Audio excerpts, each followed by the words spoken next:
No way. Again? No frickin' way. Another one? This is weird. Guys, do you see this happen in other channels with this regularity? Does this happen this often in any other Twitch channel that you've watched?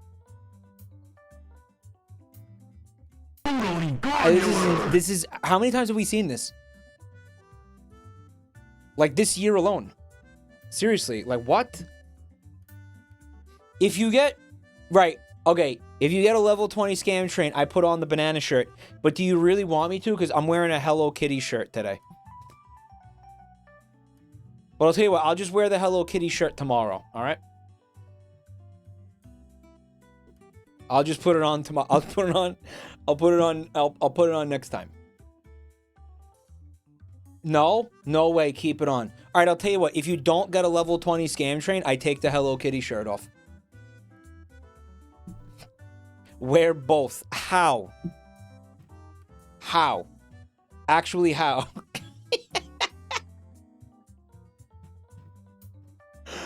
Shirtless, no, I will put a different shirt on, bro. Not putting my tatas out there, bro.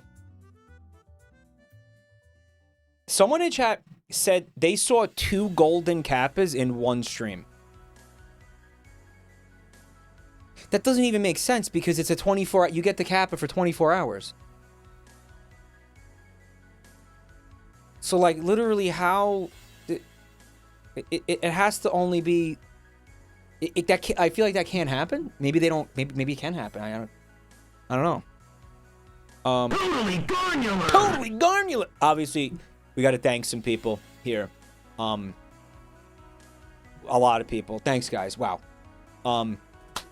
Sea Bunny, Scripts 3, Anexada, Enith Firestar, Farah Orthronus, and Saxma Fumpet. Mirat. Thank you for the resubs. Tyler Dogbot, thank you for the bits. Yazi Safo, thank you for the gift sub. Scat Smellin, thanks for 11 months. Mr. M, thanks for the resub. Rate Lore with the 5 gift subs. Aves with the 2 gift subs.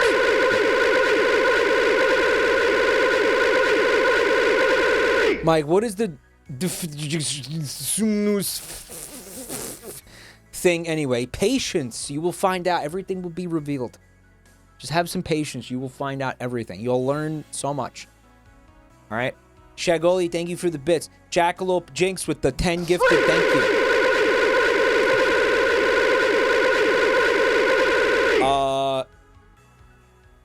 Majima, thanks for the gift. X Ninja and Damarong, thank you for the resubs. Monty, and again, Tyler, thanks for the bits, guys. Pasta Mystic, Coley Cow with the gifts. Thank you.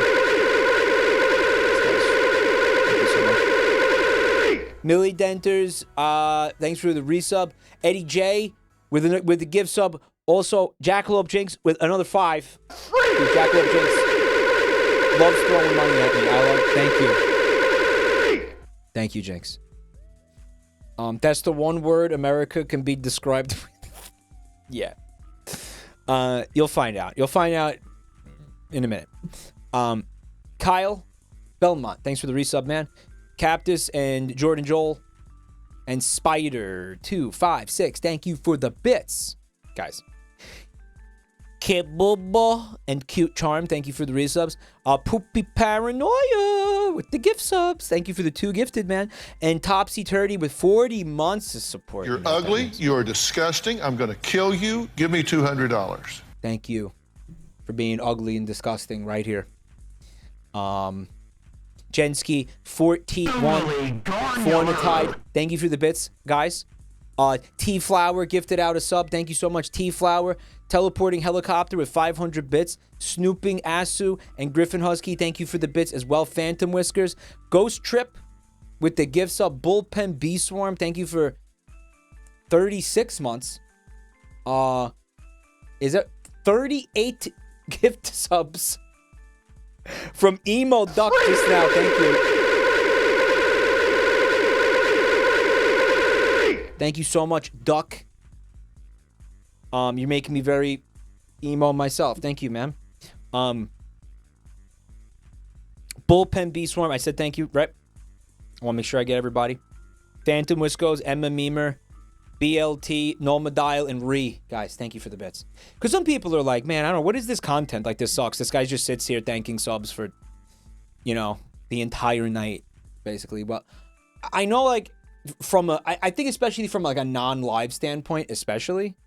Well, from the live standpoint, too, it's like, the content is being interrupted because, you know, he's stopping whatever the stream, whatever the content is to thank people. I can't. I know. And then you kind of can't watch this if you feel that way, because I can't not say something. If somebody gives me money, I cannot just ignore that. It's not in me to be able to do that, you know. I have to thank people, so it is what it is. It's not for everybody. Some people are patient. Some people like to just hang out and chill and enjoy the ride, but I'm never going to be a fucking streamer who doesn't thank subs. I don't think I can ever do that. It's not something I'm capable of. Can't just ignore people throwing money at me. It's just I don't know. It's weird. I feel very weird about that. Like, I don't know. I seen streamers. It's like they're like, of course you give me money. Why do I have to acknowledge it? Like, of course you do. Thanks. You know, like I mean, you know, you know what I mean? Like, oh, of course they give me money. Why do I even need to acknowledge that? You know, but I don't know. That's that. I can't vibe with that. BLT Nomadial again. Reed, thanks for the bits. Toxic Kakas, thanks for 36 months. Maybe get some more fiber. I don't know. Relax Pizza, thanks for the gift sub. Amos with the bits, thank you. Fecal Pickle, thank you for the gift sub. Their name is Fecal Pickle. Like what? They must have had it in your butt. He had it in his pickle pocket for a little while. He was that's how it got pickled. Teleporting Helicopter, thank you for the gift sub to they gifted a sub to somebody named Excrement Junkie. Guile Hawk, thanks for the 10 gifted.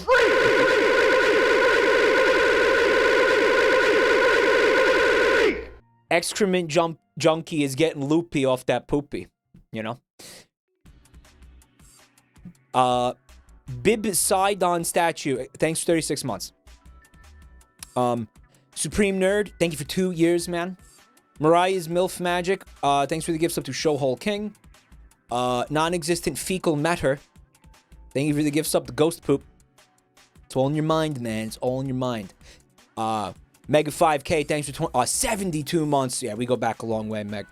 Thank you so much for all the years of support. It's been a pleasure to have you here. 4 Fecal Cucumbers, not to be outdone by the one guy, okay, with the Fecal Pickle. He's got 4 Fecal Pickles. What do you think of that shit? Fecal Cucumbers, thank you for the gift sub. Alex Baba with 5 gifted. Thank you. Sir Rob with the gift. Thank you. It sounds painful. Not if he did them one at a time. Maybe he did them one at a time. First time chatter, everybody say hi to Var S. What's good? He said, Mike, you got small balls. Yeah, it's because I emptied them in your mother. So I'm in my refractory period, bro. Haunted Chasm, thank you for the gift sub to Mike has not pee. Has no pee-pee. Oh, I couldn't read. Mike has no pee-pee. Like I said, I'm in my refractory period, bro. I dumped in that guy's mother, raw dog. I raw dog dumped in that guy's mom, and now I'm all drained out. They're like raisins. Went fucking dump dog millionaire up in there, man. Holy shit. Fucking blew it out, bro. You might have a couple of new siblings on the way after that one. So some of you guys are asking, what is going on with the bottom key smash? Like the bottom, you know, the title of the stream is like a gay bottom key smash. I had a plan tonight to stream.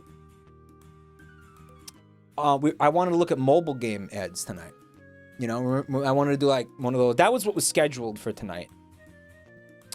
And then I went, yeah, so I went into the folder that I keep all the ads in there, and they're gone.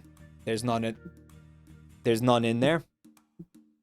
This was like 20 minutes ago. There was none in there. We watched them all, I think. Oops. Cloverbots, thanks for 45 months. Thank you. Turkey, thanks for the bits. And did I say Megastar, thank you for the bits, thank you. And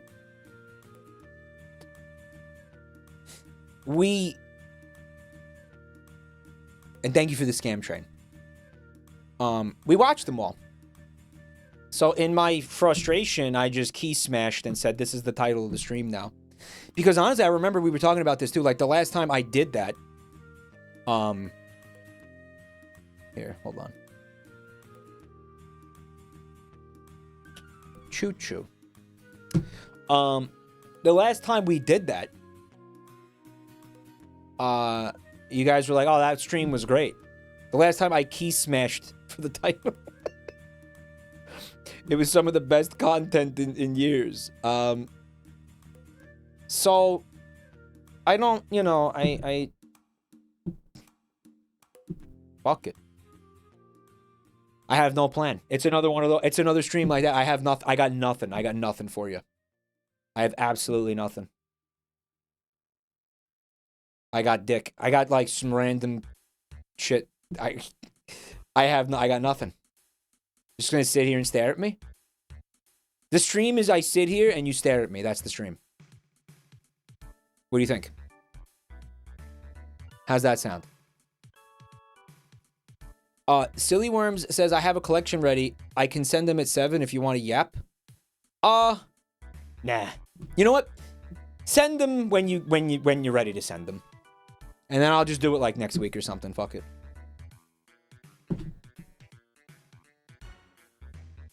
I mean, we'll just do it like next week. Who cares? Yeah, I mean, because I didn't have anything set up for next week.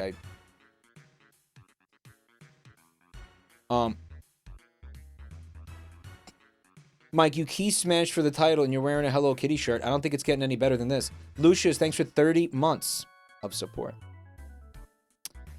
Just talk about some generic stuff for the channel, for the content, for the future of what we got going on here, coming down the pipe. Talking about this Friday. I want to make sure I have the right. Okay. Yeah, hold on. Oh, yes. Friday. This upcoming Friday. I would really like it. Mods, if you're hearing this as well. This involves you. If we could do another You Laugh, You Lose. I think we did finish that playlist last time. Yeah. I know what some of you were thinking. Right? This Friday, AT. No, this Friday's not the Fingies. The Fingies is the 6th. Did I fuck this up?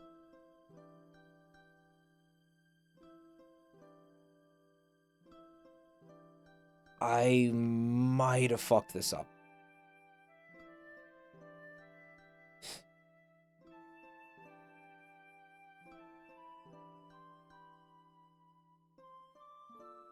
It's the 6th. When did I say that?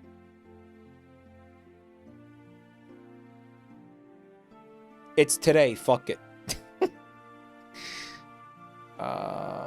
Okay. All right. Okay. Here's what's gonna happen.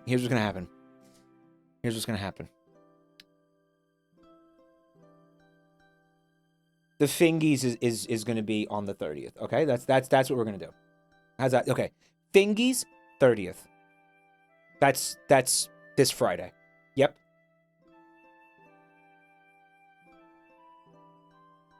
Right.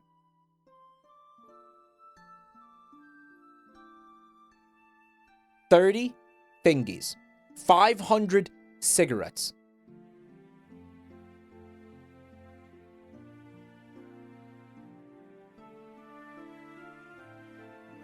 It's the 30th, okay? Mike, you are my role model. What, you mean like fat rolls?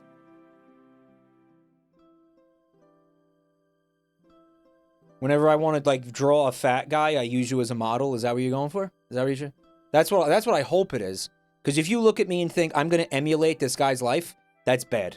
Don't. That should not be what you're saying. Don't do that. Please, I don't want to be. I can't be a role model. I'm too big of a fuck up, man. No, they meant blunts. I actually never got the hang of rolling blunts.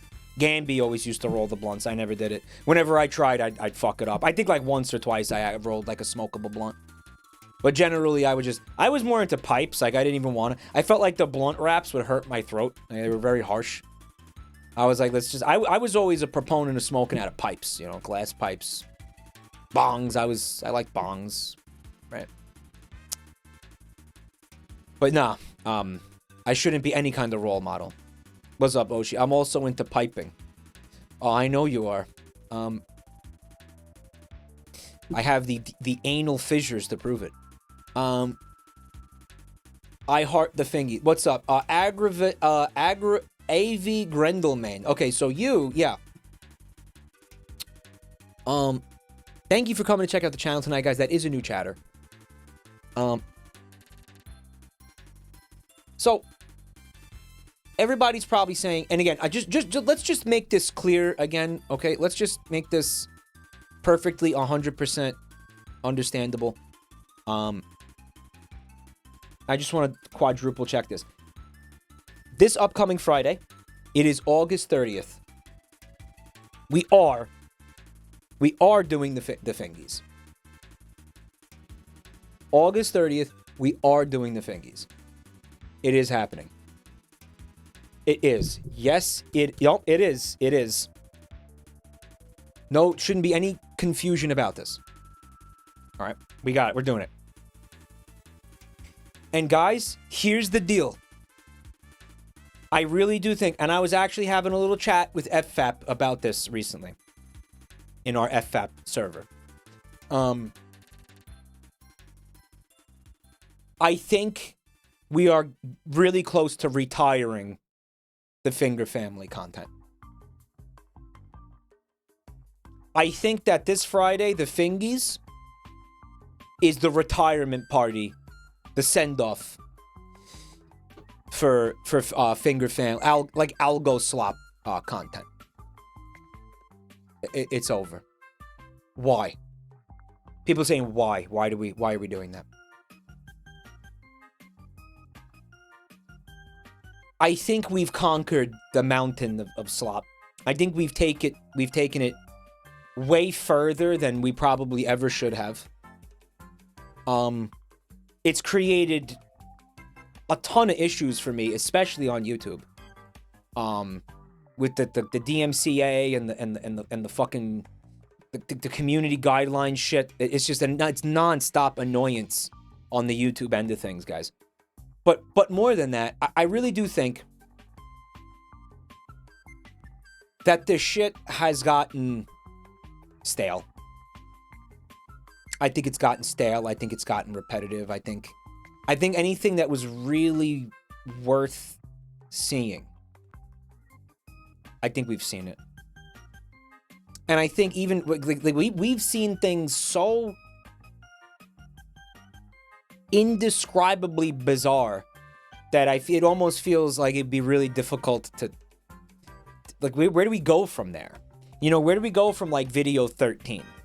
Like where do we go from like pregnancy transfers and you know huggy wuggy scat fetish for kids and like you know like where do we you know like how many times are we gonna see Amy get mowed down by a fucking car? Like listen, I still laugh every time I see it. But I mean, I don't know if you know.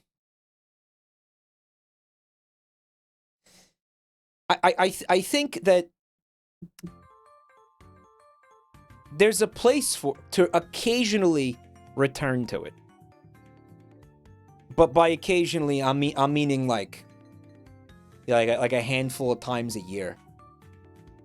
You know, like seriously, like I think if we have bangers, like if we have a collection of honest to God 10 out of 10 algo slop, you know, bangers, then we can do it. Someone in chat had an idea. Save it for charity events. Like next time we do, that could be a nice way to keep it special. You know? Maybe just, yeah, like whenever... Only do them on July 4th. That's weird. You call it a finger festival. Doxis says, I really don't like this. Okay. What should I do instead? What do you want to do instead? Do you just, what do you... You want me to keep doing it? What is it? Algo slop for kids. Right, well, just in the sense of like like say we do a charity, like again, St. Jude's. We're like raising money for kids, like a children's hospital, you know, by watching algo slop. It's kind of poetic, right?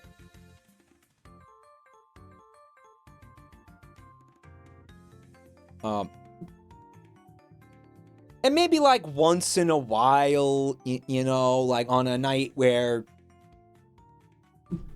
just like literally nothing is happening. You know, like kind of honestly, like the night we could pop in and see what's on, like maybe watch Trouble Buster or something. Right? Like Konzo, thanks for 38 months. Or a Dar, man. I mean, look. I'm gonna say if you got something like that, like if you seen something like that, and you're like, holy shit. You know, like Mike really should watch this on stream. And you really honestly, you think it's an absolute 10 out of 10.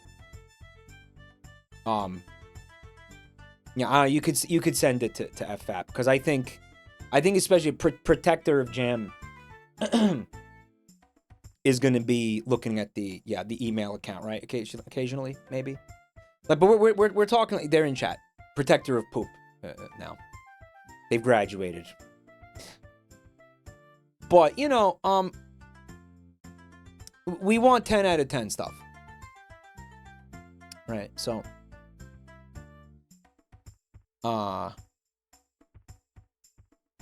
Beloved streamer stops watching algorithm slop. You won't believe what happens next. Everything is going to be child endangerment, according to the YouTube AI, or slime cat level scumbags. Yeah. Well, again, the puzzling part is that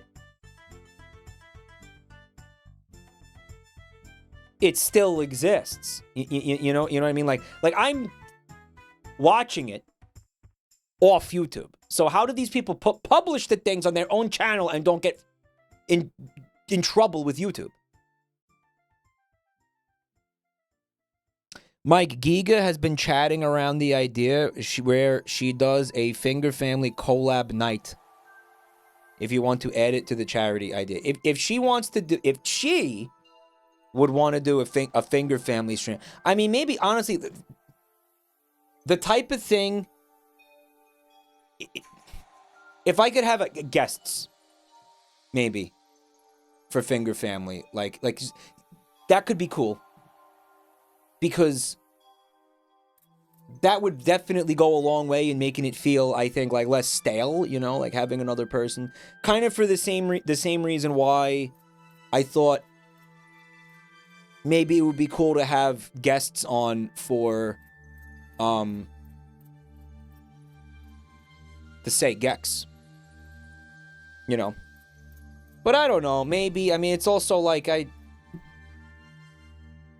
it's like, hey, do you want to come on and watch some fucking utter dog shit for fucking 4 hours? Like, it's not, you know, it's not exactly like the easiest sell, man. You know. But I mean, if specifically if Giga is into it, then I would do a Finger Family stream with Giga if she really wants to. specifically. But I mean, outside of that, I don't really feel like, you know. Blair Fairfield, hey, thanks for the gift sub. Because well, here's the Pokey Pigeon says if you have guests come on, right? They're not going to be acclimated to the bullshit like you are, and they're going to have a fresh reaction to it. I do think that's a part of the problem too. It's like I'm not fazed by any of that anymore. I think part of what was fun, right, was sending me shit that was insane so you could see my reaction to it. But after a while, I just got so shell-shocked and fucking unfazed by all that shit, right? I just kind of wasn't... Oh, it's just another Tuesday. Right. Breaking in new minds would make it fun. Yeah, I mean, I'll reach out to her and see if she wants to do one. Sure. Couldn't hurt. Mike, you never commented on the Paizuri Insanal Flicker Gooning situation I brought up a couple of weeks ago. Are you avoiding the question? No, I think it's great. I answered you several times. Why are we revisiting this again? Why are we relitigating the Paizuri Insanal Flicker Gooning situation? I've fucking given my... I can't speak on it any further. I've given every possible angle, every possible fucking vantage point that I have to offer. We've talked about this ad nauseum. I'm not trying to talk about the Paizuri Insanal situation again. We're just going to be retreading old ground and getting back into the same old arguments and everything. Like, what would be the purpose? Like, why are we trying to open fresh wounds here?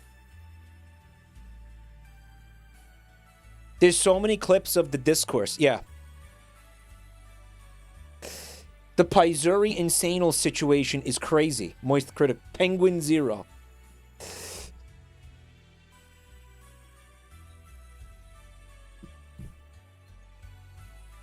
Paizuri Insanal.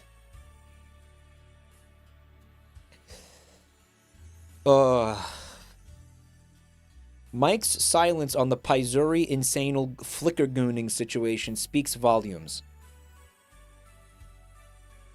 I always said, what does that even mean? You know what it means. You know what it means. Mike is right and shouldn't be afraid to say this. I'm tired of living in fear. All right? I'm tired of living like I have to walk on eggshells every day when I go live on this website and make content. I just want to speak my mind. Okay? The Paizuri Insanal Flicker Gooning situation is the perfect example of, you know, everything that's wrong with, I think, our society today. See, you know what? The guy, it worked. He's getting me to talk about it again. Stop. Stop. Why am I falling for this? It's a perfect example. The gaslighting, the tribalism. You know, we have the fucking... The wokeisms, all the woke stuff that comes along, you know, with the Paizuri Flicker Gooning. You know, it's like the woke versus the anti-woke. Like why is it... why? Like, why does it have to... Why does everything have to be like that? You know? Wokeism. Yeah, wokeism. What's the story of Mike's shirt? It's a shirt. What is it like? The brave little toaster? Like it's gotta have a backstory. It's an inanimate object. It doesn't have a story. I bought it and I'm wearing it. I bought it and put it on. The end. I was naked. I needed something to cover my fat fucking tits. So I bought a shirt and put it on. The end. I needed something to house my fucking... What do you call them? My huge naturals, dude. My heaving honkers.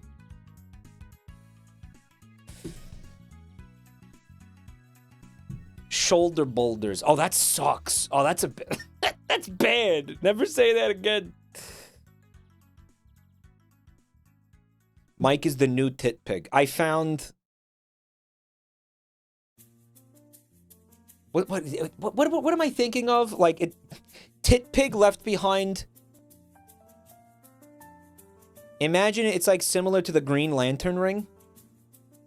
And then I found out that that was supposed to be like my legacy when I picked up the ring. You know what I mean? Like, I took on the mantle of the new Tit Pig. An heirloom. Yeah. You know that type of thing where, like, you pass on the legacy? MILF, it's Magic, thank you for the bits. You look very cromulent. Mike, you look like a cromulent fuck crustable. He did call it cromulent, right? That guy? On that tweet? He did. He said it was a cromulent fuck crustable.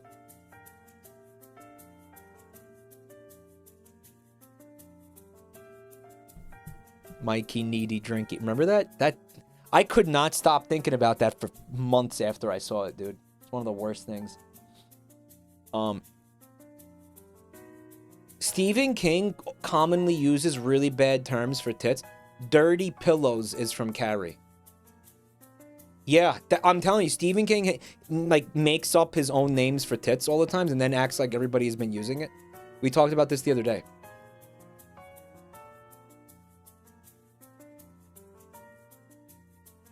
I'm so... That guy sucks. Does he still make tweets? No, he got bullied off Twitter. That guy hasn't tweeted in years. He got bullied mercilessly until he fucking, like, he locked his account and left Twitter. What are you talking about? He doesn't still tweet. Who? Some of you don't know, huh? Hold on. Can I let me show you something.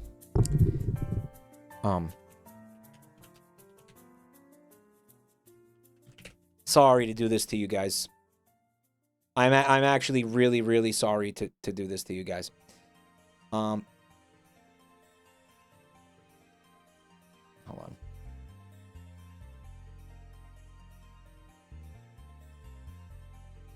on. You know what though? Actually, this has his name in it. Let me just check something. Is he still tweeting?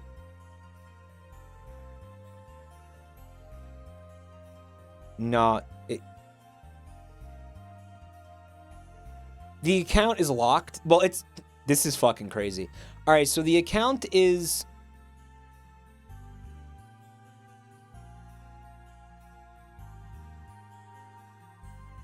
Wait a minute.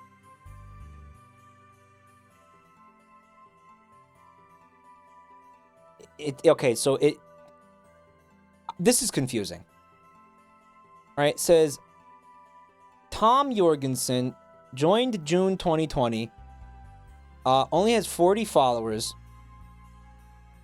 And there's only 2 tweets. Ever. So he tweeted the fuck crustable thing in 2020. And then retweeted it at some point. And then was actually there's only one tweet that got retweeted once. Maybe it's oh, this might not be the real guy. This might not be the real guy. All right, so anyway, here's the tweet. Between Bernie Sanders, I'm assuming, my ex-wife, the tenant from hell, so he's a landlord, and General Chomp Fuckery, this has been a cromulent fuck crustable of a day, Tommy Needy Drinky. And I guess he thought it was funny. I think he was, he's being serious, and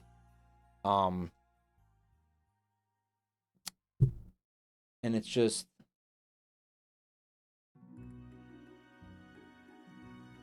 emblematic of a certain kind of person. I feel like that tweet represents a certain kind of person. Right? Like, and what? Like, I feel like and I hate to have to claim that. I really do. But that's a millennial. Right? But it's a very certain kind of millennial. Right? And I don't like it. Whatever it is, I hate it. This person is a contemporary of, like, the Starbees girl. You don't remember that shit? Threem, hey, thanks for 35 months. A millennial that is a landlord. Yeah, he probably inherited something. Or he's like a, you know, he's... Yeah, that goes on. You know, you got some people in my generation that inherit shit. They inherit a lot of shit. You know, because don't forget, we are children of the boomers. Right? So, like... And boomers still have wealth. Like, that's actually a big part of the fucking problem, right? Is that they hoard it. You know, and I mean, then when they die, it's like they can't hoard it anymore, so. He also used cromulent wrong. Oh, yeah, well, he's using cromulent in the sense that it's like a bad thing. And I have to, like, if you don't know what the word cromulent means, you do think it sounds not great, right? It sounds like something bad. But the definition is actually acceptable or adequate. Now he's saying it's obviously fuck crustable is not, can't be a good thing, right? So he doesn't know what the word means. He doesn't know what the word means. Yeah, and I don't think he cares too much. For all I know, he's dead. Like, seriously, because again, I don't think that this is his. You know, I don't think this is really his Twitter. I do think it's like a re-upload. It's like an uncrustable, but you fuck it. Yeah, it's right. He got it twisted. He did get it twisted. And not in the good way. Get it twisted. Cat birthdays. Thanks for 5 months. Oh, it's cat birthday every day with you around. Meow. Check this one out before we move on from this. Caught this banger on Twitter, I think, yesterday. Soak your dick in semi-erect in warm Coke for 10 to 15 each day when you wake up. The phosphoric acid is supposed to expand the blood vessels in your penis, which makes it look thicker and slightly longer. I'm thinking it's probably minutes. I feel like 10 to 15 seconds wouldn't do anything. I don't think it would do anything, right? It wouldn't really have an effect. Nope, this does not work with Dr. Pepper. Trust me. Does it work with Dr. Pee-Pee Cool Ranch flavored soda?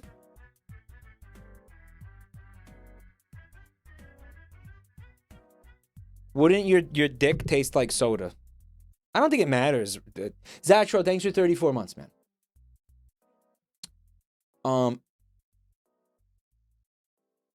15 minutes would do a whole lot, and it wouldn't be good. It may work with Dr. Perky. I heard it works with Dr. Perky. Well, apparently, according to this guy, right, that Bill Nye over here, the phosphoric acid is the active ingredient that makes the penis slightly larger. Right. But then I feel like if it works with your penis, it wouldn't work with like your fingers. Like, say you want your fingers to look big. Could you just do that with any body part? Could I take a full body fucking bath in warm Coke to like make my entire like body bigger? Like, could I bulk up by just like soaking my entire body in Coke? Why would it only work for the penis? Maybe because the penis is a spongy, fibrous kind of a organ, right? Maybe it's like, because it is spongy, right? Your penis is spongy. I have a spongy penis. I don't know about you guys. My penis is hella spongy. You know. It sounds like a subathon goal. What, if they donate a certain amount of subs, I soak my dick in Coke? Well, it's not like I'd be able to stream that. It's not on this website. Analog, thanks for 8 months. Mike, if you drink a lot of Coke, your entire body will get bigger except your penis. The penis is all blood vessels. Does anyone want to try this? Like, I feel like there's, honestly, and don't take this the wrong way, guys. I feel like there's a number of you out there with, like, basically nothing to lose. Like, you got nothing going for you. Like, and listen, I don't mean that as an insult. Like, here's the good part about having nothing to lose. There's only one place to go, and it's up. Okay, so, like, listen, some of you guys got, listen, let's lay it all on the line. Some of you guys got tiny dicks. You know it. I know it. Let's say you soak your tiny penis in warm Coke for 10 to 15 minutes each day. What's the worst that happens? It gets smaller. No. It's like it's... Even if that was the case, you know what I mean? Like, I think some of you guys, your penises are so small. You know.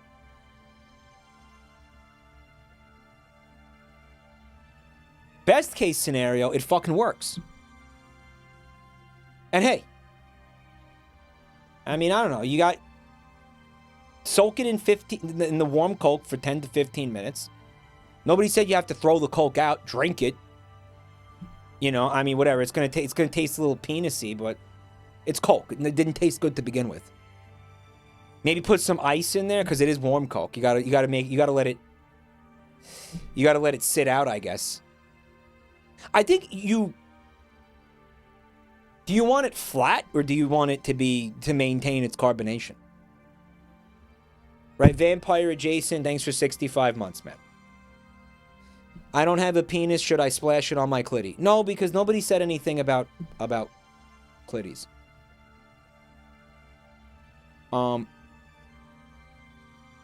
It doesn't say minutes, it could be said. I'm going to interpret it as minutes. Because I don't think 10 to 15 seconds is going to do anything. It seems like that's just clearly not enough time for the phosphoric acid to take effect. Liquid Feces with 53 months. Thank you so much for being here tonight, bro. All right, worst case scenario, I don't know, it kills you. But like I said, a lot of you don't have a lot to lose. That's fucked up. I'm just kidding. You know, I mean, okay, let me put it this way. I'm joking, guys. Let me put it this way, okay?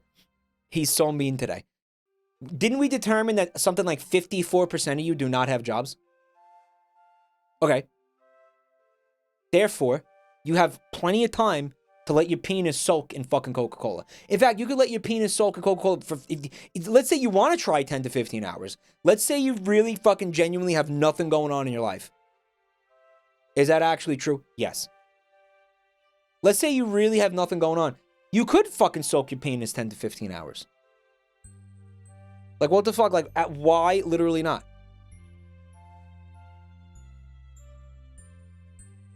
And I would think if some of you are concerned about the taste of your penis, I honestly think that the warm Coke would only be an improvement on the taste. I think as a cola tasting penis would be better than whatever it tastes like right now. Additionally, this would be the closest thing to bathing the penis I think most of you would get anywhere near. Okay, this would probably be the closest thing your fucking penis actually gets to getting cleaned probably in a fucking decade. Okay? Do you drink the Coke afterwards? There's no reason not to is what I'm trying to say. Right? What's up? New York Sticks, first time chatter. Say hi, Mike. This is my first time viewing a live mic stream, and it's exactly what I hoped for. Soak your dick in warm Coke. I believe in science. Science is messy. Science is complicated. There's a lot of trial and error. There's a lot of pitfalls, mistakes. Right? It's the scientific method. And it takes time. And you need a large pool of data to come before you kind of come to any conclusion. Right? You know, I mean, this is believing in the scientific method, believing in a better world. I'm going to tell you something else too. Qatars, thanks for 7 months. Now, let's see. Hear me out. Let's say all of you do this, right? And again, I think you guys are the perfect control group because, again, most of you don't have jobs. Most of you have tiny penises, right? Let's say this fucking works. Let's say you all do it. Let's say you all fucking do it.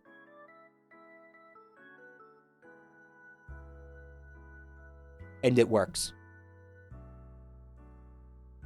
Guys, imagine this works. That's crazy. We improved the world. We did that. We brought something into this world that a lot of people would be very happy about this. They would be this is huge if this works, guys. This is like manned flight and, you know, curing cancer. This would be massive. This is like printing press level shit, man. Think about it. It will revolutionize penis technology, guys. And it's so easy. It's an over-the-counter. Who doesn't have access to Coke? Vismint, thanks for 15 months. 40 under 40. Guys, this is how we do it. This is how we get to 40 under 40. I'll be on the cover of Time. This man discovered penis magic. He led a fucking scientific trial. Holy shit. Revolutionized the penis game. Right? Come on. Do it. Dip your dicks in the warm Coke. Who's not already doing this? Like, what more do you need to hear at this point? Okay, what more do you need to actually hear? Why aren't you all already doing this? Do it now! Dijon Mustard, thanks for 38 months.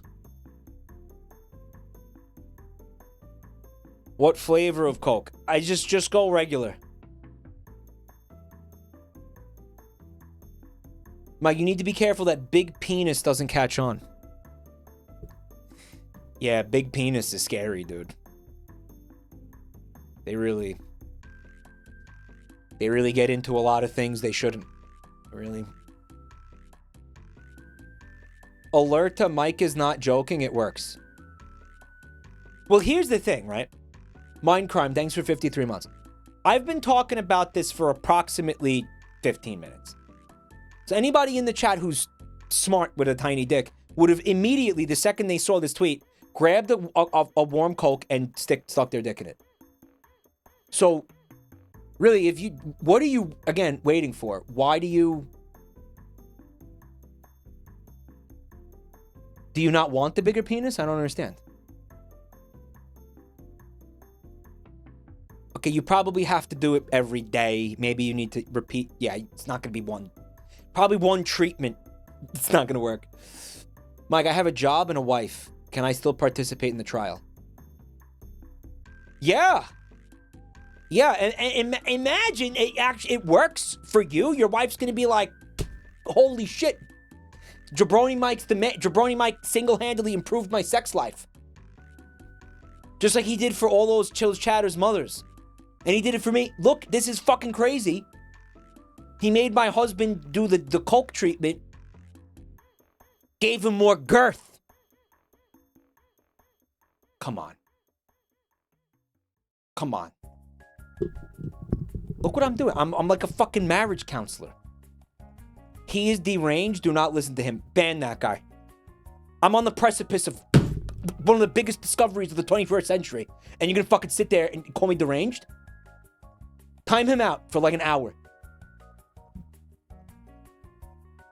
I'm sitting here making history, bro. And you're busting my nuts.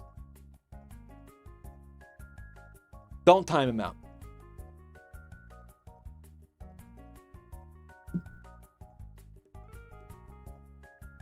And guys, do me a favor, clean out the smegs before you dip it. Dip it before you stick it. Before you dip it, you gotta clean it out. Which reminds me of another thing I saw. Which reminds me of another thing that I saw on Twitter. Wow, fuckboy Tom, thanks. You saved my marriage. So, this is from Australia. It appears to be a real Facebook post from, I guess Queensland is one of the states of Australia. They have, I guess like a Department of Health, right? It says Queensland Health, while smegma has a cheese-like consistency, you don't want it on your cheese board. And you got a cute little cheese board down there. You got Gouda and Brie. And Brie looks angry, like ready to throw down, right? Like, get off the cheese board. And to Smegma. And Smegma says, I think I'm in the wrong place.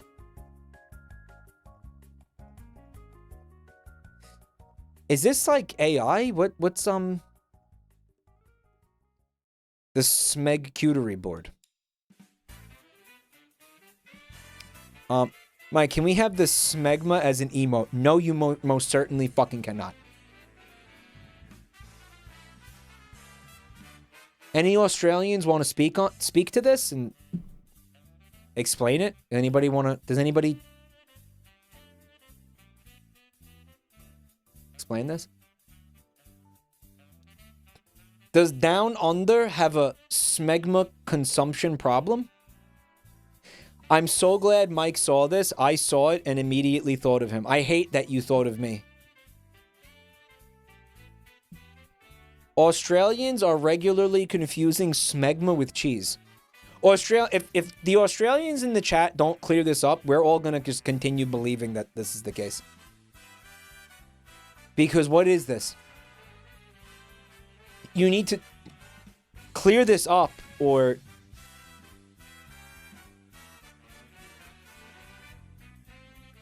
I know we have Australians here. Does anybody want to? Mike, I am Australian. It's true. You guys are consistently having a big problem confusing smegma and cheese. Like eating. Really, this is an issue.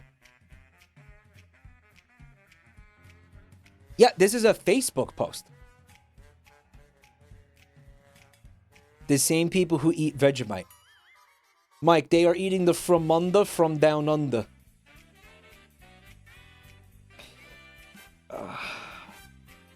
That's fucking gross.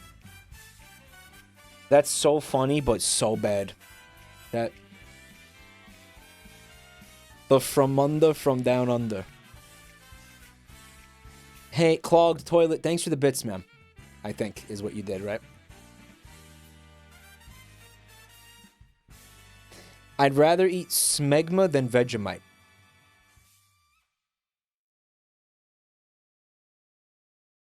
Fucking actually vomit.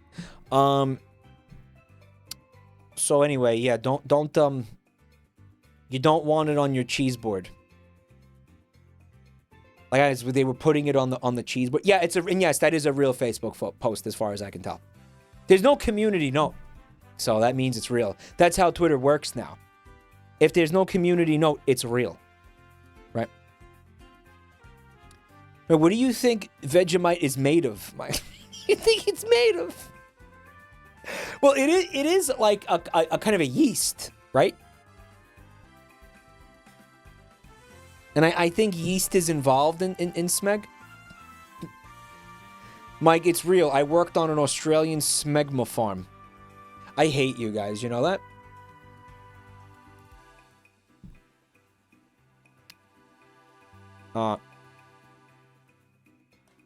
Yeah.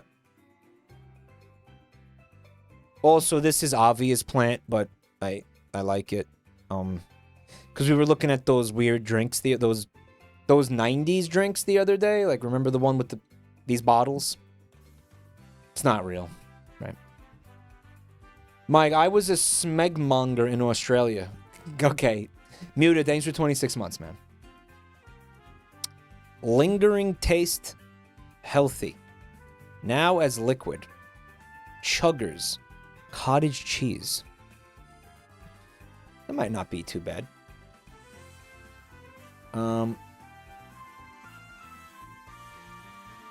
We have, this is the memes I found shoved up my ass segment of the stream.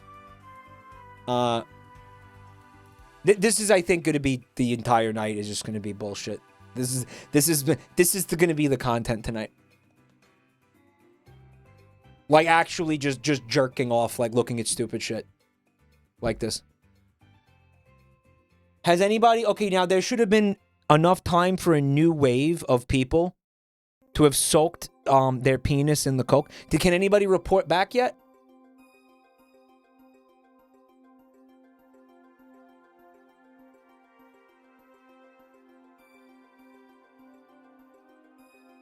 My dick fell off. Nah. No way. Mine fell off. Don't do this.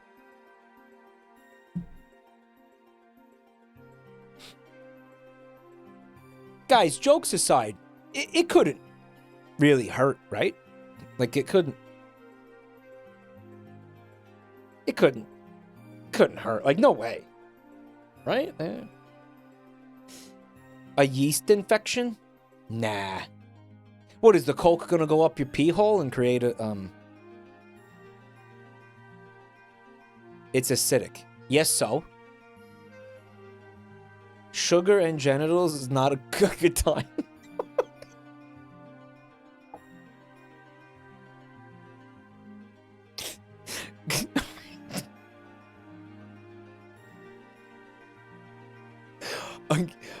It'll attract ants. You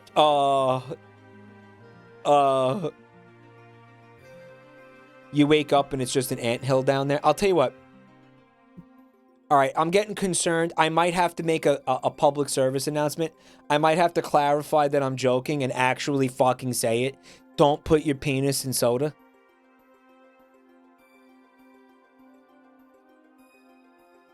Because now I'm getting worried that the people can't tell I'm fucking around.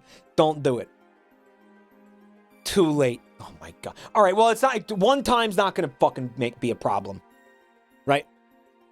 Just the one time wouldn't be an issue, right? Mike, you told us you wanted to make Forbes 40 under 40.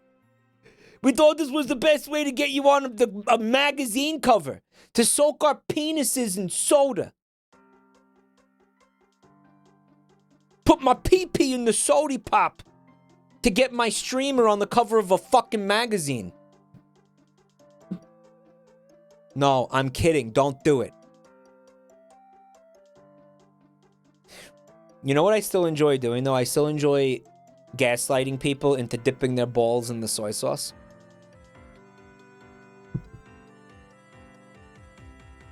That's fine. I feel like I could get more people to do that. Right. I dip it in the soy sauce. Who was I trying to get to do it one? Was it Jameski? Who was I trying to get to do it that time? That one worked. It was Joel. It was porcelain made. It was porcelain. Guys, I bet you anything he dipped his balls in soy sauce after that stream. I bet you any. He'll never admit that he did it, but he did. I know he did. I felt it in my heart. He was gonna do it. He did it. He absolutely did it. Artesia, thanks for 25 months. I really appreciate it.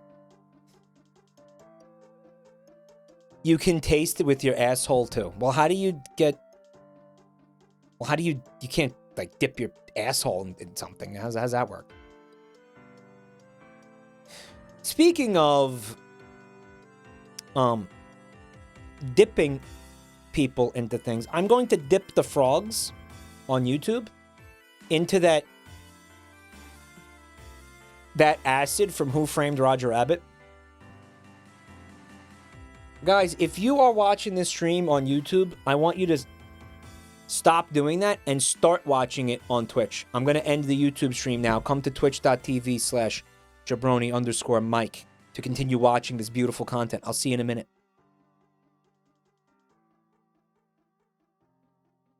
Beautiful. Beautiful content. More such beautiful sing-song rhymes. The from down under. So bad. How about this? I don't think this is real, but I could be wrong. It's Reddit. It's a Reddit screenshot. You know, nothing ever happens, right? Left Yelp reviews while stim-fapping for 24 hours straight. I began leaving an obscene amount of reviews and saying things like excellent establishment. An institution of the area. Been taking my wife and kids here for years. I don't have kids. I don't even have a girlfriend. What is stim-fapping? You're asking me? It's obviously something to do with masturbation. I don't...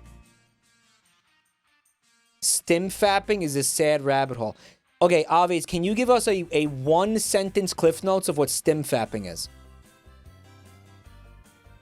Masturbation on stimulants. Masturbating on drug. Okay, so we could have got that from context if we kept reading it, okay?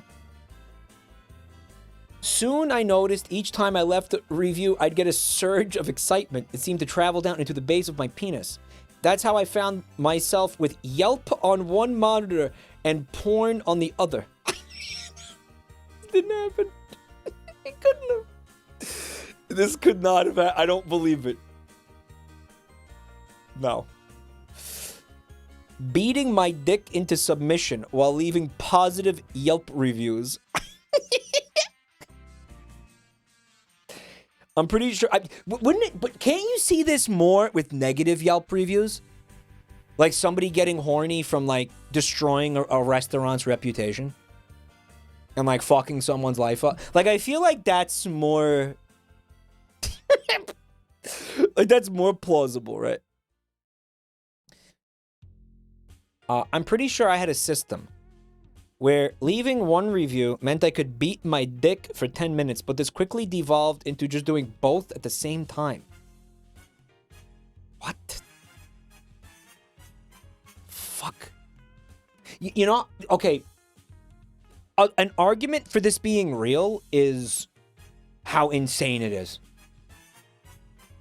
Oddly. You know, it's one of those things.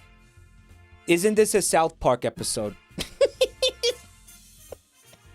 It seems like one. Like Randy Marsh would do this. Randy Marsh would figure this out. And there'd be a whole like Randy Marsh subplot about him jacking off while he writes Yelp reviews. Yeah, you nailed it. Oh, it's so real. That's so dead on, dude.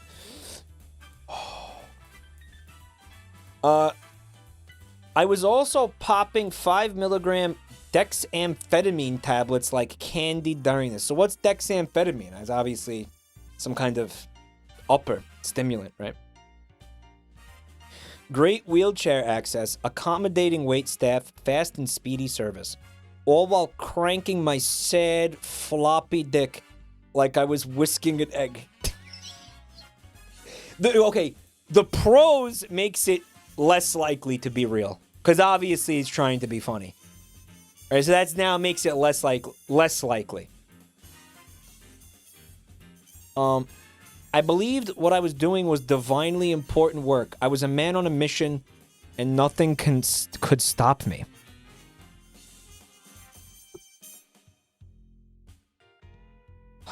It's an ADHD drug. An ADHD medication clearly being abused. Mike, I came across a phrase on Urban Dictionary called maintenance strokes, which is jacking off while doing unrelated stuff like posting comments.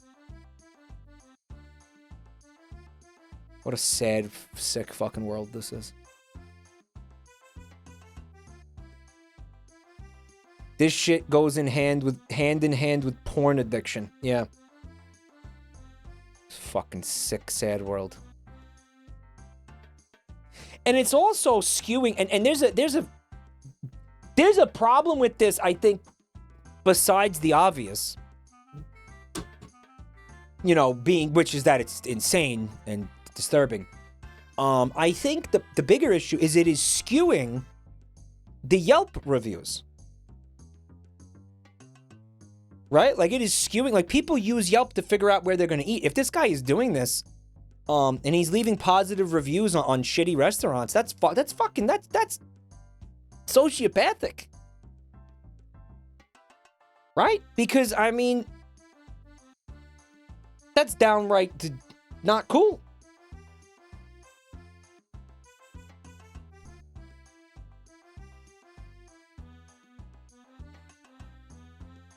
I guess it's good for the restaurants. I mean, I guess it's good from that perspective, but it's not, you know, it's not honest. Right? Like, I feel like it's just not good. We need someone to stim-fap while leaving negative reviews to balance it out. That would only work, Oshi, if they were doing it to the exact same restaurants. Right? It would have to be the same otherwise it would, you know, I mean, like, maybe it would balance it out on, like, maybe a cosmic justice type of a way, but I don't know, because then you end up with, like, innocent restaurants catching strays and things like that, you know. I'll hit that guy up and coordinate it. Or, I don't know, he gets therapy and stops stim-fapping. Yeah, I think that's the best path. He's only doing it for his own gains, helpful or not. He's doing it to, yeah, it's totally selfish and shitty. Leaving positive reviews on bad restaurants, that's downright fucked. And I'm sure Yelp has, like, a cooldown, right? Like, Yelp, you can probably only leave a review, like, maybe, like, once a month or something per restaurant, right? It's got to have a cooldown period. It's got to have a refractory period. You can't just blast out reviews of restaurants willy-nilly, you know? Like it's gotta have some. It doesn't have something like that? Well, why the frick not?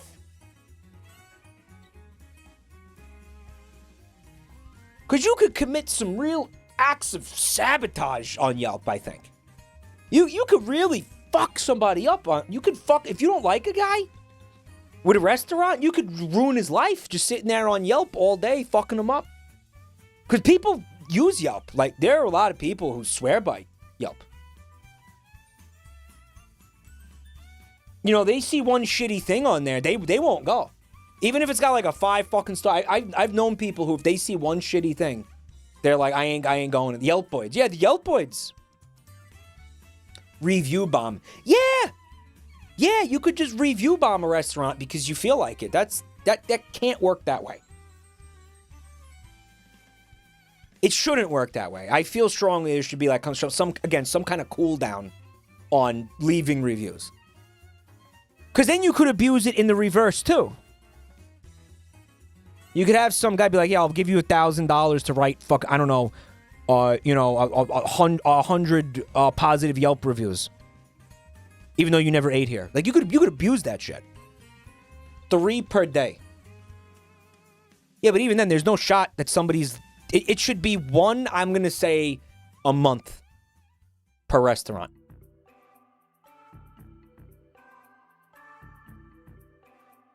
I'm sure people sell reviews like crazy. This is literally the South Park plot. Wait, there was an actual episode about something like this? I thought the chatter was was joking. Yes? Yeah, I don't know. Mike, any chance you're gonna play Monkey Game Wukong? I already did.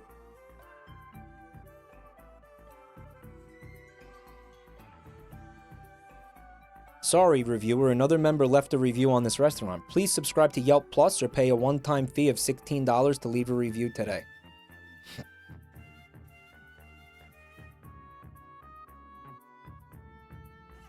There's a lot of ways to game the system, is what I'm saying. So I feel like there would have to be safeguards in place to stop it from being abused.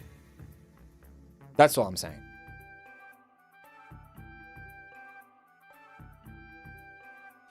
Guys, I might have to shit soon. I'm sorry. I just want to look at this again because it came on my timeline again, and it's just one of my favorite images for some reason. Remember this? I don't know. I just fucking love this.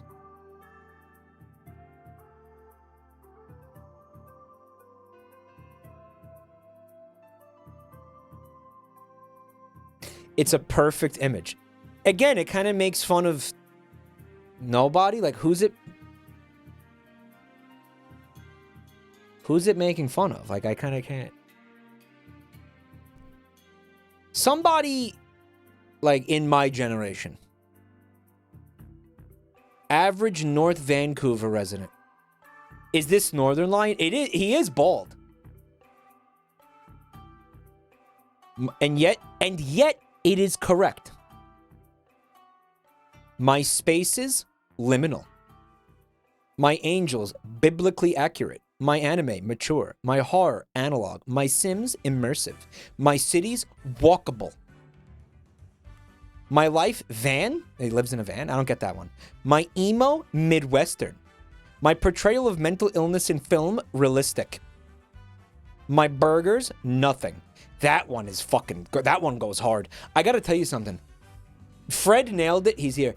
The first time we looked at this, was written about a specific person that the author had severe contempt for the person. Right? There's a guy, and this guy pissed this person off so bad. They fucking made this meme. I am so close to being this guy. I hate it. You are this guy. Which one doesn't it hit? You don't live in the van?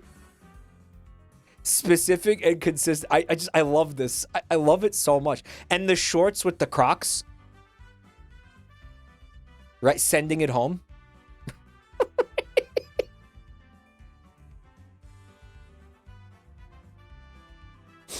My soda, warm. My penis, soda flavored. Oh my god. The Crocs go hard. Comfy maxing? I don't think Crocs are comfortable. I don't know why people think that. Who thinks that? Does anybody here really think that? My penis, soda dipped. Dipped. Just dipped. Soaked. Well, it's soaking. My penis, soaked.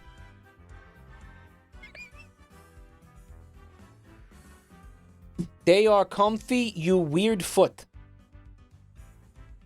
There's nothing wrong with my feet. They're uncomfortable. My fuck crustables, cromulent. My streamer, gay. Okay, guys, let's take it easy. Let's take it easy. I love this. Why is this such a fucking good image, dude?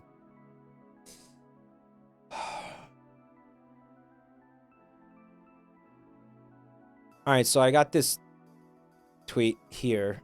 I don't know who this is, but he says, shaving my head bald and shitting mid backflip to give myself a cool mohawk.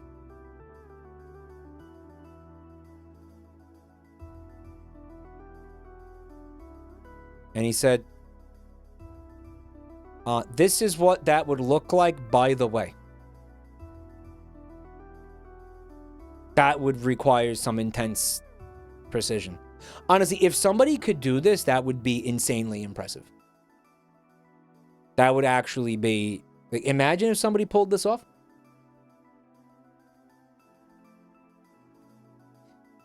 You know what this is the vibes of? Remember, guys, we were talking about Doody.com. Remember Doody.com? This image has 6.5 million views on Twitter.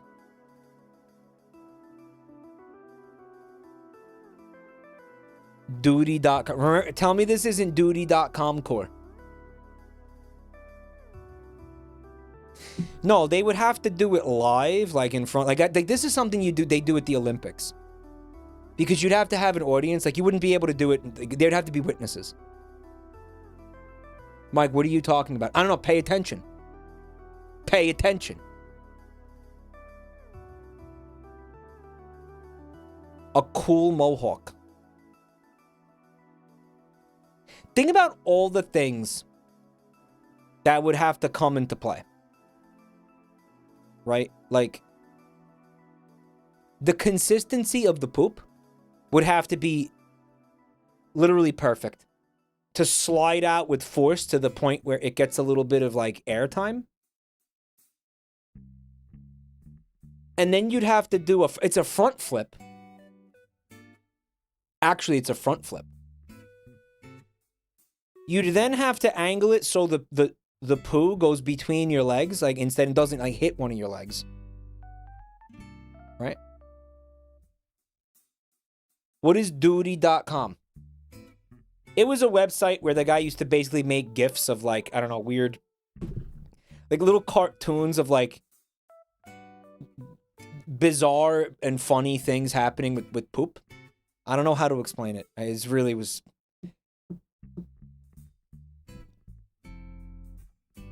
Is an internet relic.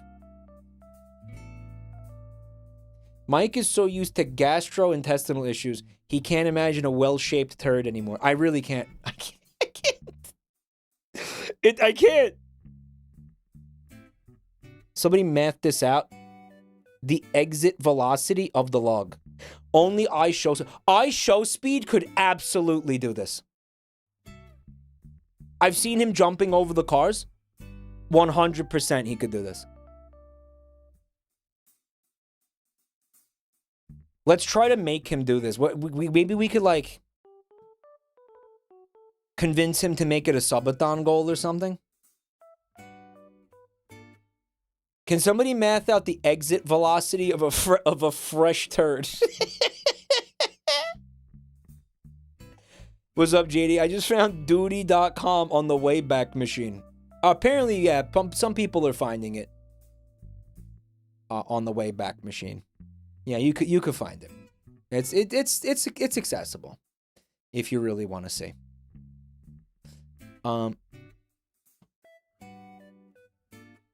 He already showed dick. Yeah, he did. So it's fine. It's already. We are, everybody's seen it already. So like who cares? So that part who is like whatever.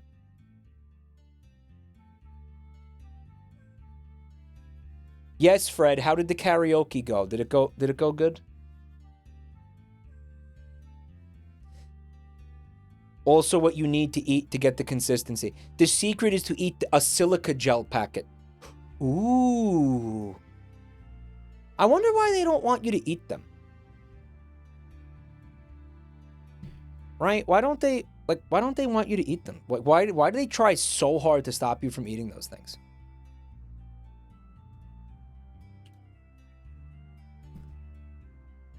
Like, what is the deal with that, right? Like, what?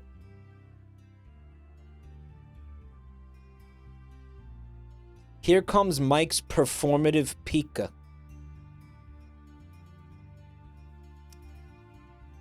It's a choking hazard. It's because it's a choking hazard. It sounds like they just don't want you to land the perfect turd mohawk. Yeah.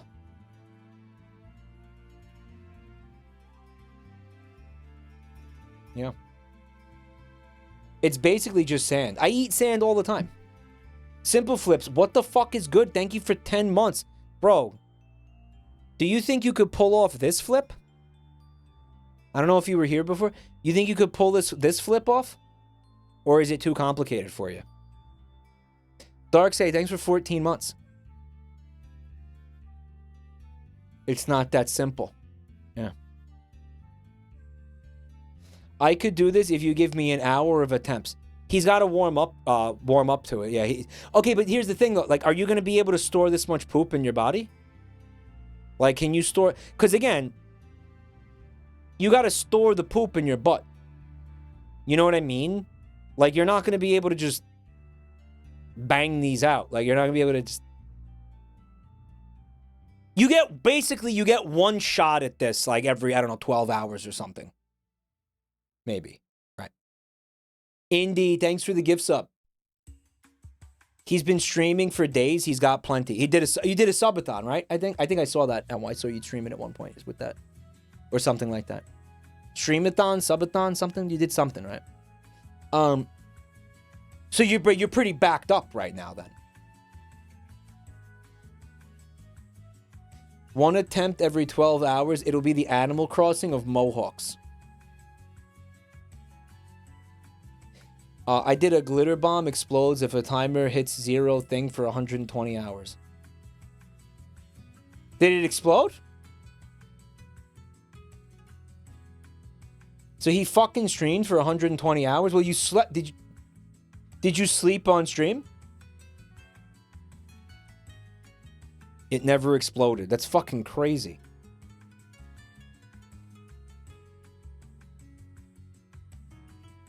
He didn't get any REM sleep. He slept infrequently. Man, why do we do these things? I swear to God. Are you feeling good? Did you get rest? You're good now, right? You're good?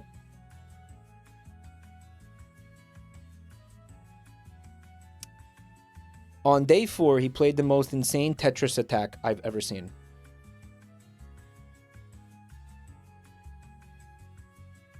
He played Joey's Castle? What the fuck? What didn't he play? What the hell?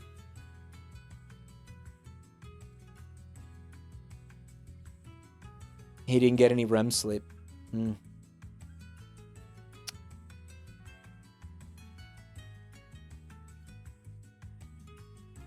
You 1v1 Joel in the Joey's Castle? He didn't win. Joel made a special themed board where he could lose minutes on certain space. Oh, that's amazing.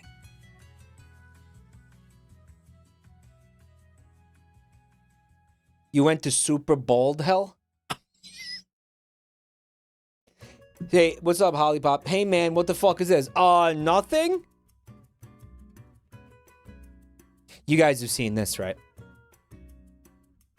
Those silica gel industry big shots can't tell me what to do.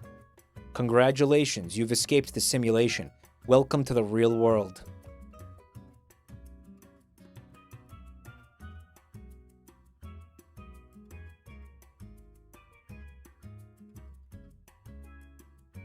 The real Matrix, yeah. You can't prove it doesn't work? Well, here's the thing, right? If I eat one and escape the Matrix, I can't come back in to tell all of you to eat the silica gel. So only people who eat the silica gel escape.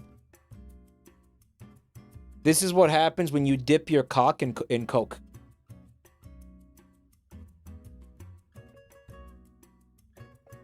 Someone could convince Joe Rogan to do this. Yeah, it would be really easy. You just tell him it gets you high. Just tell him it has, like, hallucinogenic properties. I think, and he'll eat it. Just be like, yeah, this changed my perspective on life.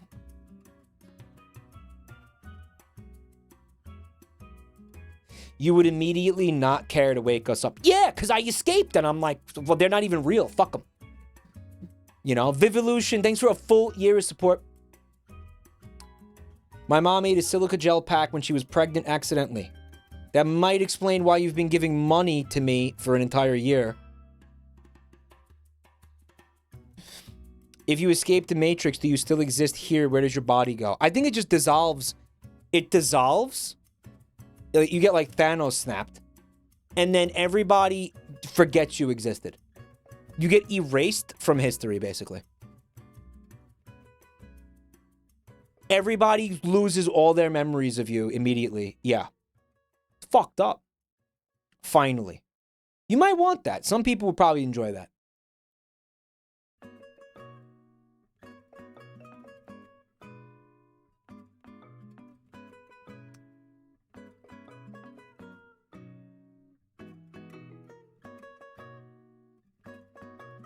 This says, real MFs take that risk.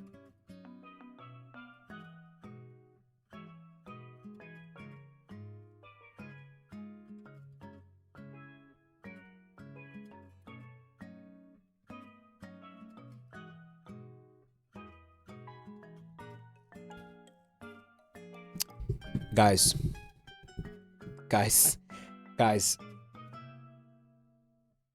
These shit men, though? Do you see these shit men? Does it look familiar? I saw this meme, and I saw these shit men, and I immediately thought of you guys. I was like, this is my fucking chat. That's my chat. This is what you guys look like sitting around watching the stream. Right?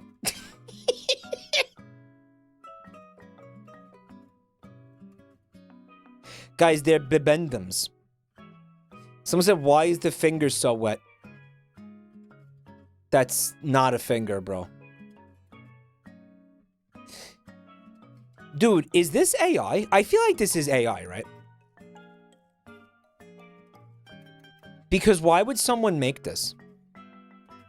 Like, why would someone illustrate these shit men? Okay, so obviously the tongue was just like really, really, really hastily just slapped in there, right? But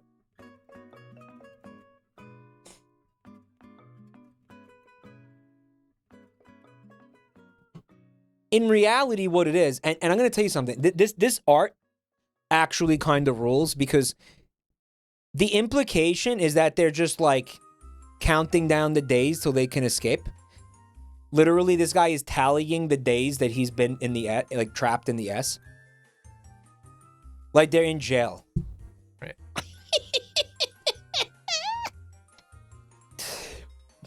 It's been 38 days, and it's gonna be another 22 days until I can become a cool mohawk. Every one of these guys is waiting their turn to try to become a cool mohawk.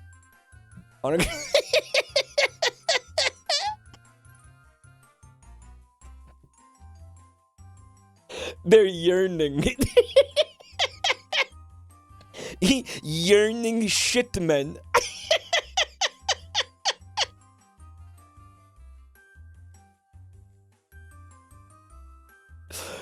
Oh, the shit men.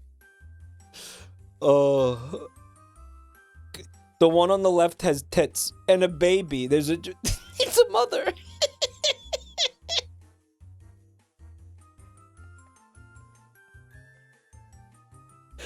This art, though, this art is fucking crazy. Like who made this? You know what? They're bibendum core. They're bibendum core. Kameda, hey, thanks for 70 months. Oh my god. Mike, at the place I work, a kid took...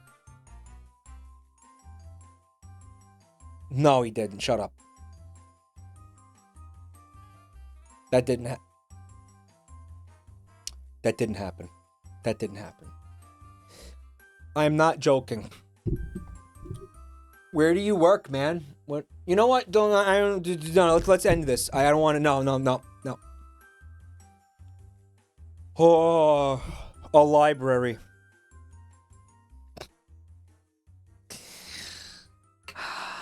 Okay.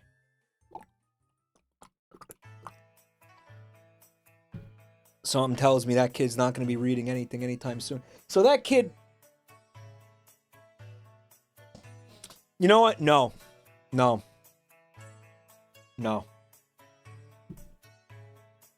That's bad.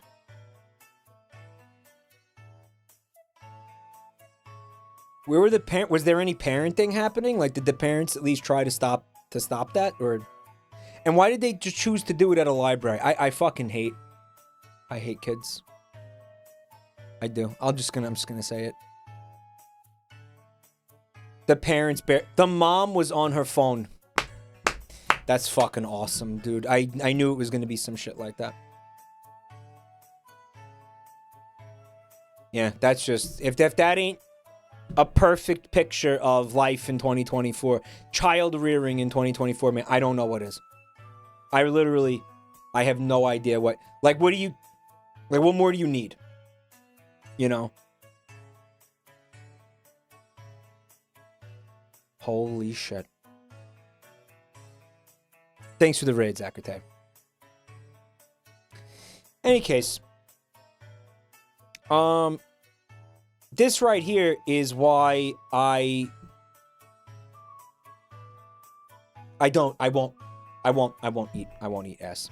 I won't do it. I won't do it.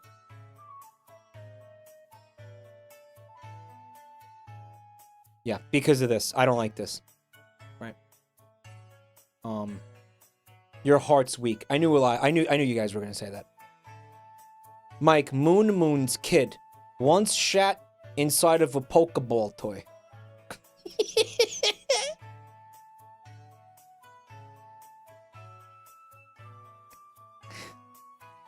And then he went, Pikachu, I choose you. And then threw the Pokeball.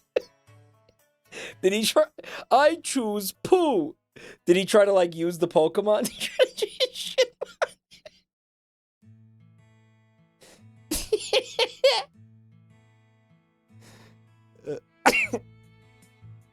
Oh, man. Why are the shits in agony? Because they're in prison. Like, they're in waiting, till the day that they can be free. You know, like, they all just want to be free. Like, they're just counting down the days. I just really loved these OCs. Right? I just thought these OCs were really funny. Like, these shit OCs. Mike, look at the link. Oh, my God, bro.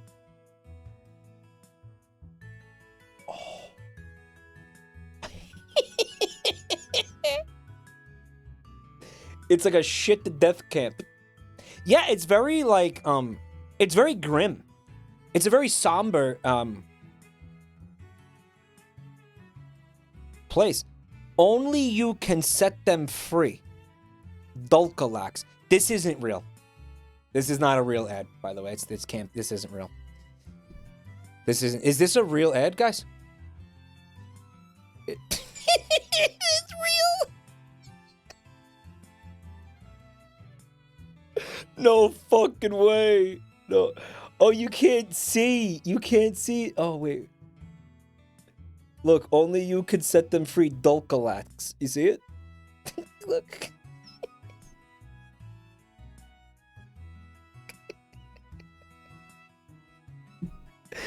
Oh, wow. This is some fucking outstanding advertising, dude. The shit in agony with his head in his hands.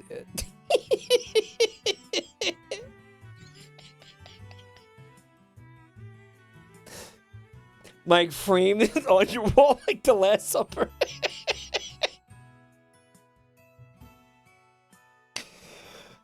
Wow. Oh my god.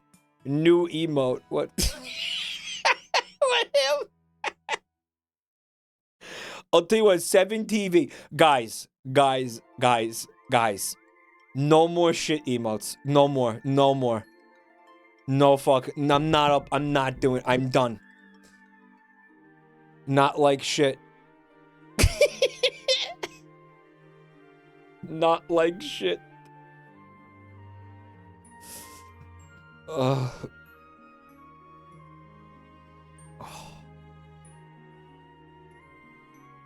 Guys, if we just take this and upload it, it's gonna be a really... I don't know. Let me try something. Let me try something.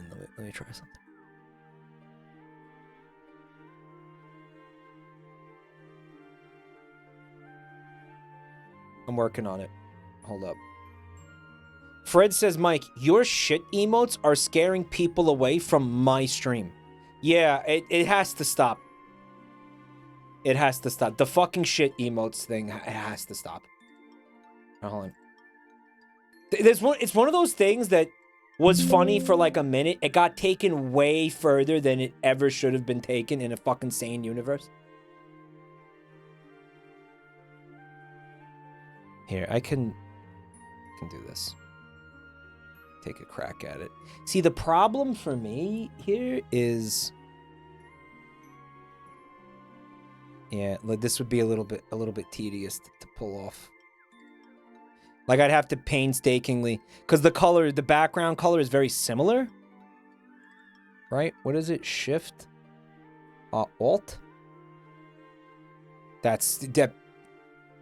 Use the lasso tool? I don't know. This one? I don't know, man. I could whip it up for you in 5 minutes.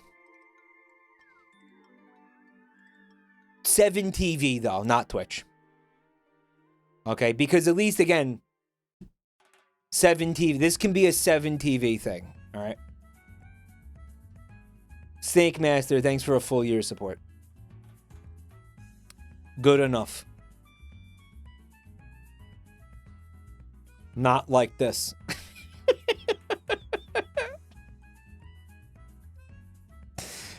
New emo.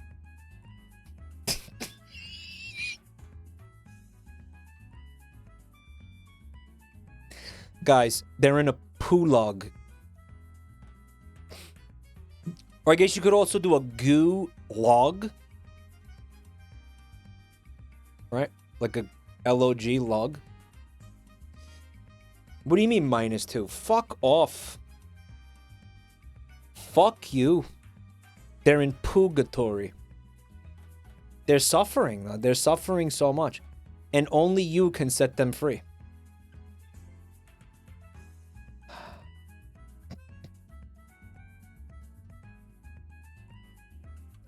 Hold on.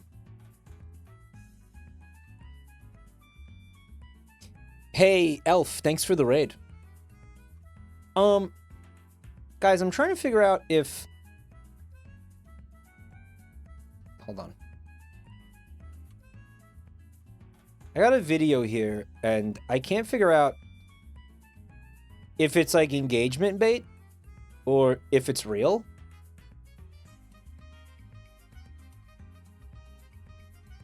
But I've seen it a couple of times, and I don't know. Help me figure this out. So they're playing a game where you have to match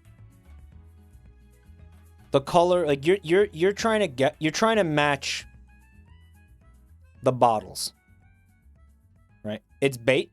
You didn't even fucking watch it yet. Un acierto. So the person on the other side is saying that you guys have one match. Right? And it's orange. Right? This is a genre. I saw my mother watching this. It's bait. Fuck this. Dos aciertos. So now that's obviously the blue one or the orange one has been matched, right? It's like Mastermind. Yeah, not familiar with that. Un acierto. No, no. Look. Dale, pero esa jugada, así como está bien. Este va aquí. Dos aciertos. See,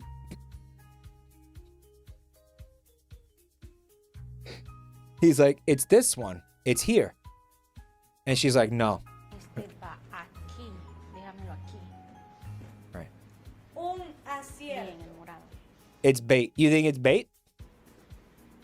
Tres Entonces aciertos. estos dos van aquí. No. Si había uno y yo voy El dos. morado, déjamelo aquí, Ramón. Definitely rage bait. Can I ask you a question? Like, do you... Estrogen, thanks for 34 months. Thank you. You think it's impossible? This is one of those things like nothing ever happens type things? El morado. Sí, este déjamelo aquí. It's wife bad bait. Wife bad bait. No me lo muevas. A ver, jurado, ¿cuánto hay ahí? Cero aciertos. Estoy haciendo un descarte. Mira, yo creo que este va aquí. Este va aquí. Un ¿Viste? acierto. Este. Y el morado es va el aquí. morado el que va aquí. Either this didn't happen or she's a moron. Guys, you can't imagine, like me, for example, fucking this up like this?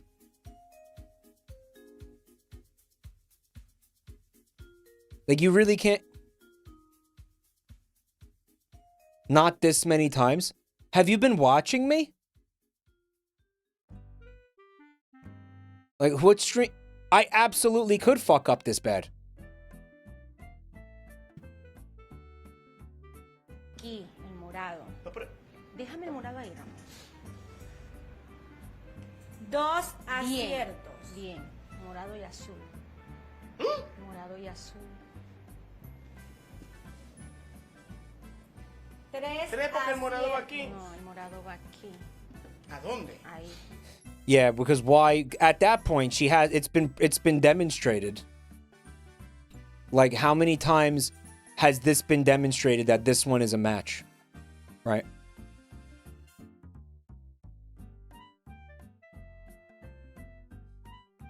Mike, what's up, Pawnstar? Mike has neglected video games for so long that people have forgotten the entered the Binding of Isaac arcade 8 times in a single floor incident. Well, so did I. Right? So...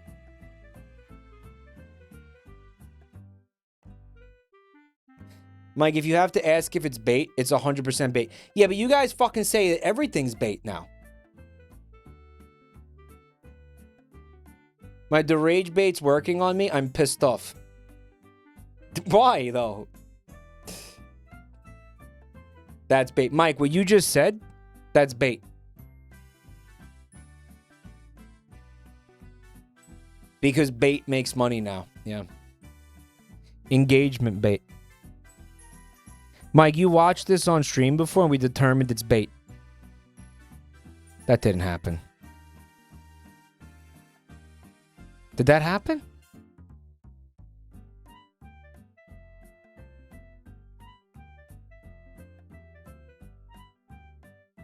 It's bait all the way down.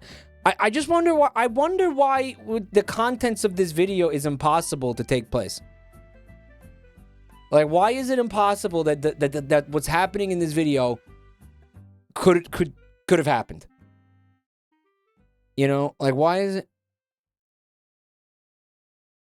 Yo creo que vas aquí. No. Un acierto. Bien, el morado. ¿Ves? Yo te dije, el morado es el... I don't know what she's saying. Mike, this game is solved by the feedback of the other person. I'm just asking questions. I am just asking questions. I am. Mike is doing a Joe Rogan. I'm just asking questions. I am just asking questions.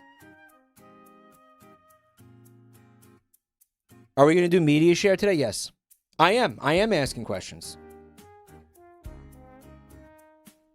The game is solved by the feedback of the other person. You're not stupid enough to fuck it up as bad. The only way to fuck it up is to do it bad on purpose.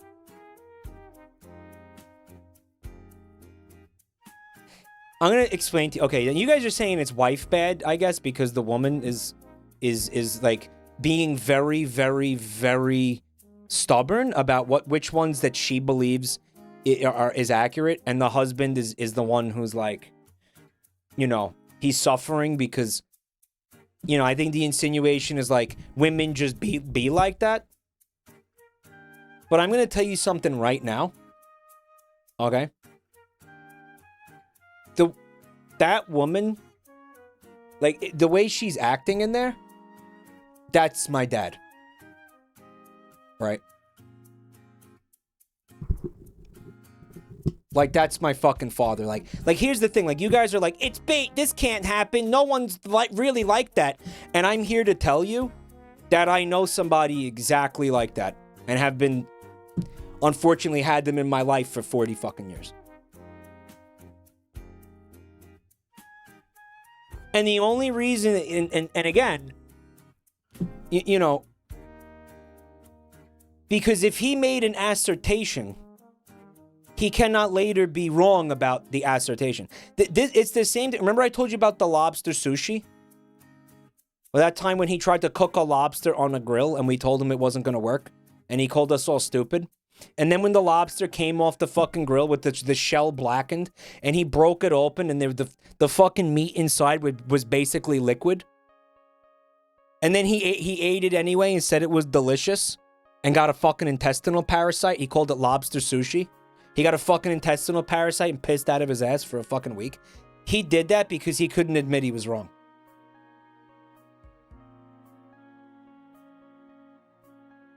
And you guys look at something like this and call it wife bad, but it's like the genders are irrelevant. I don't see wife bad because I see like, oh my God, that's my dad. You know, so. That's stubbornness, not stupidity. Well, I think it's both, right? I think it's a little bit of both. You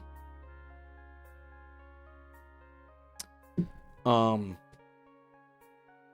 The burrow kick. Yeah, the burrow kick did not help, right? He's committed to the bit. He's committed to the bit. Right.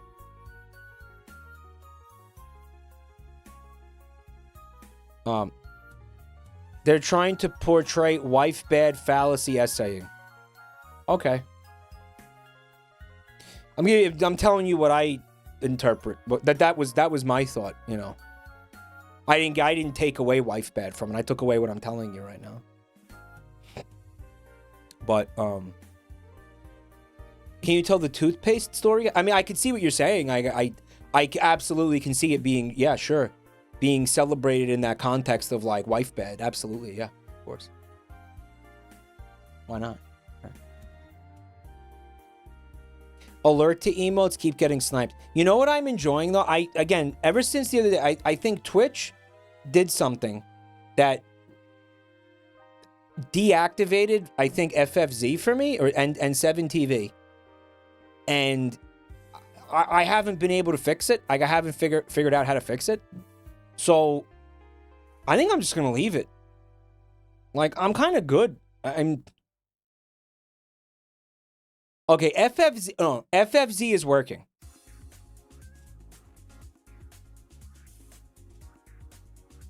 The one that's not working is 7TV.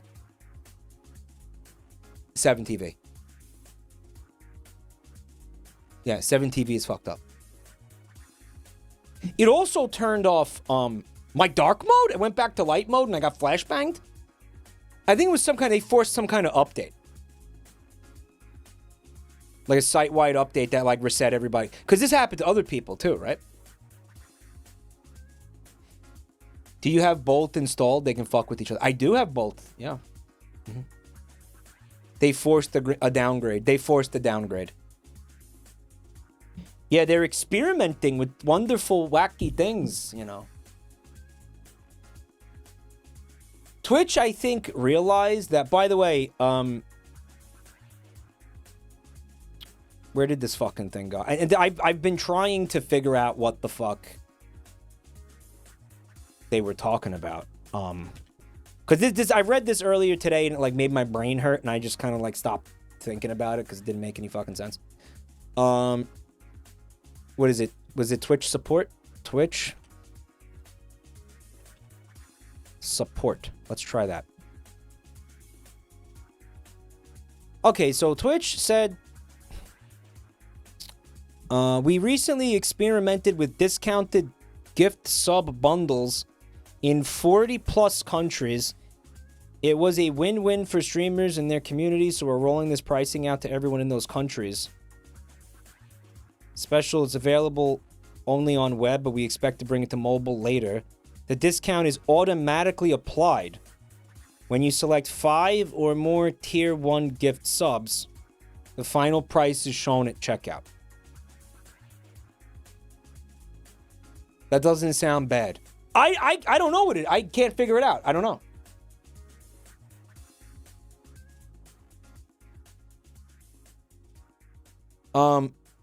Does anybody get it? Right after making individual ones more pricey. 5 gift subs changed from $30 to $25. Oh.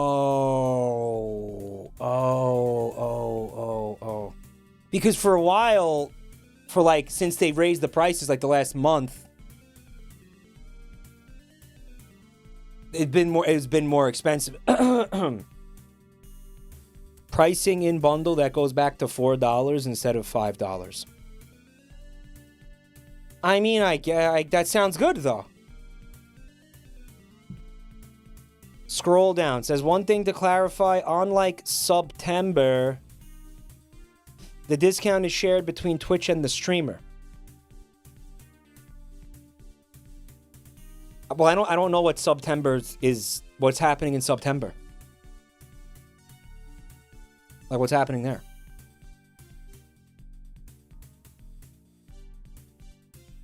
It's underhanded bitch talk from marketing. What?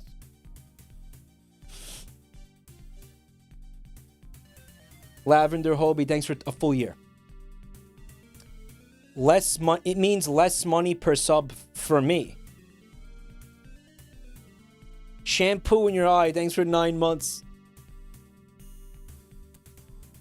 So I started trying this new shampoo. It's got a menthol flavor. I was like, oh, I like menthol. Like, I used to enjoy menthol cigarettes. But what happens now is like that cool menthol-y like sensation just gets in my eyes. And my eyes are like mentholated and it stings like a motherfucker. Like that fresh minty flavor is on my eyeballs.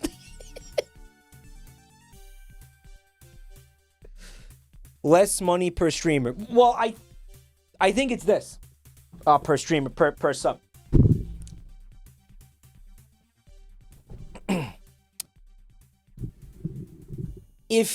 I think it's okay. They don't want people to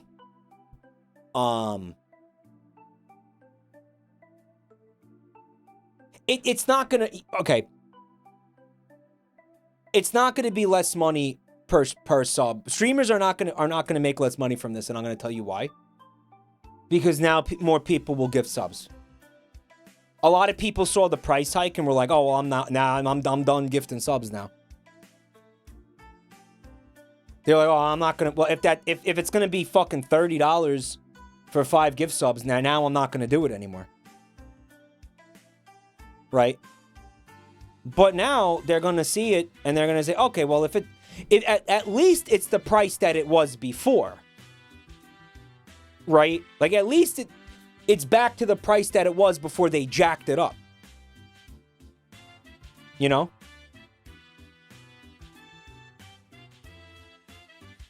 So when you buy, again, if you do a bundle, I think. If you buy, I think it probably starts at 5. So if you buy 5 gift subs, it's going to be the old price per sub.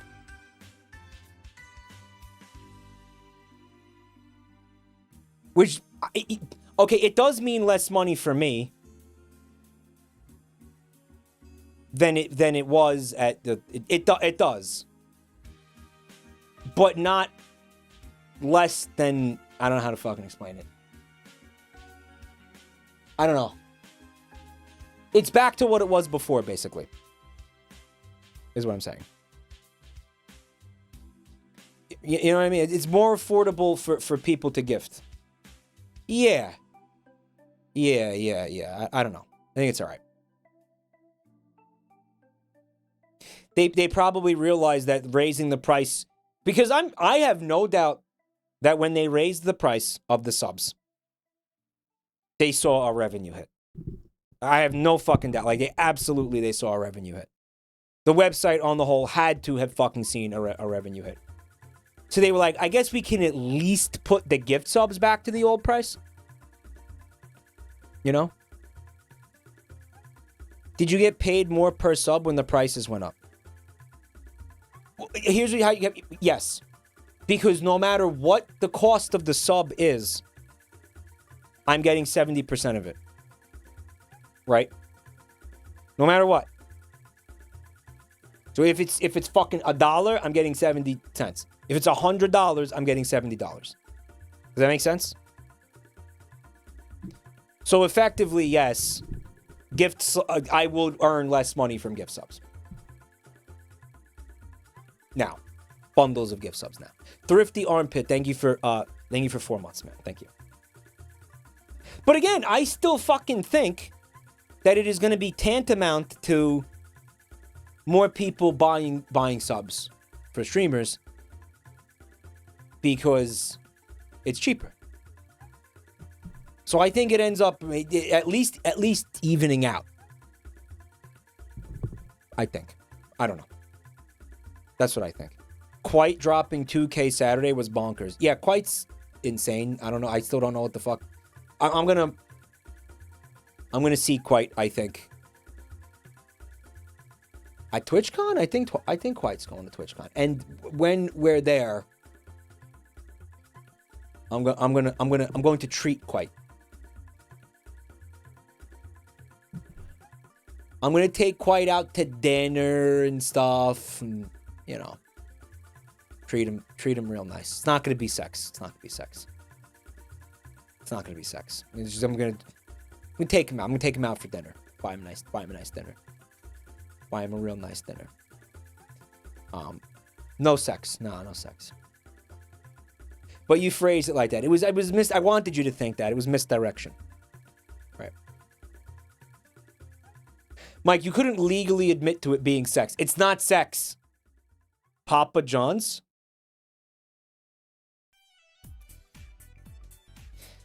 Tyler says, Twitch is tricking you into thinking that you're saving money by making you spend more.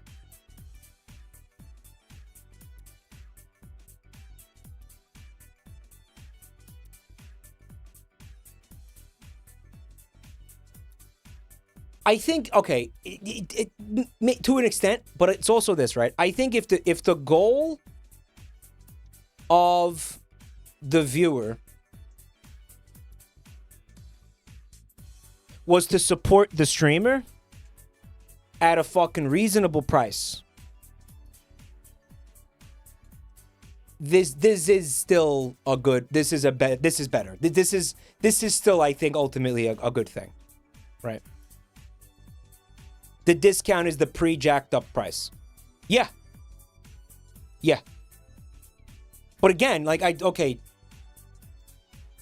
my argument, my suspicion of it, or my perspective of it is, that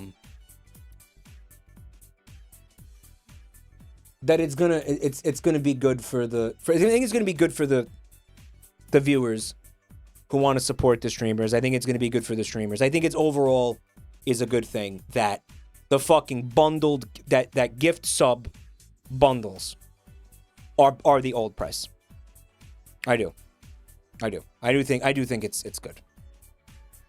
Yeah. For everybody involved. Because the streamers will get more subs, the viewers will get to support the streamers. I do think it will be good. Less money equals happy. Well, no, because like I said, I just think that the price hike was making people much less likely to spend money. And it was making them much less likely to do it. Like Gumby Noodle Mouth just did with the 5 fucking gift subs. Some fucking freaks in there. Thank you, Gumby. Thank you. But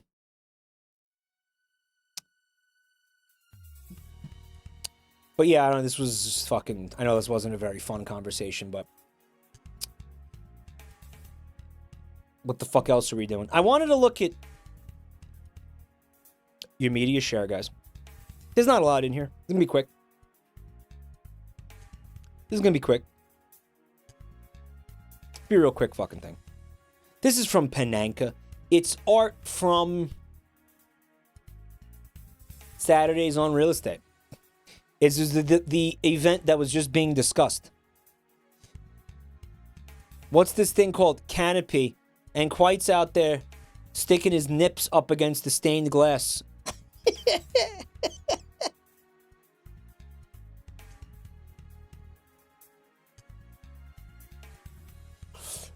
Penanka's so good at art. Penanka's good at like everything. Penanka also, remember, sewed the Jazz Mister?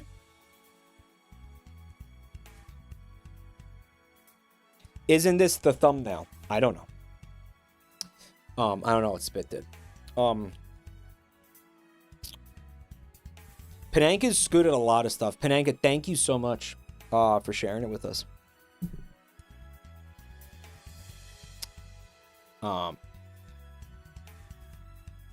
I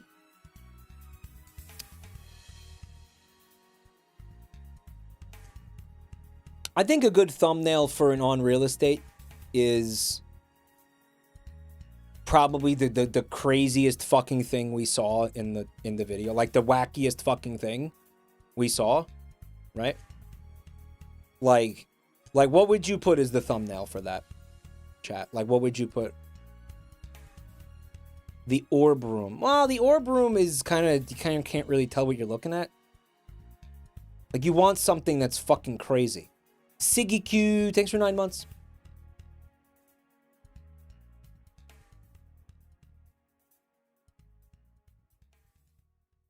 I am predicting that within 45 minutes, Mike's lung will begin to twitch uncomfortably.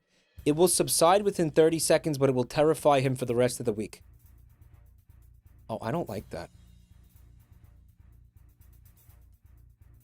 The prison cells or the mirror kitchen?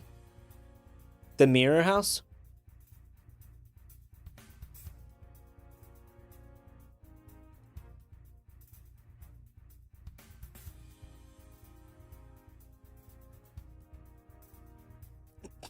No prophecies in chat, please. Prophecies are against the channel rules, guys.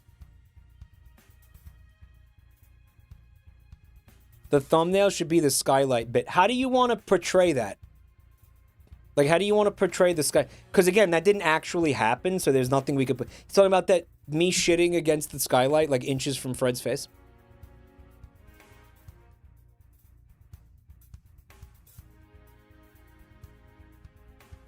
Wisbones had a hot dog for dinner. What kind of hot dog? Was it pork or beef?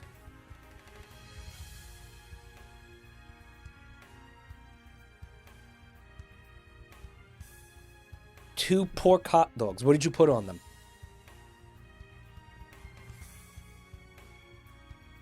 What was on them? Ketchup. That's it? Just ketchup?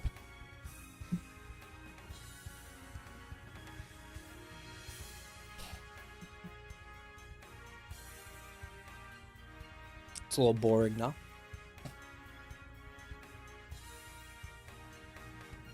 You know what I really like on hot dogs? What's that red shit? Not ketchup. The onions. You know those red onions? Right? No, it's not that red shit. Pickled red onion. Yeah, that shit. That shit fucking goes hard on hurt dergs. Hurt dergs. Catsup. Guys, someone once told me that catsup is not ketchup. And in fact, the two words have nothing to do with each other. Is that real? I always thought catsup was like an old-timey way of spelling ketchup. Carl, thanks for 33 months, man. Catsup. What is catsup?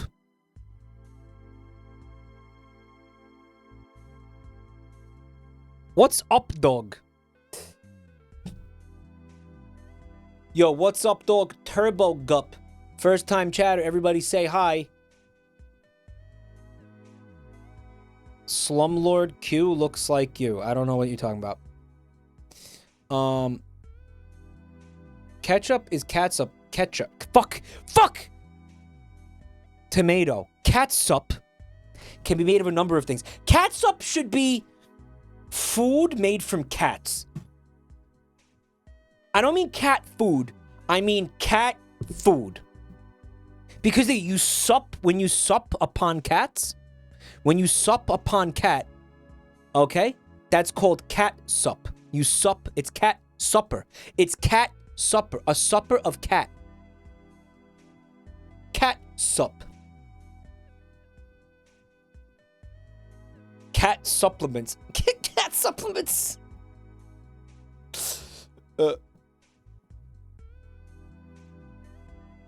Please keep saying sup. Gamer sups. Yeah, gamer sups. Cat suppositories. Mike is secretly Alf. Jabrelfi Mike. I'm telling you, the catsup name, it drives me nuts. Catsup and ketchup are different names for the same thing. But that's what we're talking about. It's apparently not. You are wrong. Bro. Can we get a fucking poll? Because half of you think it's the same thing, and half of you think it's two separate things. I want a poll. I want a poll for this. Can we get a poll for this? I'll make the fucking poll. I'll make it. I'll make the poll. God damn it. Ketchup equals catsup. True. False. Let's go. Does ketchup equal catsup? True. Wow. All right, so most of you think... So then what the fuck were these people gaslighting me and telling me it was something else? Why was I being mercilessly gaslit for no reason? Catsup has a different sugar-salt balance than ketchup. Are you just gaslighting me? They're full of shit. Wikipedia says they're the same thing. Oh, you guys are fucking dicks. Yeah, but that's Wikipedia, though.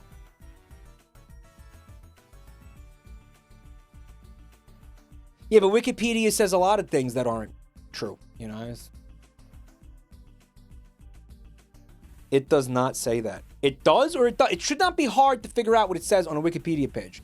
Why is that guy posting a TwitchCon hype? Why is he posting that? Hey!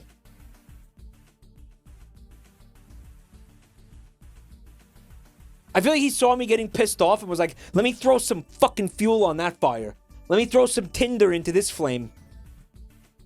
Let me throw some dried fucking lumber into the forest fire. I know it'll really send his rage over the edge. And then chucked one of those in there into chat for no reason.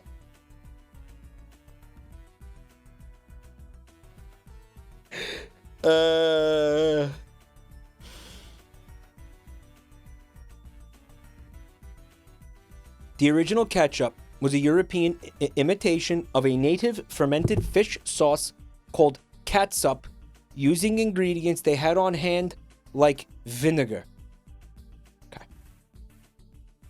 Why was it called catsup?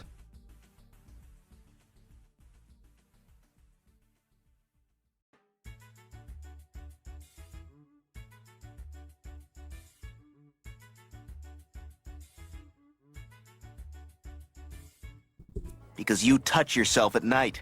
I think it's because they used to feed it to cats. Think about it. It's a fish sauce. Right? Cats would go nuts for a fish sauce. It's cat supper. It's supper for cats. It's cat sup. Yeah. It's a westernization of a Chinese word. Right. Because they didn't have tomatoes. They made it with basically, they used to make ketchup with, instead of tomatoes, they used fish. And that was called catsup. Right?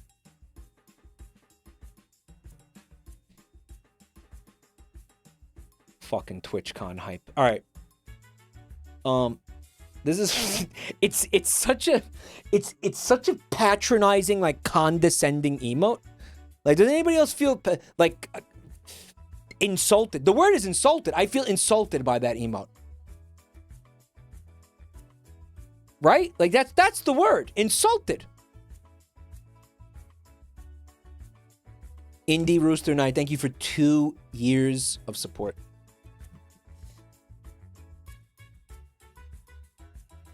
I hate how she gyrates around. It's skibbity. It's full-on skibbity. Speaking of which, I was just reminded of another video that I had I don't know if this is gonna DMCA me. This might DMCA. I don't know. Hold on. Yep. So it's a Skibbity concert. Check this out. Look at this. Look. They got all the Skibbity fellas. Right? What do you think of that, guys? Skibbity. Look at those kids are going crazy for this. Oh, they love that. They love that. Someone said it looks like Obama. Why do I say it?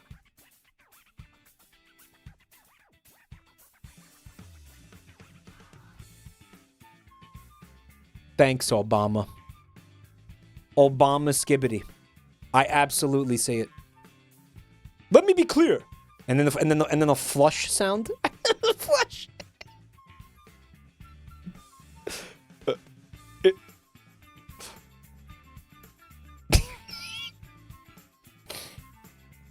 Yeah. Oh, they are loving this. This, I bet you, is in South America. Right? Because we know in South America, they put these kinds of shows on all the time for kids, right? But they basically bootleg shit. Well, I mean... Don't forget, Skibbity Toilet itself is basically bootlegged. Right? Possibly the Philippines. Yeah, but it's not like that can't happen here, and kids would go crazy for it. Okay. From Strangely Epic, they said, I am so ready for game show host era. Jabroni Mike. Mike mentioned he's going to be wearing a suit for That's My Streamer. I felt inspired to draw him in a funky jangle tailcoat. Okay. I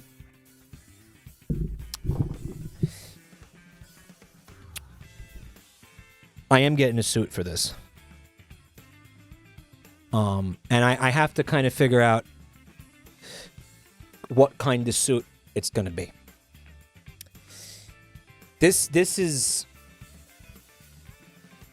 I think this could be close to something that I end up wearing, right? Is it going to be purple? There are a lot of considerations here. I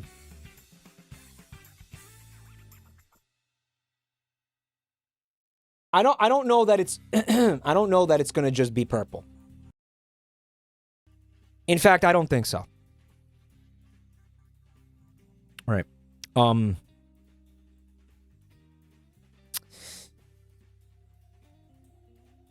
Because it would clash if it was purple. Yeah. Well, I think it could have elements of purple. This is going to be... This is actually going to be a really hard part of this. Wisp. All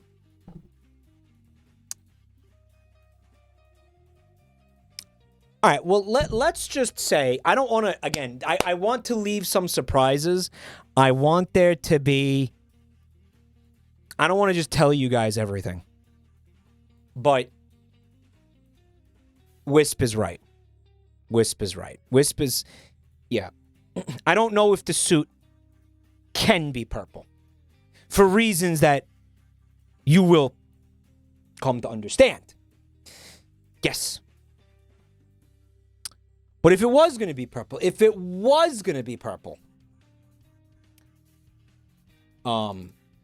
I was thinking it would be, though, but it seems like it can't be. I don't know. It would be something like this, because this rules. Strangely Epic, thank you so much for this. Orbinco with 29 months. Thank you so much. Guys, I have to go to the bathroom right now, or I'm going to have un accidente. Okay? And not in the good way. I will see you in like 2 minutes. Okay? 1 minute. It'll be 1 minute.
I'm back, guys. I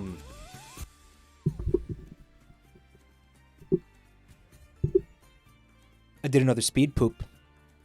I'm getting really good at pooping fast. I like how you guys can see my dancing when I have to pee, and you're like,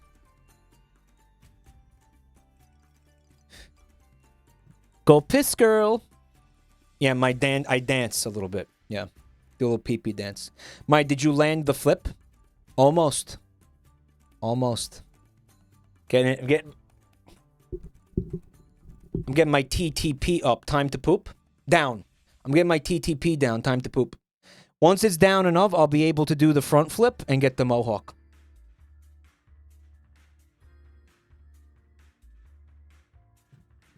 Now he's got a cool back tattoo. What?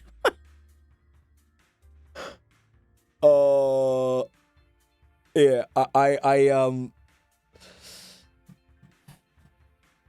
I'm getting good at it. Because right now my body has decided that it's cool to poop during my streams, but it's not. It isn't. So yeah. Someone said the longer they stare at septic, the more they hate the face meat concept. Yeah, I despise the design principle behind face meat. And by the way, it's not even Sega, it's Disney. Disney started that.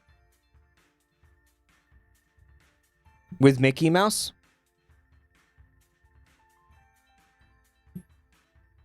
Yeah. Disney started face meat, and Sega just adopted the face meat. It basically stole it. This is from Tuna Newt, guys. Tuna Newt has made for us a fun little emote. I made a frog boiling emote. If I have to remove the logo, let me know. I don't think so. But look at that. Look how fun that is. Very cute. Very cute. A frog boy. How could we not use it? Okay, I'll upload it right now. How could we not want to upload that, dude? All right, we gotta upload that. We gotta upload it. Give me that shit. This is some good shit. Yeah, guys, we still have 16. Well, after this, 15.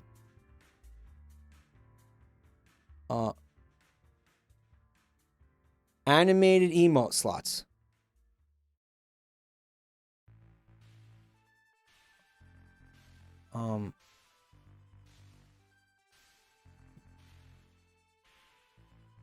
Hey, Mustard, what's the link, man? I got a J Mike not like this. Not like shit. Show emote. Oh. Oh, he's beautiful. Oh, wait, that's good, actually. All right, hold on a sec. Hold on.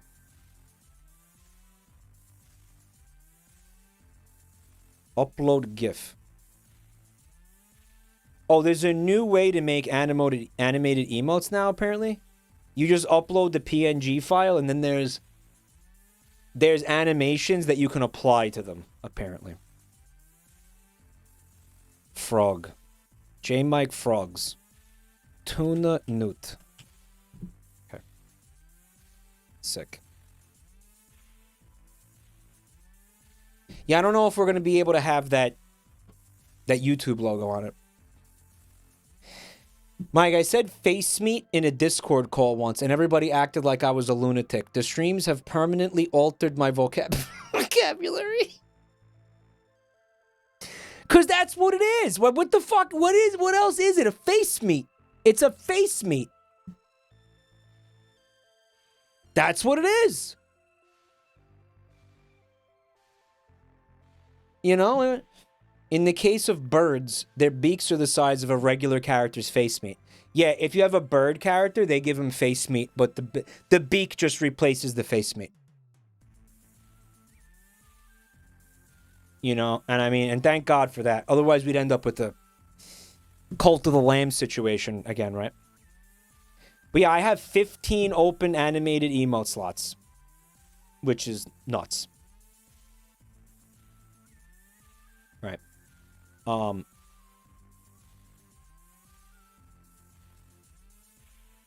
Let me look through these real quick.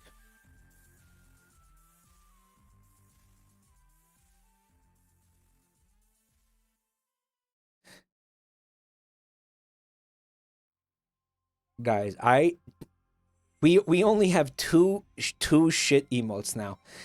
Cause remember Twitch deleted a bunch of them?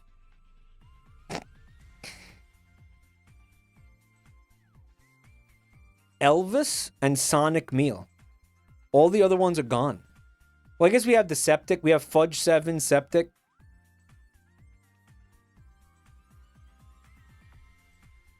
I missed the Fudge emote. No, the Fudge emote had to go. Fudge emote had to go. I don't know. These concern me. And then we have like some emote slots open in like tier 2 and tier 3. I'm hoping we could find some emotes to slap in there. My approach to... Can we have it back on 7 TV? Yeah. Stulius has all the shit emotes. Yeah.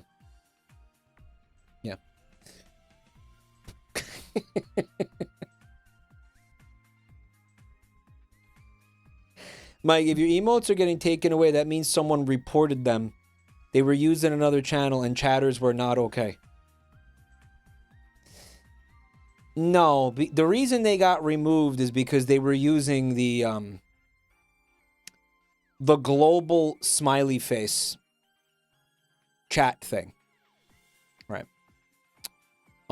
Which was always a concern, right? Like even Paul Revere got removed because my fucking thing was these emotes don't really look like that. You know, so meanwhile Joel has a bunch of emotes like that. They'll get, when they find out about it, they will delete those. They will delete them.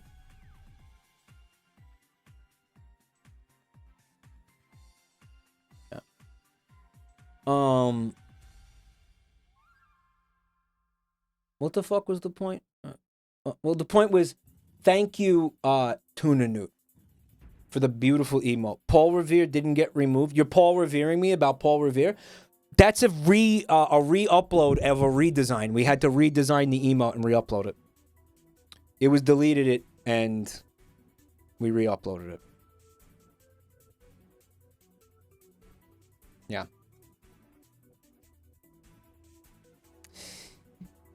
It is bizarre, Ghost FGC, because J Mike Chatoid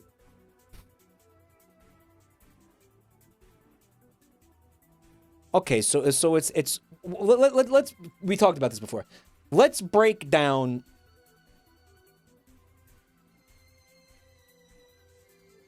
the J Mike Chatoid into its let's break down the global smiley face emote into its barest essentials. It's got a flat top of the head, kind of like a little robot looking thing. And then it's white. And it's got those purple ears.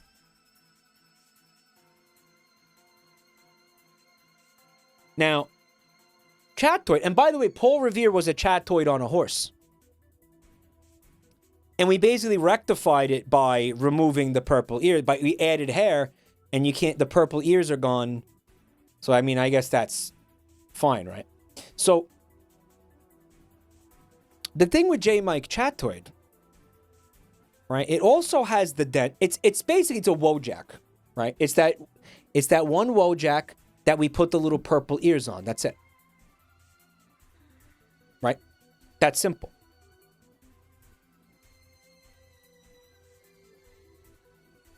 It does feel weird to me that emote got a pass. And I think the reason it got a pass was that because Like a person looked at it and decided we're not going to delete it. It was because, I think,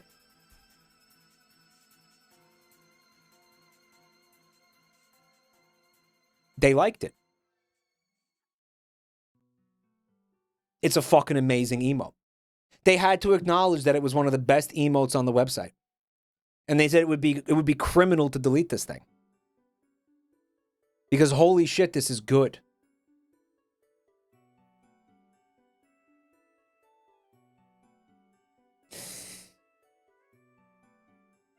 I don't know. I genuinely don't know why it got a pass. I genuinely don't. The thing is, you can pretty clearly see that it's not their global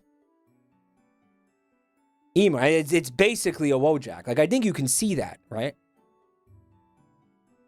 The mods understood its use. Yeah.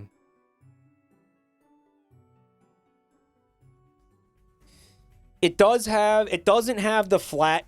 Really, it's just all it is it's that Wojak with the purple ears on it. And I think they just said, yeah, fuck it, like whatever. You know, I mean, what is it?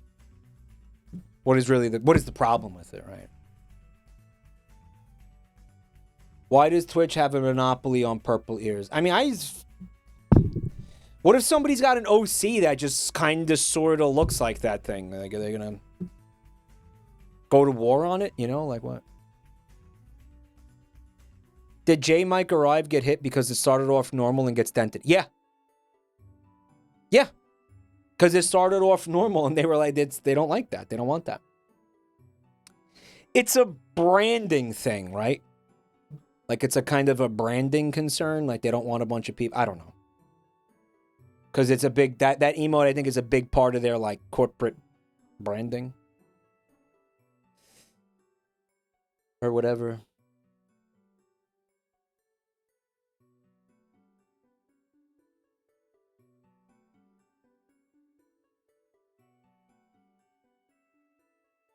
I hope they don't take it away. I really strongly believe that if they were going to take it away, they would have done it. Like, they had a really good opportunity to do it because they went through.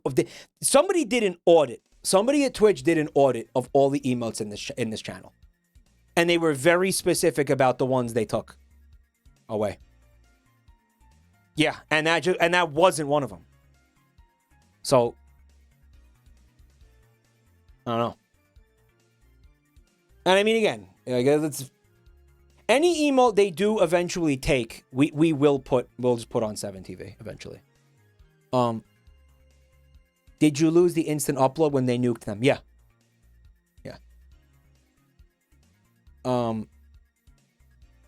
Did they email me when they nuked them? No,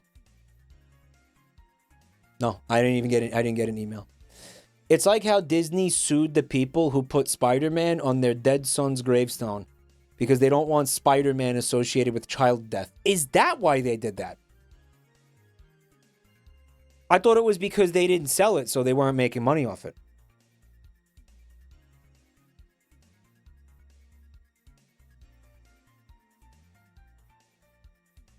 I assume that's the reason. Well, I mean, it's going in the ground, right? No one's going to see it. Who are they afraid of? They're afraid of worms seeing it? What's the problem?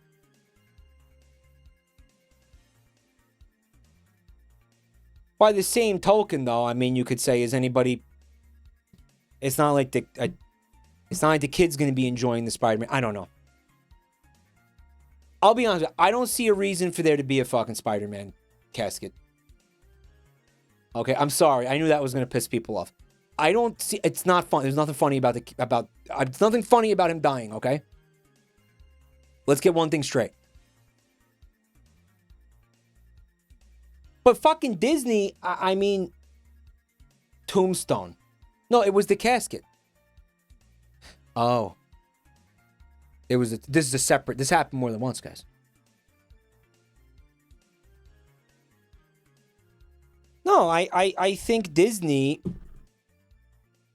would have just wanted a cut of the profits. Like, Disney would have been like, no, if anybody's going to sell something with the character we own on it, like it's going to be us, right? Not Disney. Disney doesn't own Spider-Man Dip. Someone called me a dip? Hello? It was Sony. Disney owns all Spider-Man merch rights.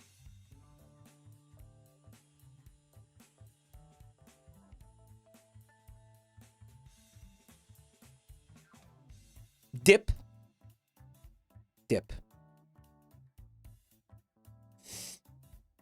I would love to see some Disney lawyers digging up a grave to remove a dead child. Would be amazing PR. I don't even think Disney gives a fuck about PR anymore. Did you saw the thing with the fucking the Disney plot? The guy choked in the restaurant at Disneyland, and they were like, because his wife had a Disney Plus account, we're not responsible for his death because it was in the end user license agreement for Disney Plus. That we're not responsible for anything if you die related to anything to do with Disney. His wife died.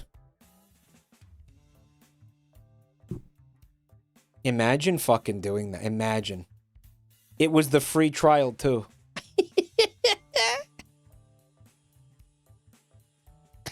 If you watch one episode of The Mandalorian, Disney can legally murder your wife and get away with it.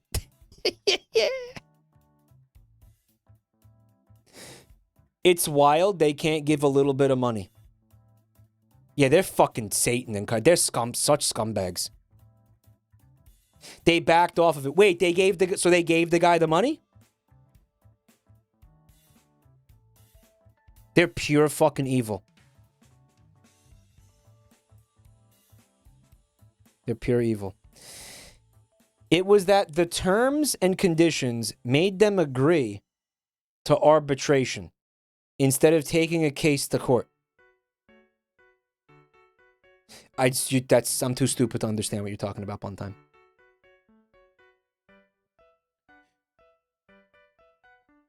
The clause said that any suit had to be settled through arbitration instead of court. Okay. Yeah. They're letting him take them to court. So in other words, because his wife had a free trial, because he had a free trial of Disney Plus. Wow. He wasn't allowed to take Disney to court. Because he had a free trial of Disney Plus. He wasn't allowed. The free trial agreement did not allow him to take Disney to court. That's what it was. Okay, but they were going to arbitrate with him, though. They were going to give him money, right?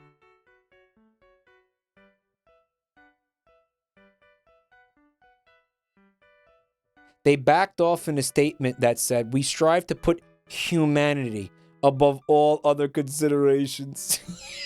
Okay.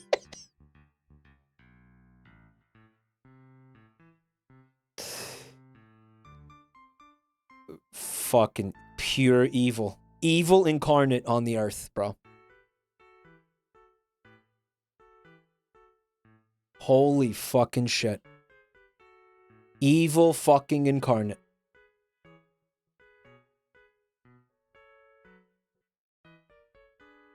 What a time to be alive. Yeah, it sort of feels like they don't give a fuck anymore. It's like mask off. Bro, here's the thing, though.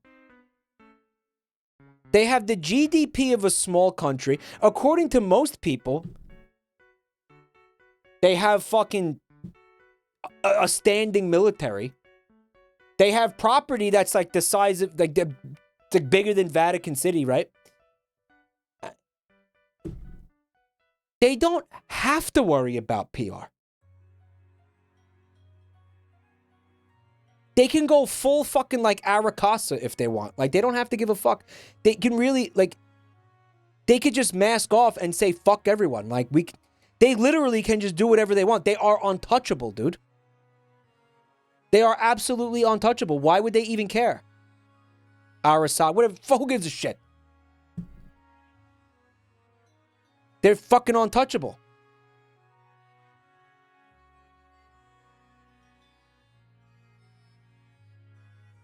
Like, who cares?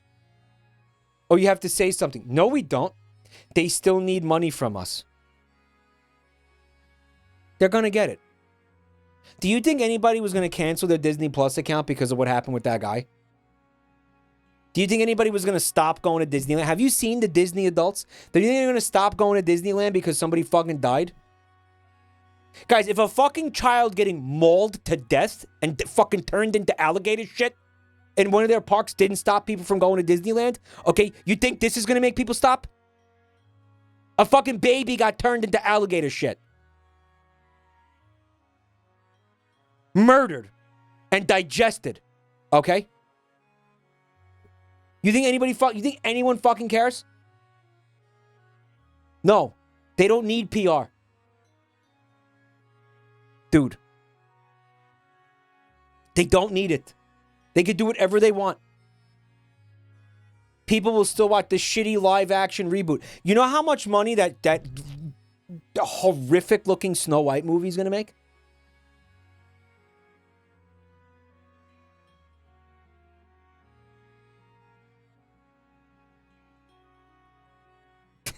Poggers, alligator shit baby. Not funny.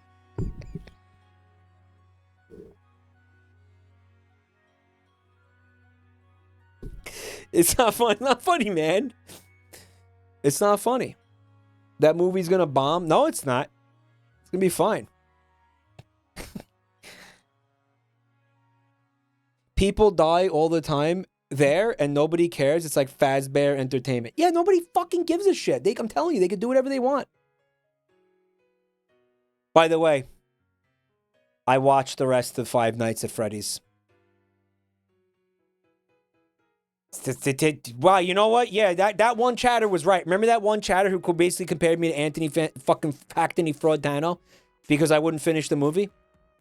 Well, wouldn't you know it, man? He was right. Because in the last 12 minutes of that movie, did they really turn it around? The last fucking 20 minutes of that movie made it go from ass to, oh my God, 10 out of 10. The last 20 minutes really mattered. Boy, I'm sure glad I watched the rest of Five Nights at Freddy's.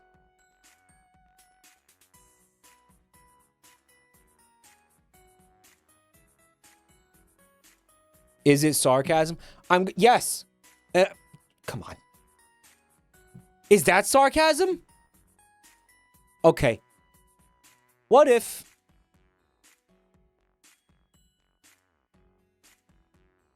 it was good? I feel like Five Nights at Freddy's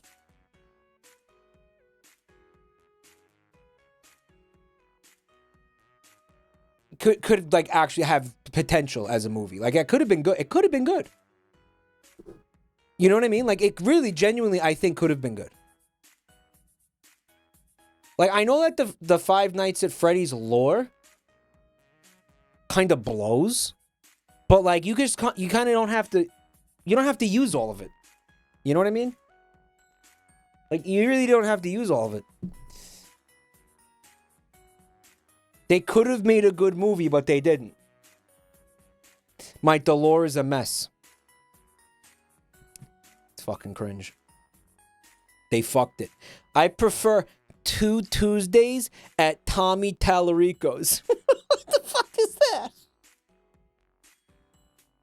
That's so stupid. Why did you say that? The lore is interesting, but it's stupid and convoluted. They're making the second one. They said they're going to take it in a way more of a horror direction. All right.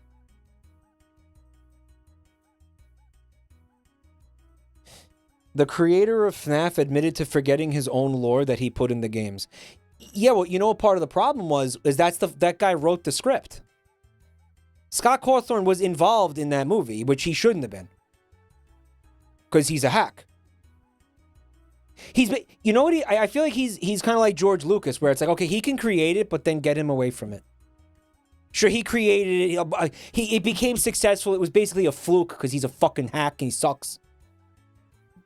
You know, like he's talentless, and the fact that something he made was successful is a fucking fluke. So let's take it and then just get him away from it. Just get him away from it. Right? That's how should have been the approach. He made games for 20 years before Five Nights at Freddy's. Yeah, and then they all suck. No one even knows the games. He was making like Jesus Loves You point and click shit? Fuck off. Who cares?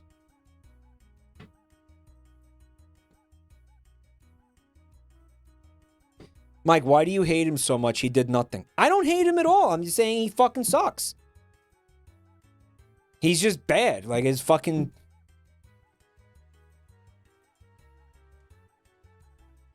What do you think of the animatronics, though? In the movie? They're good. They're good. Listen, okay. Mike, that's not very much. He sucks. I'm not saying I don't hate him. He just sucks. And you could tell that he's talentless because the fucking everything I find out about the lore of Five Nights at Freddy's, I'm just like, it just gets dumber and dumber.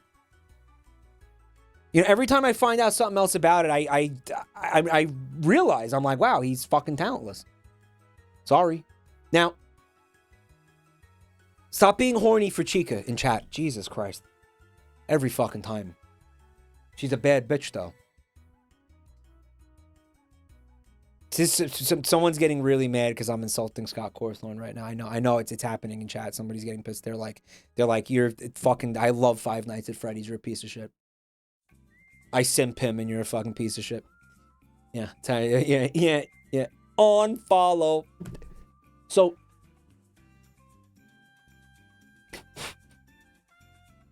God forbid a guy have an opinion. Here's what he touched on that was good, right? Old animatronics are creepy. It's easy. It's like clowns being creepy. Like so take something, you know, clowns, abandoned amusement parks, right? Like Kid Thing Scary. It's Kid Thing Scary, right? The old abandoned animatronics are fucking spooky. They're legitimately spooky. They're legitimately weird and, you know, they're fucking upsetting and weird, right? And he was able to capitalize on it in a neat package and in a fucking, I think, like a fun and interesting package that became a zeitgeist. You know, that's it. I don't want to talk about politics right now, guys. Stop. I'm obviously not trying to talk about politics. Mike is launching a multi-front war against man-children. Right, he had the viral boost on YouTube. And by the way, his shit going viral on YouTube had fucking nothing to do with him. He didn't fucking... That's not something he had any control over, you know? It was fucking streamers and Let's Players that decided to make content with it. He really owes he owes Markiplier and MatPat like his whole career, right?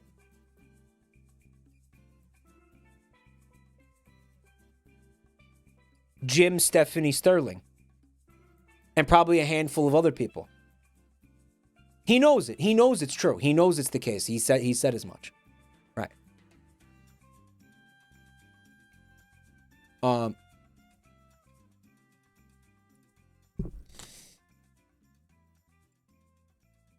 Game theory, yeah. The past few 3D FNAF games have refused to be scary. I don't know. Hold on.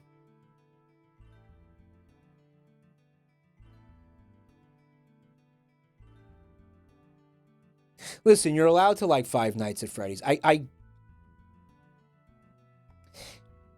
conceptually, right? Five Nights at Freddy's is... It's good. Were they ever scary? Well, I mean, you know, define scary, right? Like, I was, it had jump scare. It had atmosphere, and it had jump scares. It did. The atmosphere, it did do it well. It did. Ultimately, we can argue that a jump scare isn't really scary. But I think the games did a good job of, I don't know, what's it called? Like, kind of setting you up for the jump scare. You know, and like easing you, like, I don't know, giving you the inducing anxiety prior to the jump scare, right? Building tension. It did all that. It does do all that. It does.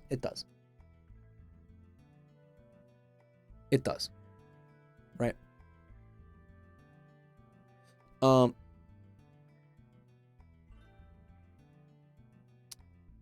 I'm not ignoring what Mike is saying, but the cute Hello Kitty shirt is softening the blow a lot. Every time I need to tell you guys that the thing that you like sucks, I'm going to put on the Hello Kitty shirt first.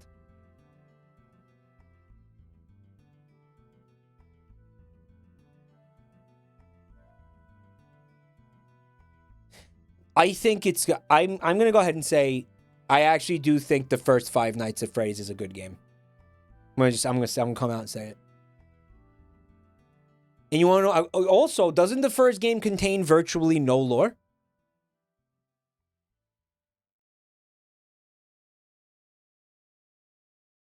It's boring as fuck.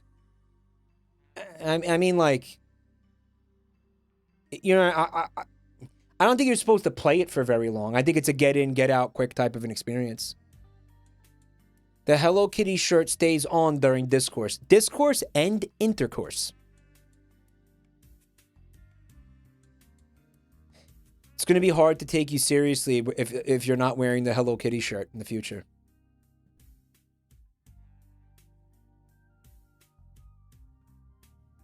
Yeah, I'm telling you, I think his lore is bad. So what is it, right? It's all it's dead children that their souls are in the animatronics, basically.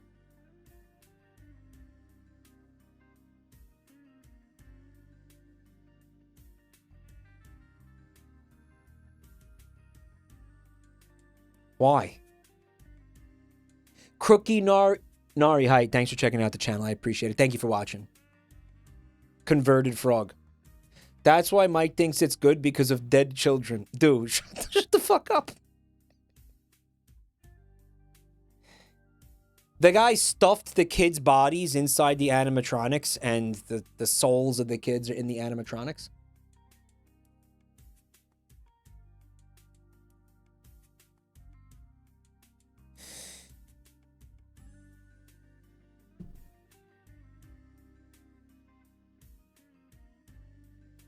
So there's like rotting child carcasses inside of the animatronics, dude.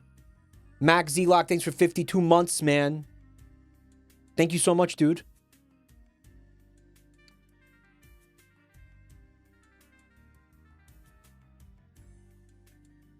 You need to watch the FNAF game theory right now. I'm going to be honest with you. I have absolutely no fucking reason not to watch FNAF game theory video right now. There is no fucking conceivable reason that I should not watch that right now. But will you? I don't know. I don't know. I don't know.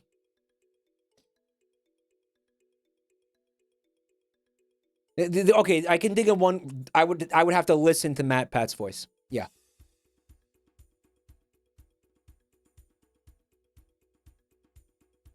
Yeah, I would have to hear his voice. That is a concern. That is a big problem. Yeah.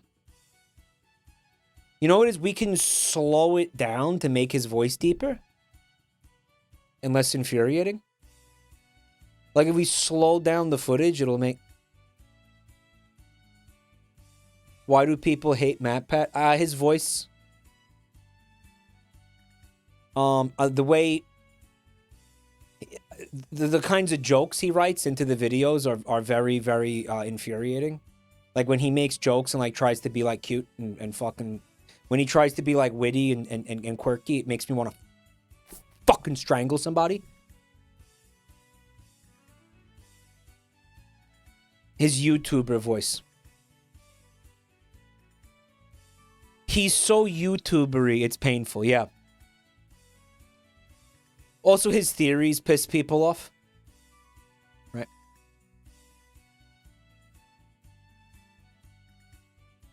Everything with him is a Reddit pun. And I'm going to tell you something that you cannot understate. I'm going to tell you the number one reason people hate him, and it's easy to overlook this. It's that one photograph of him that he animates and puts in all his videos with the eyes on it, where he looks like that with the lanyard on his neck. Seeing that sends me into a blind fucking rage. And the way he uses it and like lazily like makes it smile and frown and shit and like manipulates the face is vomitous. It's vomitous. Looking at that sucks. Foul movement, thanks for 11 months.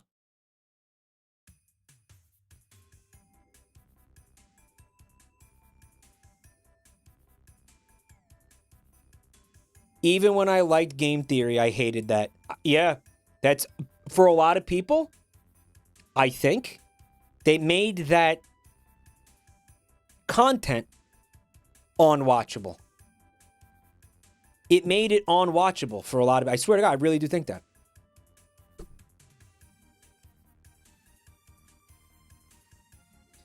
Watch the first one anyway. Okay. Poll. FNAF lore. Bit.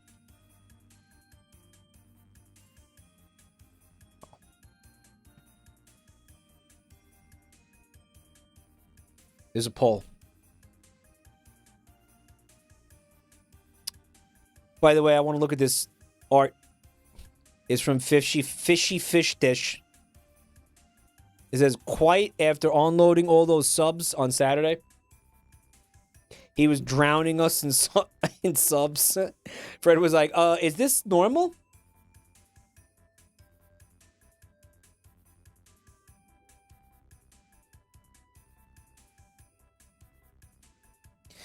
My moderator Static, he says, I am leaving, and yes, I am announcing it.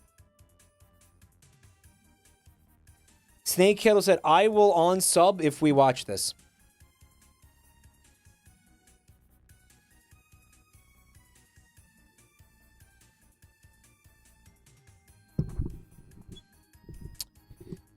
Well, looks like 71% of you want to see it. Wisp, would you send me a link to the video?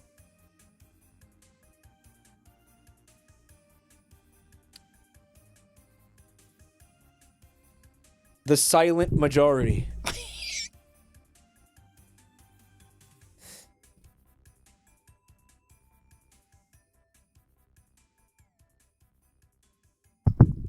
Well, which is the lore video? Oh, wait, can we watch a non-MatPat lore video? Maybe that's a nice compromise. What if we... Oh, let's watch one that's not MatPat, because MatPat's the fucking problem. Right?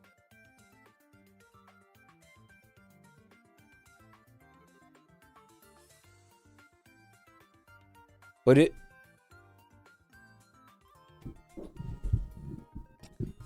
MatPat's the issue, dude. Wendy Goon has a good one. Wendy Goon?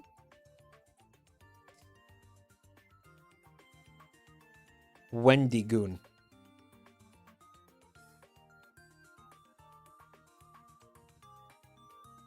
MatPat is no longer the host of Game Theory. But the video that we're watching, absolutely, it's a MatPat video. Wait a minute, so they he retired. Yeah, him retiring does not remove him from all the videos he was in. Like, it doesn't just somehow magically, with an algorithm, replace him with somebody else. Like, are you okay? Holy shit.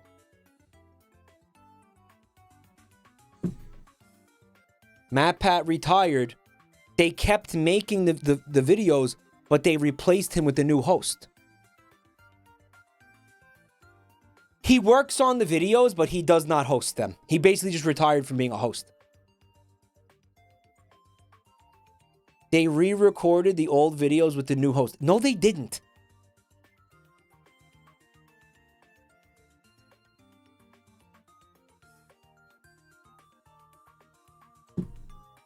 Guy, here's the thing. I will not be able to find a decent FNAF lore theory video because imagine going to YouTube and typing in FNAF lore.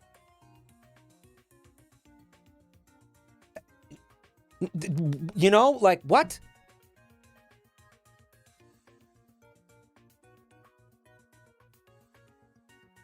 You will watch MatPat. I don't know. I don't want that one guy to unsub. Can we watch Story of Undertale? No.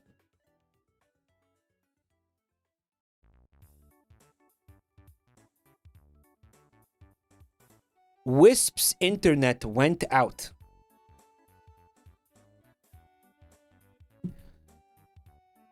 I'll unsub if you watch MatPat. There's a lot of... I'm seeing a lot of people. I'm going to... My fucking career and my livelihood will be negatively impacted if we watch MatPat.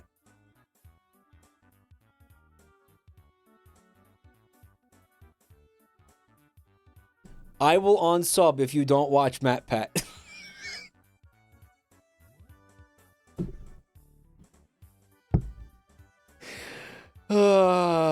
You guys are so stupid. Why do you like MatPat? Like, I thought we were in... I thought this was a consensus thing that, like, generally we did not want to fucking see his shit. All right, I'm going to YouTube. I want to see what our options are, bro. All right. FNAF lore. Okay. Explained. In 10 minutes. Okay. This has 8.3 million views. Is from a year ago. From Krog. What about Krog, guys? You want to see Krog?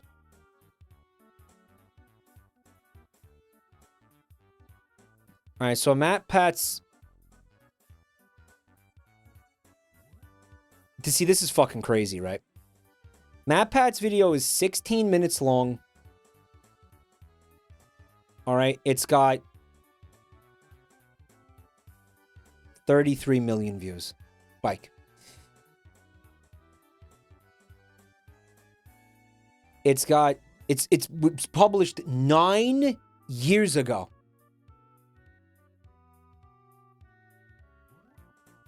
That's like, this video has been on YouTube as long as I've been streaming on Twitch. Alex, thank you for the gifts up to MatPat.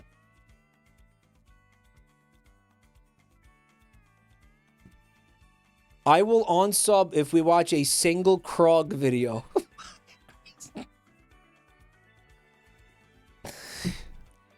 All views deserved.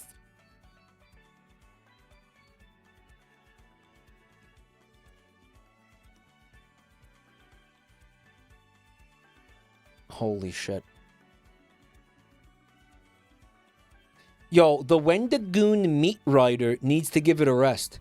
This is a MatPat night. You guys are so fucking funny. The meat rider. Fucking meat rider. Oh. All right.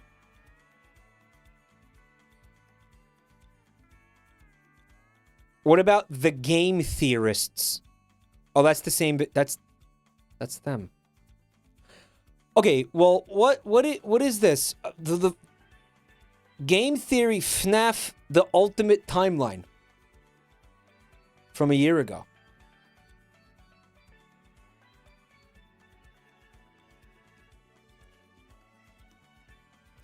There's a playlist of Game Theory FNAF videos. It has 104 videos in it.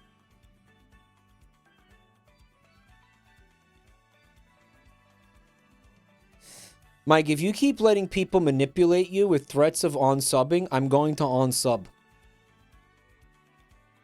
Yeah, it's a cow being viciously milked.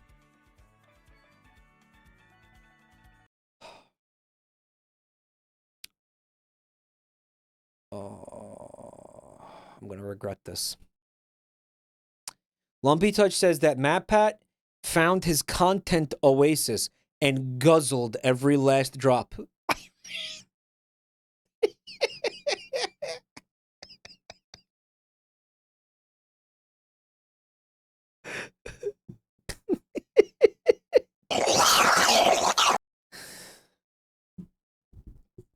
All right.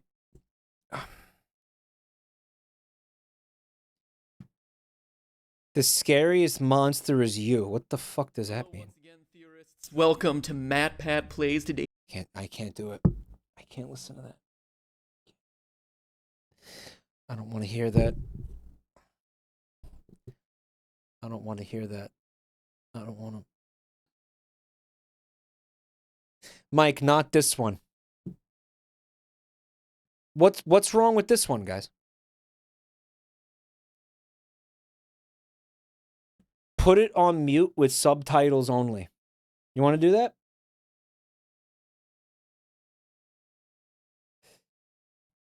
We could do that. That way we don't have to...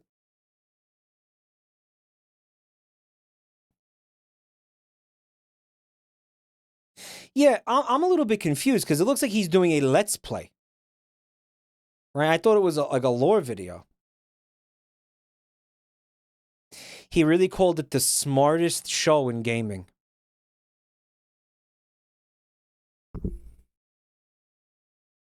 It's a bit... You want... Can we skip it? Wisp, am I allowed to skip the intro? Maybe we can skip that part. Maybe we don't need that. No?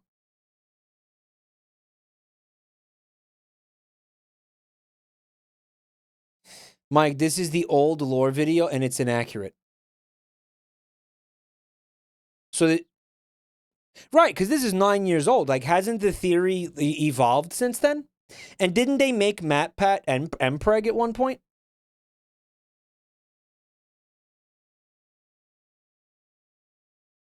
Isn't he a mother now?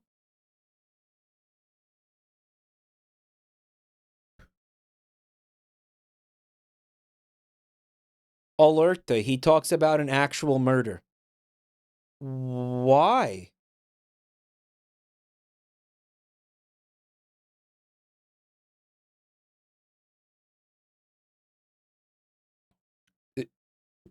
So there's another one that is more lore accurate. Pregnant MatPat. There's nothing wrong with pregnant MatPat. The Ultimate Timeline is the better video on my league. You know what I think is fucking amazing about you guys? So many of you are getting so fucking passionate about Five Nights at Freddy's. It's fucking crazy. God, this is a game for babies. You guys are losing your fucking mind. You guys are attacking each other and insulting each other over this, over a fucking lore video. You guys are going fucking mental over this. This is crazy.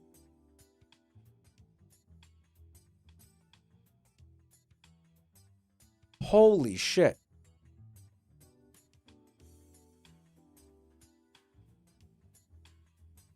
Har, har, har, har, har, har, har, har, har, har. This is my hyperfixation. What is it? It's every single one of you has the same fucking hyperfixation for Five Nights at Freddy's?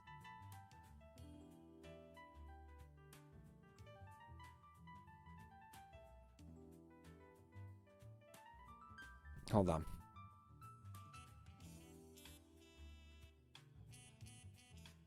The ultimate timeline. All right. They're saying we're going to watch this one. By the way, this one, okay, does not contain MatPat because it's from a year ago when after he retired, right? We end the torment. 19. That kind of sounds like MatPat, guys. Kind of fucking sounds like him, guys. Kind of sounds like him a lot.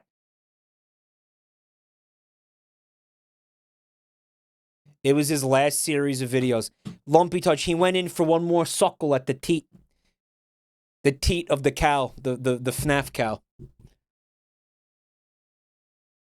Books, 11 games, 8 whole years, all leading to this moment. Guy, would MatPat have had a career without Five Nights at Freddy's? The ultimate FNAF timeline is finally complete. The pieces are in place for us. Now, I can't believe that people were saying FNAF unironically. It's such an awkward... Like, you have these consonants, like F and N, together like that. It's a very offensive kind of a sound, right? FNAF. No, you can't say FNAF. You can't put an A in there. FNAF. FNAF. You have to go FN. FN. FN. all we have to do is put this story of FNAFies.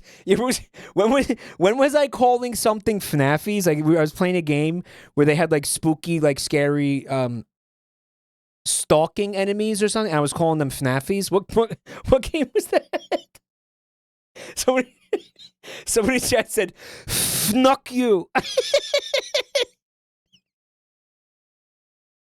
Pizza Tower, because Pizza Tower had FNAFies. Yeah, it had real FNAFies. tragedy, jealousy, and loss back together. Hello, Internet! Why does he do that? Welcome to Game Theory! And Fazgoo wasn't This is hard. working on for the past decade of my life. This one is big, my friends, and I gotta admit, kind of nervous. I'm kind of nervous. I'm kind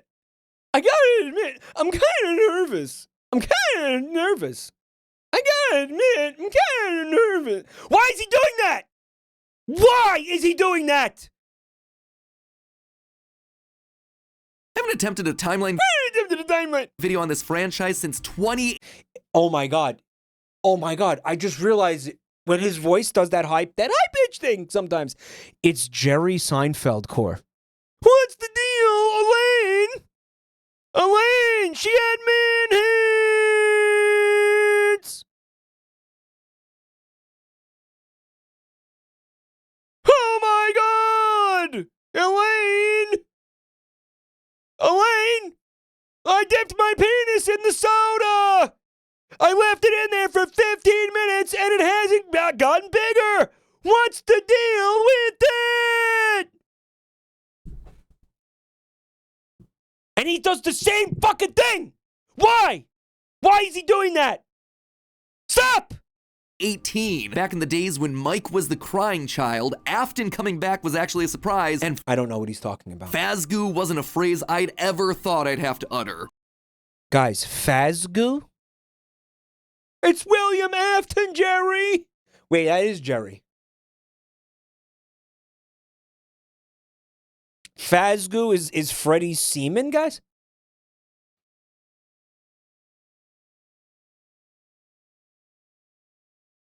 Fazgoon. Freddy Fazgoon. But since the last time I did something like this, we've had 3 more massive games, the death and revival of the FNAF movie, and more robot kids than you can shake a staff bot at. It is exhausting trying to keep track of this whole franchise. So they're all dead children. Which honestly is why I'm here today. The lore at this point is complicated. You know, Puppet God was the person in chat who said, Why do people hate MatPat? I don't understand. You really can't get. You don't get it. You really can't fathom why people might.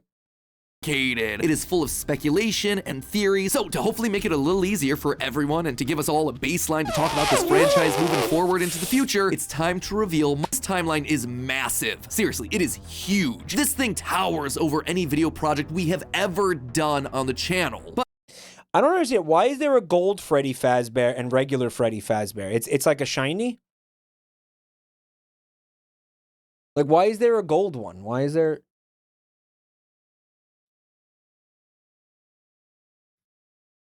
Basically. It's a different suit. But when you look at the totality of this franchise, the story of FNAF really boils down to the story of one man, William Afton. His successes, his failures, his rise to becoming co-owner of one of the most successful restaurant franchises. They just kept churning out new games and adding more animatronics, right? Like, that was the gimmick?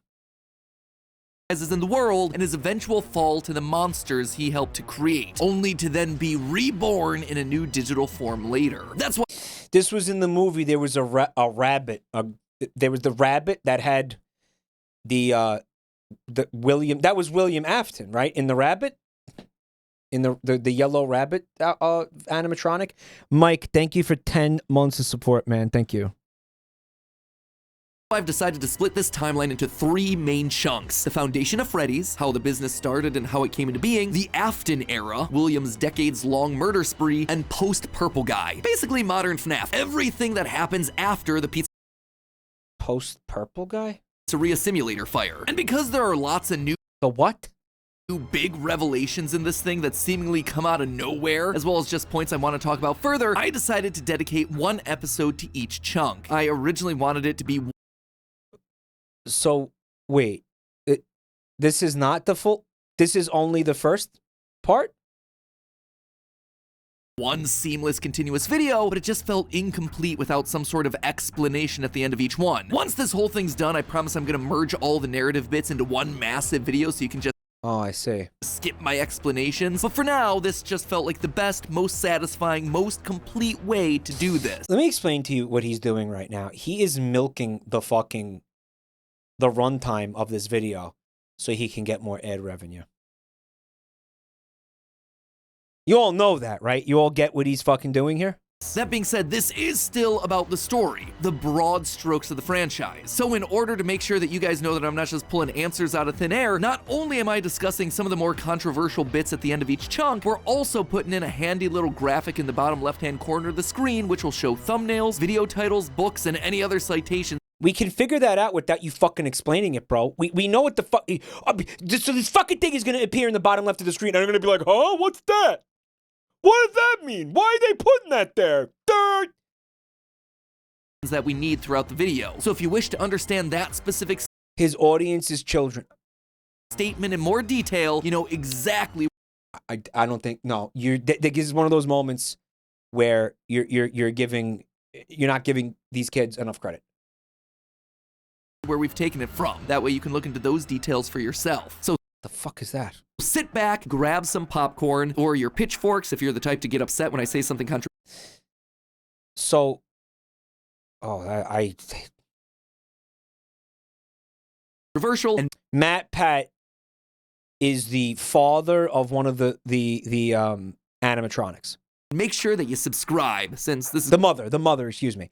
The mother of one of the animatronics. Going to be a video that you're going to want to come back to a few times in order to fully dissect. Oh, I don't think that's going to be a problem, Matt. Without any more waiting, I present to you the story of a loving, obsessive father who slowly descended into madness and along the way discovered the secret to eternal life.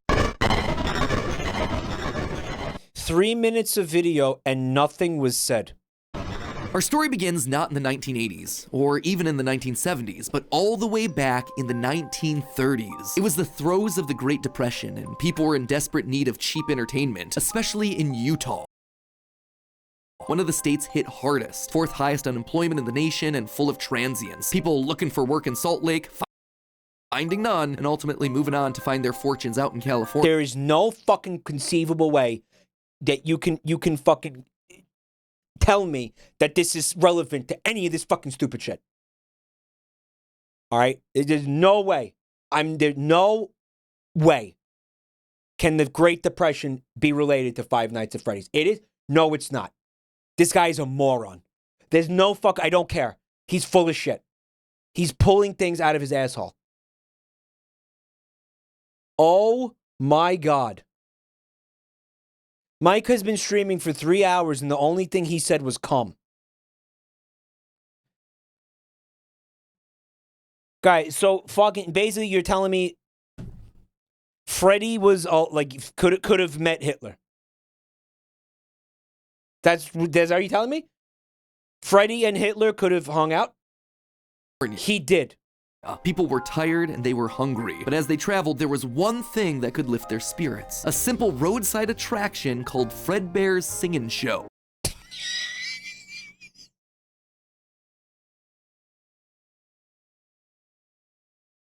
The ads were plastered all over town, featuring an animated bear drawn in the popular pie-eyed cartoon style for characters at the time. He resembled cartoons like Mickey Mouse, Felix the Cat, Betty Boop. It immediately said that this, Fredbear's, was a place where you could bring the family. And the price, honestly, couldn't be beat. For 50 cents, you could get food and entertainment. What do you think that will cost now? Thanks, Biden. And as you watched the local trained real-life dancing bear perform on stage. Oh. Normally, you only got to see It was a real bear. It was a real bear? This, by the way, is being culled from like 8 years of shitty games. And books. They wrote books, right? D the Zombie, thanks for 55 months, man. Thank you. dancing bears at large traveling circuses like Barnum and Bailey, where the tickets would go for about $1. That's $1 without food. But this was a smaller show. He's just making shit up. I swear to God, he's just making shit up. Like the type from the Von Brothers or the Robbins Brothers, where tickets would Just fucking making shit up. sell for just a mere 50 cents. Watching that bear do tricks on stage brought a glimmer of joy at a It's not dancing. It just looks like it has to piss. time when so much was wrong with the world. The simple show would go on for years, bringing The simple show would goon for years. happiness to hundreds of travelers passing through looking for a quick meal. But it left a permanent impression on one little boy. I like how you cannot fucking tell me that it was relevant that you get a hot dog when you come here. What the fuck was the hot? Why am I getting told about the hot dog? Is the hot dog, is it like Chekhov's hot dog? Where you can't put a fucking hot dog in the first act without it going up someone's ass in the third act? Why are you telling me about a fucking hot dog? There's no fucking shot that hot dog is relevant. No way. No way. No way the price of a Barnum and Bailey circus ticket in 1932 is relevant. It's not. Stop.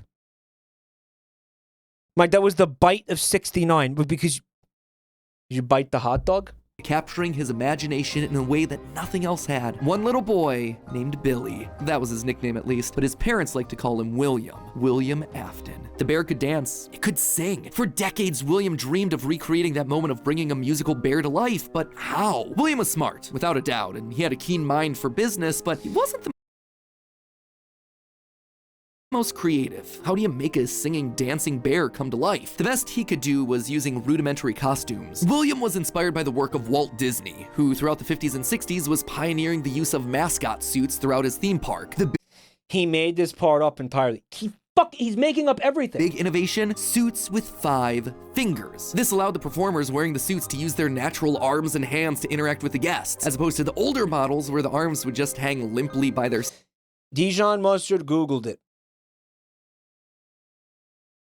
It cost 50 cents. In 1930, 50 cents in 1930 is $9.42 today. sides. Finally, with a simple mascot suit, he would be able to realize his childhood dream. He would There's a fucking monsoon happening outside. We might lose internet or whatever. If I lose internet, it means Freddy Fazbear got me and you'll never see me again.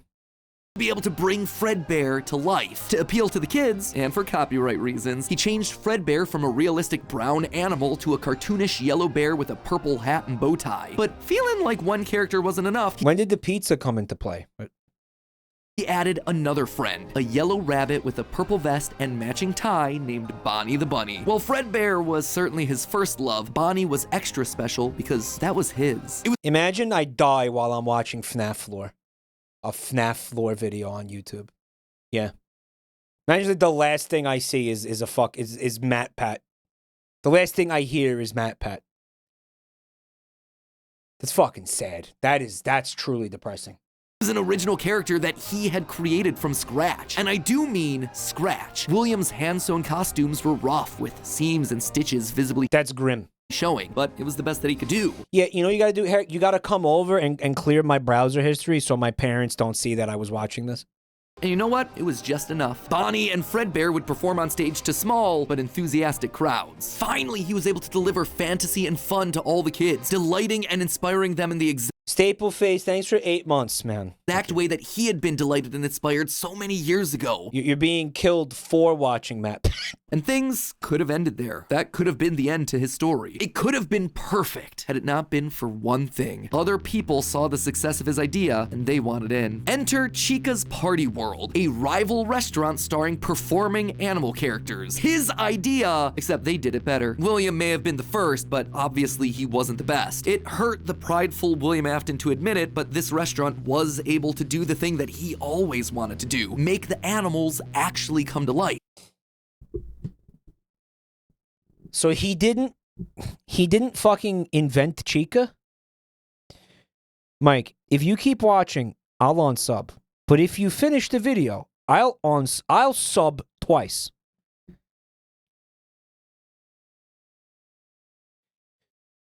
So the guy is saying he's going to unsub if I keep watching this.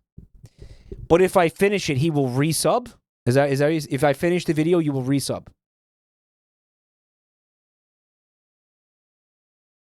All of the performers in this restaurant were robots, simple metal skeletons that were powered. All right. What if maybe it gets better if the playback speed. Can we? What if maybe it's better if it's a little bit faster? By battery packs, but all of them able to freely turn and talk and dance on their own. No More high pitched.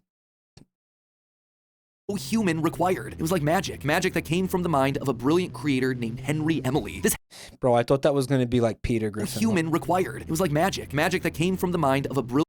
That's Peter Griffin in like with a mullet. I thought it was Dio. That's Alex Yick. Glam Rock Peter. Yeah, it's Glam Rock Peter. Brilliant creator named Henry Emily. This Henry, in some small way, had been able to harness the power of life itself. Afton admired him. He was jealous, to be sure, but he also looked upon this man with awe. Off to one side of Chica's Party World was a So this guy basically invented animatronics, and the other guy basically. Okay. Small cabaret stage featuring an elephant magician. On the other, a hippo known to ramble on and on. That one was more of a joke for the parents, but it was the main stage that was for the kids. A rocking band of characters featuring a yellow chicken thing with a southern drawl named Chica, backed by a band of other country-themed characters, including a pig with a banjo, an upbeat frog from the local swimming hole, and a brown bear with a heavy southern accent. Wait, a bear? But bears were his animals. Why not a cow or why? Or a horse, something to fit the country theme a bit better. Is he going into too much detail? Does anybody else think he's going into too much detail? Why did it have to be a bear? And like, I feel like he could have cut to the chase on so much of this shit. Adding insult to injury. But again, it has to be stretched out like Goatsee's anus. Runtime. They had the nerve to call this thing Ned Bear, a direct copy of his own Fredbear. Whoops, that's gonna leave a mark. No, that was not okay. Afton's jealous admiration turned to hardened. None of this is mentioned in the game. It looks like a lot of it's coming from books. Bitterness. A bitterness that would only grow over the next couple of years as families continue to choose Chica's Party World over Fredbear's. It's like he's making a story time video for 5-year-olds. William just couldn't compete with the appeal of the robots. Eventually, his restaurant would go bankrupt, only to get bailed out by, of course, Henry Emily. Another insult. Another humiliation that William wouldn't soon forget. 1979. Despite being bitter, Afton couldn't deny that what came next was a period of massive success and expansion. With the two franchises now merged into one, it was the best of both worlds. Afton's ideas with Henry's robotic expertise. The two men decided to launch under a new name, Fredbear's Family Diner, a pizza chain that would eventually come to feature a mix of humans in performing suits as well as on-stage animatronics. They decided to stick with Fredbear as the headliner, considering the yellow bear was easily identifiable as a brand and because he was the original performing animal mascot. Afton appreciated that. This new restaurant would also see a mix of characters as the two franchises merged into one, with Pig Patch and Happy Frog performing. Yes, I sped it up. I wanted to try to get it over with quicker. right alongside Fredbear and Bonnie. Maybe we got to make it a little bit faster. Let's. This sucks. And I'm gonna put it 1 point. Wait, hold on. Yeah, 1.5. And as part of this one big Fredbear family, they even got themselves official This fucking sucks. merch that released, ranging from masks to magnets.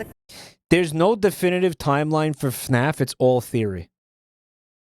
So the guy, again, he did read the books. He did play the games. But he is also pulling a lot of this out of his ass. Right. Someone has a time to move on. Yeah, you know what I love about that? You wouldn't have been able to say that in chat like a month ago. Remember that? Remember we had move on. Remember we had move on the ban list? Remember that?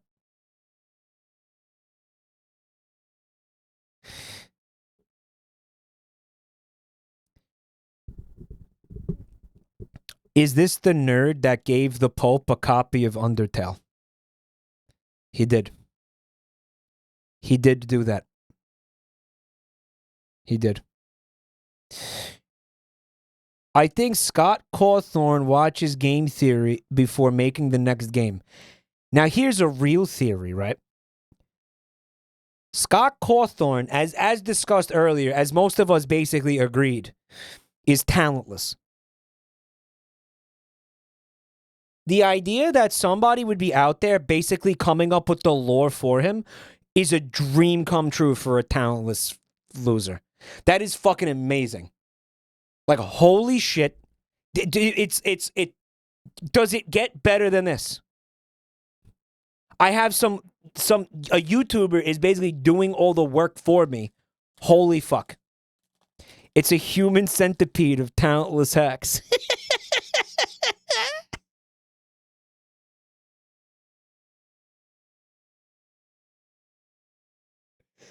A symbiotic relationship. The kids eat it up. Why do you hate him so much? I don't hate him. I don't hate him.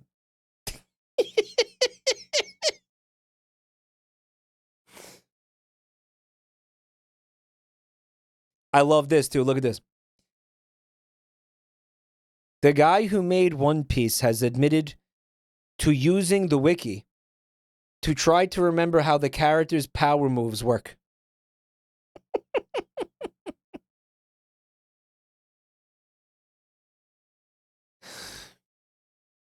Well, he's been writing it for how many years? Like 30 years?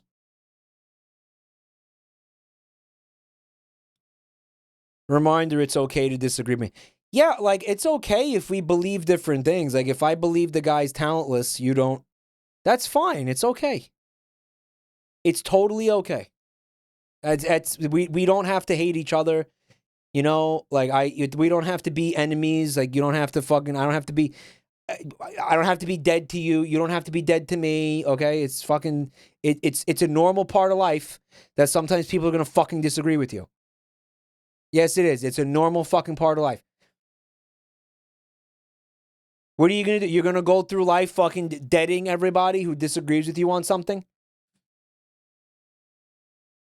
I'm going to divorce my wife because she doesn't think that Scott Cawthorn has talent? Come on. It's not a good way to go through life. Or a pug. Thank you for 6 months support. Thank you. Crappy Mr. Hippo fridge magnet? I'm sorry, Gregory. That said, not all the characters were winners. The reception to some characters was just mediocre, so they faded away into the dumpster, storage units, and retro budget tech stores of lost nostalgia, waiting for their chance to step back into the limelight if and when a headliner went out of commission. Others, though, would... What's up with that Freddy Fazbear? Why is he like... He's like Bowie core. What's going on there? fare much better, like a new Pirate Fox, as well as a blue guitar-playing variant of the yellow Bonnie Bunny. Ultimately, the franchise would get so big, it would spawn its own cartoon show, Fredbear and Friends. Business was booming. In the end, Fredbear... There was a TV show? Mike, that's gay Freddy. I kind of hate it. Is it okay if I hate it? That's glam rock Freddy. He's from 2030.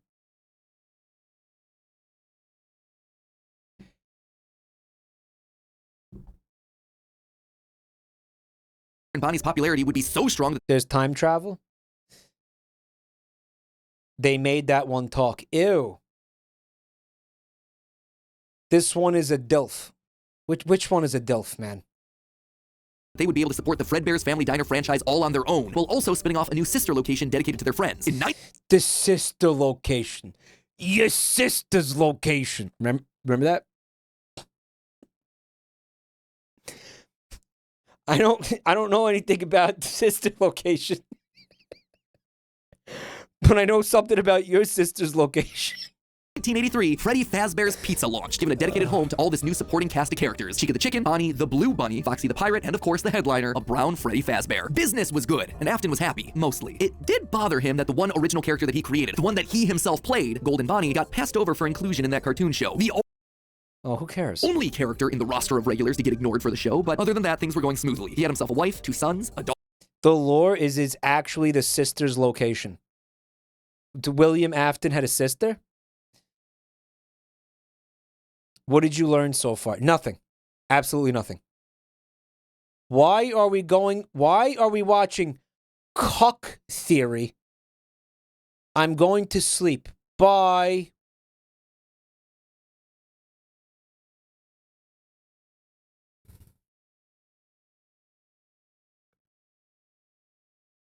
Cuck Theory. Okay, I'll tell you what.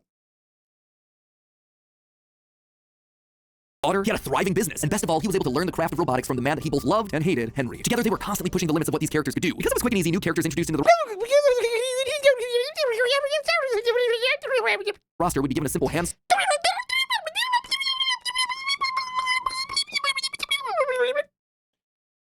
sewn suit with 5 fingers that any performer could wear. Eventually, Henry would design one of his signature animatronics for that character, utilizing a divided mouth with either a hinged or sliding jaw design. This was the first generation of animatronics. But why stop there? Guys, I thought there had been animatronics for fucking decades at this point. Why are they saying these are the first ones? Didn't they literally just fucking tell us that the guy had invented animatronics like 20 years prior to this? For the FNAF restaurants. Dude, what the fuck are you doing? They're all FNAF restaurants, huh? Mike, these are the first ones with cocks. Had big ideas. What if the animatronics weren't just locked to the stage, but could freely roam the restaurant and interact with the kids? What if his mascot suits could become animatronics? What if you could use more than just rigid metallic skeletons? What if the suits could become animatronics? Why not experiment with tubes and wires that would give the animatronics fluidity and flexibility while still providing structure? What's up with that one? What the fuck is this? Possibilities for this technology were endless. Afton fell in love with robotics. He had started with a dream of bringing one simple singing bear to life, but with robots, he had stumbled across the tools that gave him the ability to control life itself. You know what's really dumb about this? Okay, so they had to write it into the lore that the animatronics can leave the stage and walk around on their own, right? Like they invented animatronics that could walk around, right? And leave the stage and walk around walk around the restaurant and hang out with the kids and shit, right? That's one of those things where it's like, I feel like we could have suspended disbelief for that. You know? Like, I feel like we could, like, you didn't need to write that in there. Like, okay, so they're they're haunted. Okay, animatronics, somehow. They're evil animatronics. I believe they can walk around on their own. Right? Like, you know what I'm saying? Thanks to Henry, he was practically speedrunning his way to an engineering degree. And while William wouldn't admit it out loud, one other thing that kept pushing him forward was the desire to beat his former rival, to prove himself smarter and more capable, to surpass the man who everyone else considered to be a visionary genius. But pride cometh before the fall, and tragedy was about to strike. Okay, so that brings us to the end of part 1 of the story. That said, at the end of each of these chunks, Not looking at that. I don't want to look. You know, I'm just going to change. I'm not going to look at it. I want to break down some of the logical leaps that I made, since the more narrative format doesn't give me much of a chance to justify a lot of the big decisions. And admittedly, I refuse to look there at are that. some large leaps in here. Let's just start off with Fredbear singing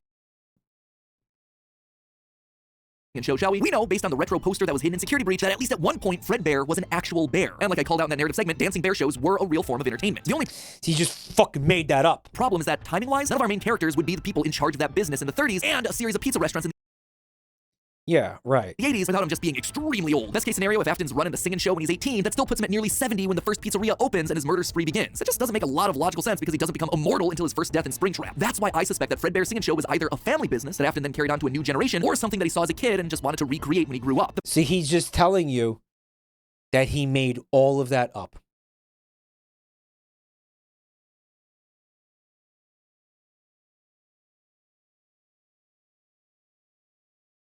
He just admitted that everything that you just watched, he pulled out of his asshole. Mike, it's called game theory.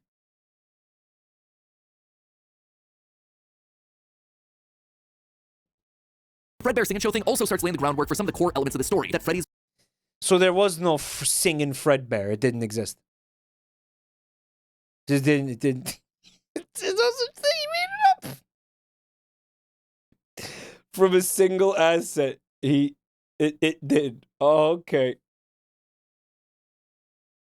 was a place of fantasy and fun, and that Afton, despite eventually falling to become the heartless serial killer and mad scientist that we know him as, began as someone with good intentions and a love of entertaining kids. He wanted to bring things to life from the very beginning, a theme that recurs a lot for him throughout the rest of the franchise. Next up, let's talk about those mascot costumes. One thing that I keep going back to is the design of Glitch Trap. What the fuck is Glitch Trap?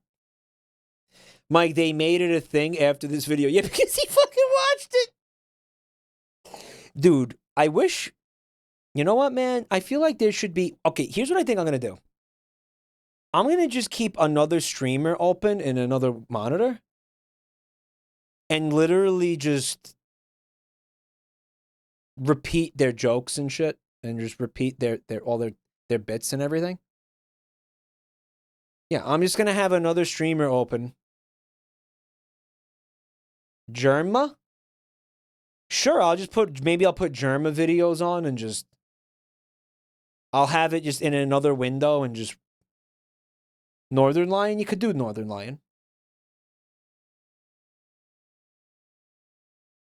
See, you know what's hard is this is live, right? So it would be very difficult to have someone else doing it for me. You know what I mean? Because that's what it is. Like, this guy just... Scott just has another... He has another person making up all the fucking story of the games for free. Right? So... Fuck, man. I wonder if there was a way that I could, like, get in on that. You know what I mean? Like, like, how could I... What would be the equivalent, our equivalent of that? You know, maybe it... Give somebody a skin suit, like a Jabroni Mike skin suit. Mike, watch the video and stop playing up your hatred. I'm not... I don't hate anybody. All right? Handcrafted suit. You can see the seams and everything. It even has 5 fingers for the performer's hands. It is very much not a Springtrap suit. This is something much more rudimentary. It came at a time before animatronics were a part. Wait a minute. What is Springtrap?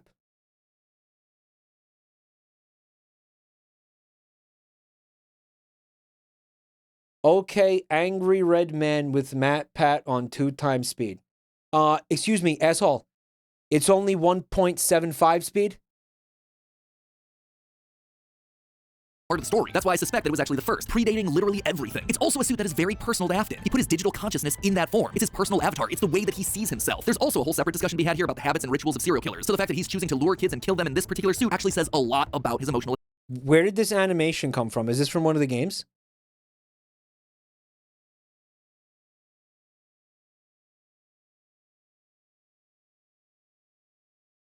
Wishbone says a spring lock suit that Matthew Perry got stabbed in.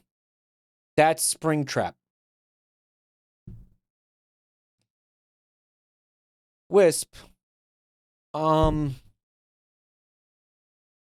want to try that again?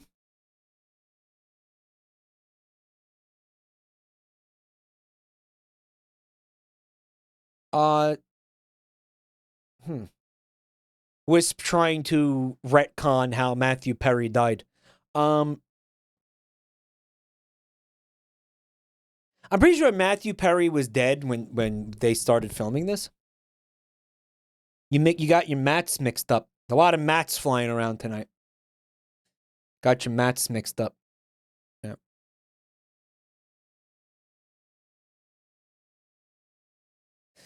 Matthew Perry.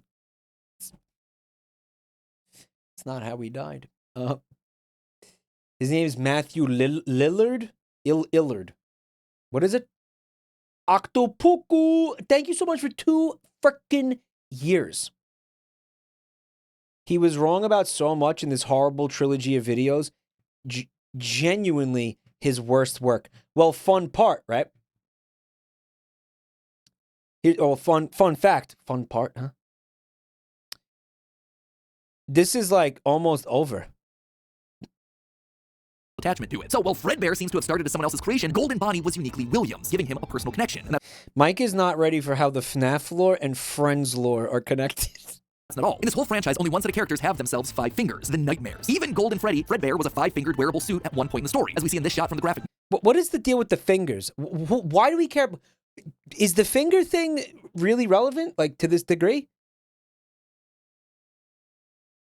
Well, he keeps going back to the number of fingers. Does anyone give a fuck about the number of fingers on the animatronics?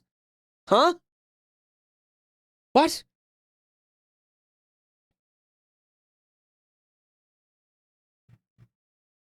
Novel. Before he, like everyone else, was turned into an animatronic. This seems to imply that all of the main characters had similar wearable mascot outfits at least at one point in time, and that whoever is having the FNAF 4 nightmares, if they even are nightmares, something that we'll touch on in part 2, saw those mascot suits specifically. Lastly, we have to talk about the elephant in the room. The literal elephant, Orville Elephant, as well as the rest of the mediocre melodies. For a while now, I've suspected that the mediocre melodies played a much more important role in the story than just being...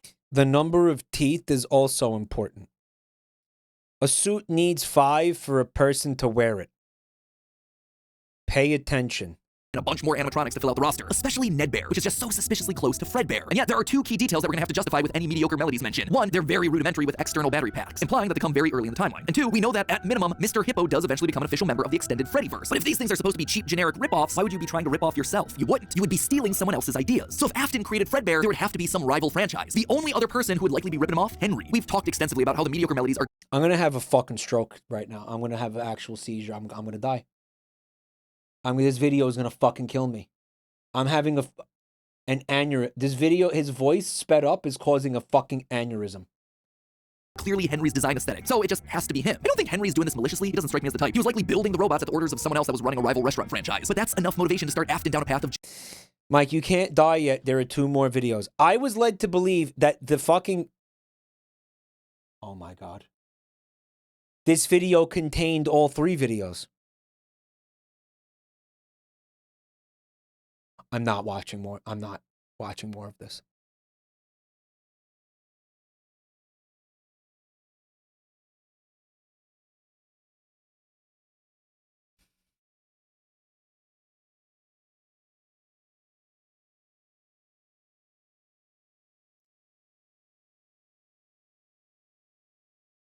Jealous rivalry, but also begrudging admiration. As the Freddy Files Ultimate Edition says, it's important to revisit the beginning of Henry and William's relationship, so here you go. I think this is where it begins. Also, this is future MatPat here coming back to add this one in. Seems like the recently released character encyclopedia has backed up all of this Seems like speculation. I've had this timeline written for about a month now, but I can't look at that. I can't.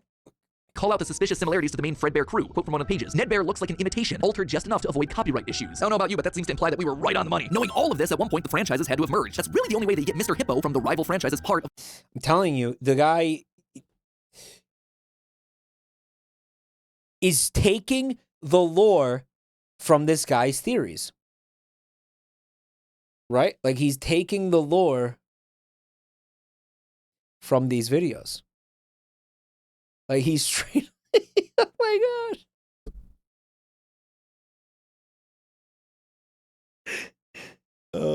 the Fazbear crew. This also mirrors a lot of what happened in the real-life history of Chuck E. Cheese, with 2 rival restaurants, each with their own casts of characters, merging Holy shit, are these real? to become one unified brand. Again, we've gone into that in detail with other videos, just wanted to remind you all of that here. But why would I call out the... Did you see all those fucking things? They were fucking fucked up. Did you see those fuckers? Going back. Oh, look at some of these guys. Holy shit. Chuck E. Cheese. Jasper T. Gels. Pasqually. Dude, is that just an Italian? That's just an Italian guy. Dude, that's fucking racist as hell. Are you fucking kidding me, dude?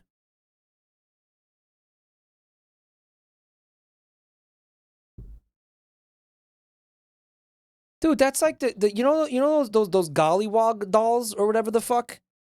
that are like mega racist. That's like that for Italians. Look at that, dude.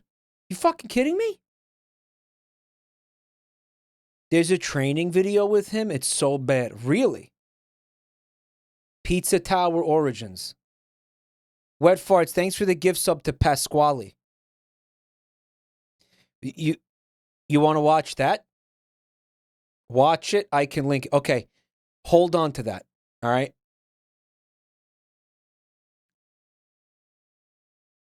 Are we really going to watch Chuck E. Cheese training videos? Remember when Chuck E. Cheese was in my chat room? We called him a bitch and banned him?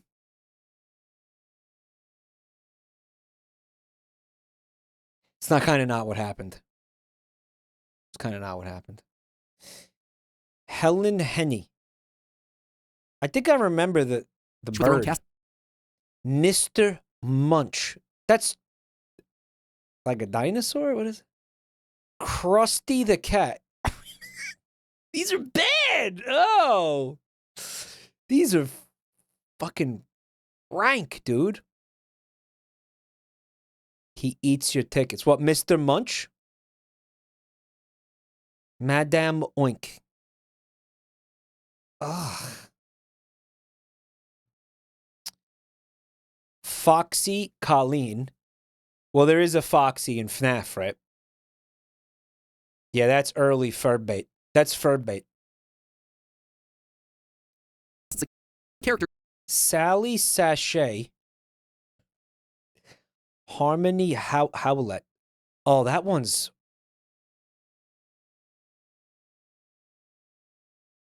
nightmare fuel, man.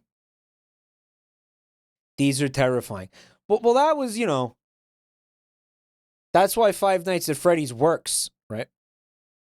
Dolly Dimples. Artie Antlers. Merging to become The King. Oh, no. He's 80% pizza. He's 80%. The Beagles. They really did that, huh? B.B. Buggles. King Cat. Kind of seems like they just did the Elvis thing twice here. I saw a restored king somewhere. It was awesome. Really. What that trunk do? Shut up. The Beagles. one unified brand. This is fucking stupid. This also mirrors a lot of what happened in the real-life history of Chuck E. Cheese, with two rival restaurants, each with their own casts of characters, merging to become one unit. I wanted to see the ones at the bottom, but MatPat isn't letting me, I guess. When I went to Chuck E. Cheese in the 90s, right, when I was a kid, okay, they had... Yeah, Pasqually. Yeah, look at this fucking shit. They had Chuck E. Cheese on stage. I think I lived through a rebrand. And the rebrand that I lived through was they made Chuck E. Cheese hip. Like they gave him the baseball cap, or they put the baseball cap backwards and they gave him a skateboard. And that's when they came up with the slogan like Chuck E. Cheese, where a kid can be a kid. They made him woke. They made him gay. No, they made him like 90s cool. They made him like 90s edgy. But I'm going to tell you something. I feel like... Yeah, I was at Chuck E. Cheese. I remember specifically, actually, one of my friends had a party at Chuck E. Cheese once. I was there prior to that redesign. And they had the Rat Band on stage. They had the band. I remember Chuck E. Cheese. Yeah, they had the... Yeah, and the animatronic, and they would do songs. I do remember. I remember seeing that in person, yeah. Now, they were in 80s rock band mode. Right?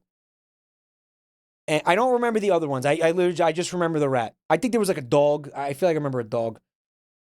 Indie Rooster Night, thank you for the bits. They were doing like, what the, okay, wait. There's one song I remember them doing specifically. Hold on a second. Wait. What I Like About You. Who was that band? Because here's the thing, right?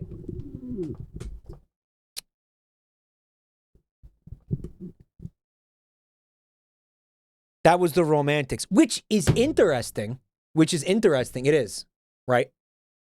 Because in the FNAF movie, they're singing a different romantic song. Right. That's the same band. It's called Talking in Your Sleep. Which I'm gonna tell you something. It's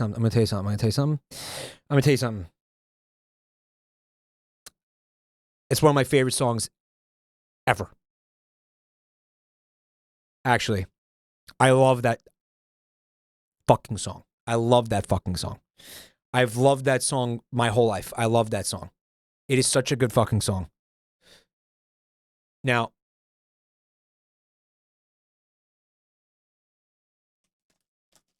here's the thing though, right? When I was a kid, I didn't know, bands or whatever. I guess the bands had to give Chuck E. Cheese, like they had to enter into, I guess, like some sort of agreement where the rats would be able to sing their songs and shit. Because obviously they weren't going to just use the songs without asking them. So I guess the Romantics gave Chuck E. Cheese permission to use What I Like About You, not the other song. And I'm going to tell you something. For about, I'm going to say maybe like the next 15 to 20 years of my life. Let's say, yeah, that sounds right. I believed that song, What I Like About You, was a Chuck E. Cheese song. I believed that they had written the song for the fucking rat to perform. I believed that it was a Chuck E. Cheese song. I didn't understand that they were using real songs. I thought they were coming up with their own songs. And there was even like, I remember hearing it on the radio I'd hear it on the radio and I'd be like, oh yeah, that's the Chuck E. Cheese song. And eventually somebody was like, are you fucking stupid? What do you mean that's the Chuck E. Cheese song? Are you a fucking moron? I was like, yeah, I remember the Rat Band playing it at Chuck E. Cheese. I believed it was a Chuck E. Cheese original. Right. I wonder what other songs they were playing. Because I don't remember any other songs. Literally just that one. The bands are covering the Chuck E. Cheese. Oh, it's the other way around. All of those bands are getting permission to use the Chuck E. Cheese songs. Ballroom Blitz recently. Yeah, because this is the thing. These places still exist, right? They still have the animatronics in there, right? They still do all this shit, right, guys? They still do it. They don't do animatronics anymore. There's no animatronics anymore. None. They don't do any of that anymore.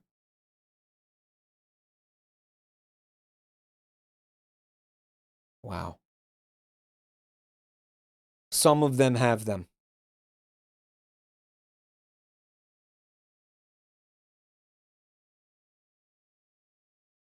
WAP was originally a Chuck E. Cheese. Imagine you take your kid to Chuck E. Cheese and they do WAP. But they do the what version? The Wiggles version. What was the one? Wet ass pizza, waffles and pancakes. The Moonies.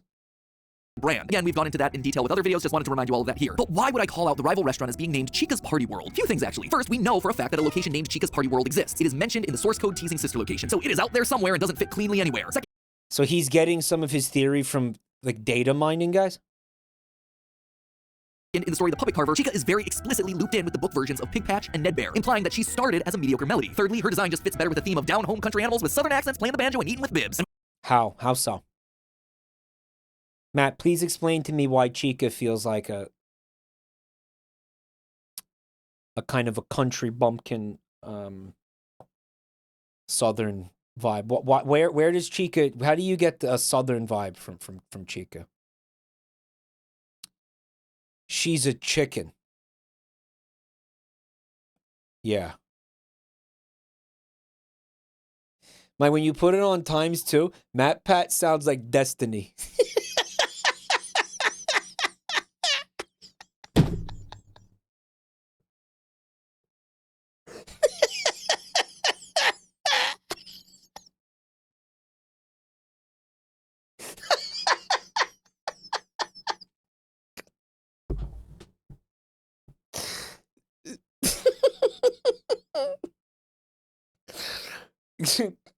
Chicken doesn't have the external battery like the others do, so Matt is wrong. And he doesn't give a fuck. He got 12 million views. He related her to Foghorn Leghorn. Oh, yeah? Guys, I have to ask you a question. What's the deal with the cupcake? It's also alive? It's a separate puppet? In the movie, it was like eating people and shit. Is there also the soul of a child inside the cupcake? Like, is that a different thing? Like, what the fuck? It's also a jump scare. It is, huh? His name is Carl. Ugh. with her being the headliner of the show with her name on the restaurant, it would make sense then that when Because again, I know that it's the souls of children. So wouldn't the cupcake require its own the restaurants merged, soul? she was the one that was added to the main cast of characters while all the other mediocres faded away. It's also why when Freddy's closes after Williams' killing spree, she's the one to branch back off into her old franchise and is therefore missing in sister location. A detail that's bothered me for years at this point. It might also explain why William decided to stuff his first dead kid into Chica. That one was Henry's creation, not his. You know what the most amazing part of MatPat's entire shtick is? It's that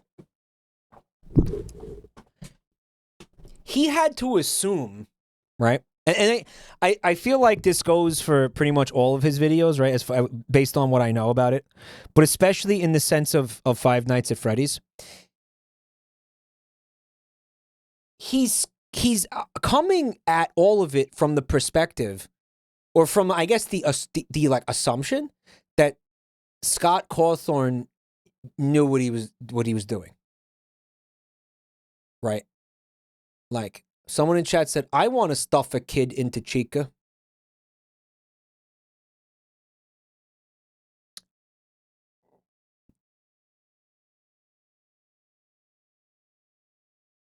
What other perspective could you come at it with? It's amazing, right? Because all he had to do, he just like put down breadcrumbs and just made some shit up. And then this guy did the work for him. And he was like, oh yeah, I meant to do that, right? Right? It's so good. It's so... Because again, he's sitting here, he's like, oh, this must have happened, and this can only mean this, and this has to explain this, and this can only mean that, and this can only mean that. And it's like, no, dude, he just fucking vomited that shit out on a cocktail napkin. You know what I mean? Like, what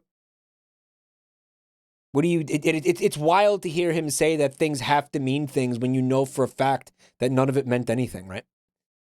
Is all of this a big leap? Yeah, at this point. It might also explain why William decided to stuff his first dead kid into Chica. That one was Henry's creation, not his. Is all of this a big leap? Yeah. Is it connecting a lot of dots that are very spread out across the franchise that I've been holding on in the back of my mind for years? Absolutely. But I think it makes sense. It I love how he does that. He's like, is this bullshit? Sure it is. Anyway.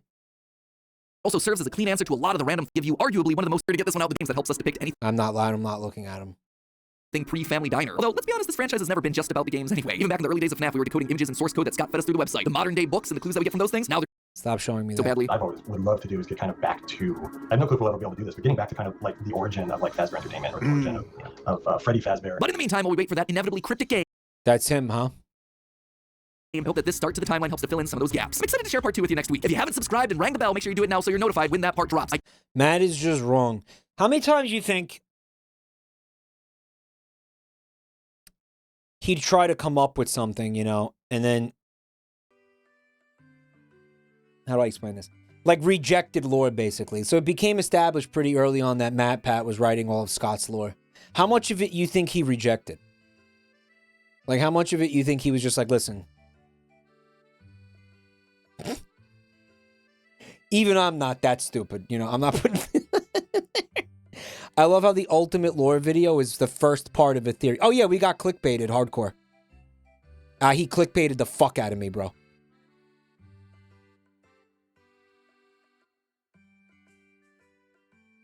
He did. Mike, you need to watch his Grubhub theory. He ties it into Jimmy Neutron.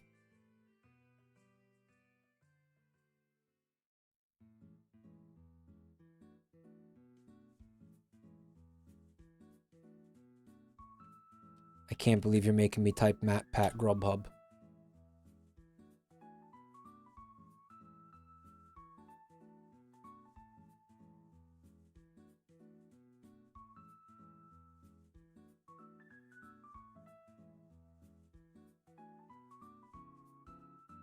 It exists. I'm looking at it. Mike, Matt has a theory that the humans from Wall-E are eating their own shit. What do you mean? Why? Why, man? Why?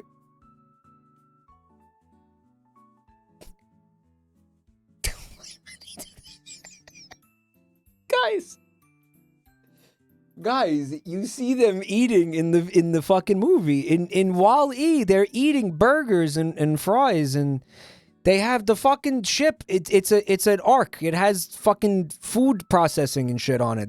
They're growing food and shit. The burgers are made of shit.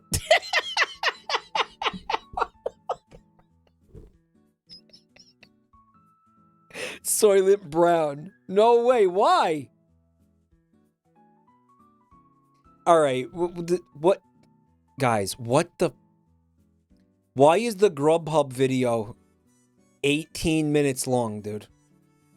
Grubhub lore exists. It's weirder than you thought.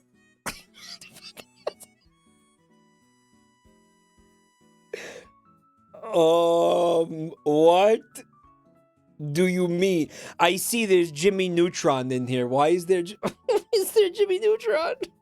Why? Why is there Jimmy Neutron? MatPat Wall-E. Let me see. Wall-E's on-scene cannibalism. I feel like it, you know, was a kid's movie, so it probably didn't have cannibal. Oh, why is he like this?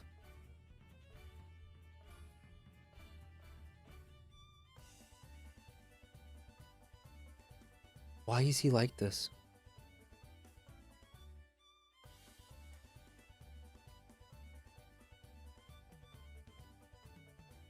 Maybe he wasn't loved enough as a child.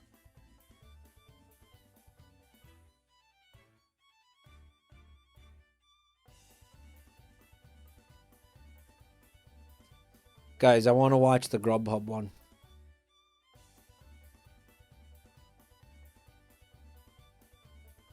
Do you want the Chuck E. Cheese training video? Yeah. Yeah, I do. The Grubhub one is insane. Why the fuck did he... Why did he... Guys, it was a commercial. Why did he get involved? He had no reason to get involved in that. Right? Like, oh my God. It's fucking crazy.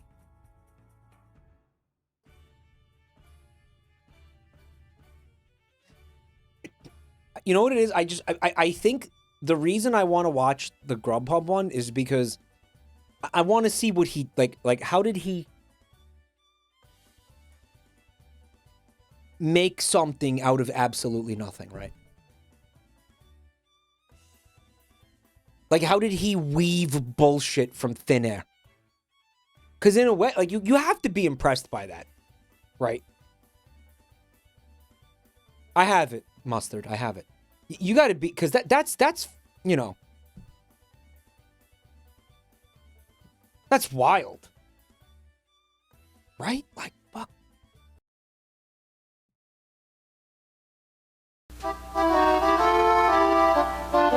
I want to know what year the video is from. Oh, fuck, there he is. Buongiorno, everybody. Welcome to Pasqually's kitchen. That's Charles Martinet.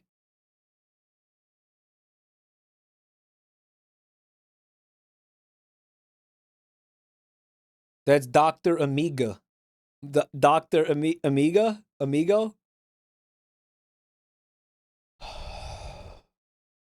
I'm Pasqually, master of the art of pizza making here at the Showbiz Pizza Time. And I'm gonna tell you... Showbiz Pizza Time. Why is Mike watching himself? Why are there two mics on screen? I'm so excited about my new pizza dough. Ooh, it's so nice and crispy and crunchy and tastes so fine. Today I'm gonna show you the simple steps in preparing it. It's so much racism. Can somebody please tell me what year this video was made? Is there a way to find out? Gonna make your job easier and help you be more... Also, Pasqually played the drums in the animatronic band, apparently. More organized and ready for those busy times when it gets all wild and crazy in our kitchen, huh? So pay close attention and I'll teach you all about how to make nuts. This video is from 2000 BF, before fecal.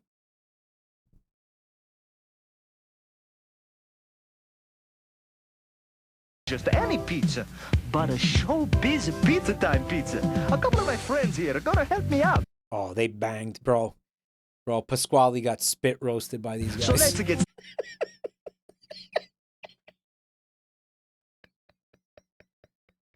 started. First, mixing fuck. And bunning the dough. Bunning, bro? Start out by filling the water bucket. Filling the water bucket. For the dough to achieve its greatest glow. Someone said, listen, I know this stream is deranged, but that was out of pocket.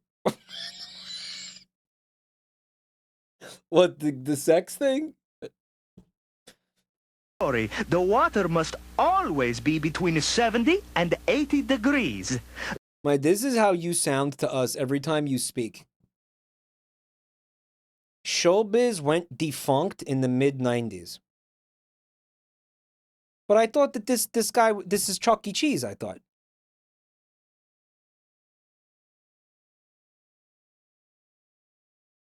So you say, Pasqually, how do you...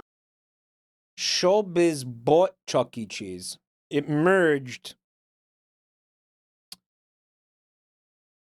So these two companies merged. And they just took all the characters. So Pasqually ended up being Chuck E. Cheese's drummer. That's what happened? Oh. Know whether to use in the merger. 70 or 75 or 80 degree water. Well, I'll tell you. You're gonna need to measure the temperature of the dough after you mix it every single time. Man, I feel like it's just would be really hard to take this seriously as a training video with that accent. You know what I mean? Like, just I feel like I wouldn't retain any information from this because I'd be laughing at the accent. You want that dough to be between 76 and 82 degrees right after it finishes mixing. If it is more than 82 degrees, use colder water. Maybe 70 or 72 degrees for your next batch of dough. If the dough is colder than 76 degrees, then you gotta use warmer water next time.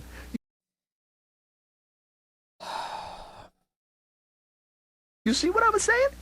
Oh, by the way, if the water coming out of your faucet isn't cool enough, you can put in a little ice to get it right. That's fine by me. Just to make sure you let it melt completely and stir it up. Okay, so now you got the right water temperature and the bucket's full. Really gonna do this voice for the next fucking the entire 8 minutes. Almost to the top. Put the bucket on the scale and weigh it. The training video didn't work. Why do you think the pizza tastes like ass? Remember when Chuck E. Cheese was putting used pizza back out onto the tables? Remember that shit?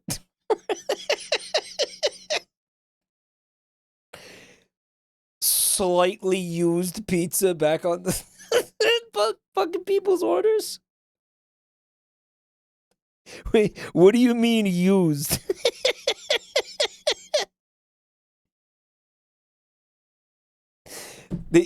They took the fucking leftovers that people didn't eat and then reserved it.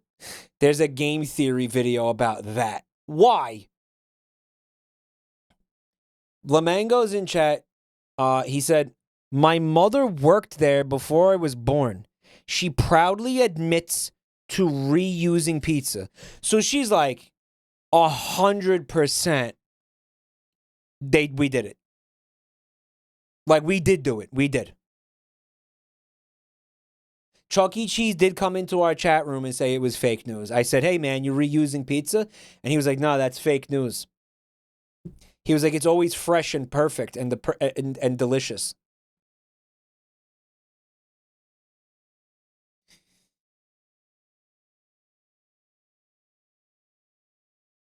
Casual terrorism.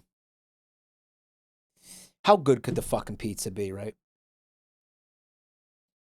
Isn't it interesting how much uneaten pizza is in the restaurant? You know what? Because fucking kids suck. Kids don't finish their meals. They don't finish the food. They'll take like, you know, a couple of bites. If you order like an entire pizza that comes out, there's a good chance there's going to be pizza left over. Now, should that pizza get thrown out? It kind of has to be thrown out, unfortunately. You cannot reusing pizza. You can't be fucking recycled pizza. It's like when you watch videos, they pause their eating and forget about the video. I always finish my videos, bro.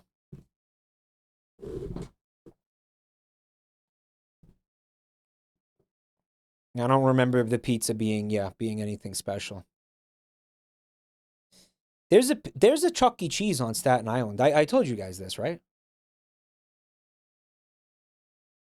I feel like it might be the one I went to when I was a kid. I think they moved locations. Or, another possibility,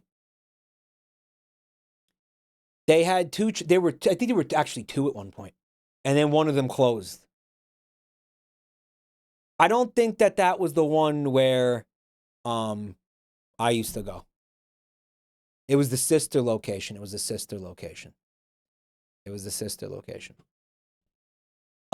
Occasionally I see the Chuck E. Cheese because it's right next door to the Department of Motor Vehicles on Staten Island. And I have to tell you, because I'll see it. Like every time I go to the Department of Motor Vehicles, I see it. And it looks so sad. It looks downright miserable. This Chuck E. Cheese. It is fucking. It is upsetting. How often are you going to the DMV? Enough to see the Chuck E. Cheese every time I go there. A Chuck E. Cheese seems like a good money laundering op. Well, they're failing, right? Like we all know, like Chuck E. Cheese is failing.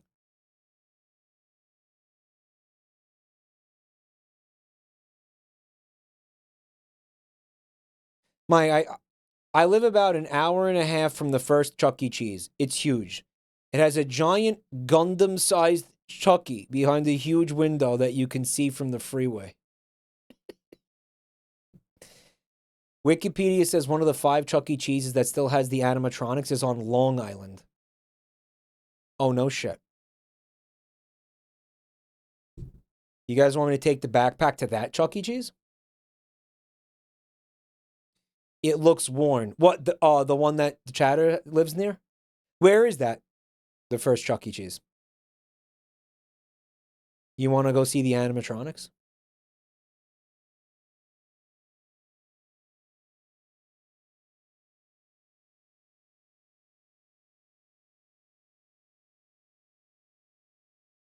You can't go in without a kid. No way would they let you into a Chuck E. Cheese with no kids and a camera. I'll be like, wrong, and I'll show them chat on my phone, and I'll be like, no, look, I have 1,000 kids. Actually. No, there's 1,000 children right here.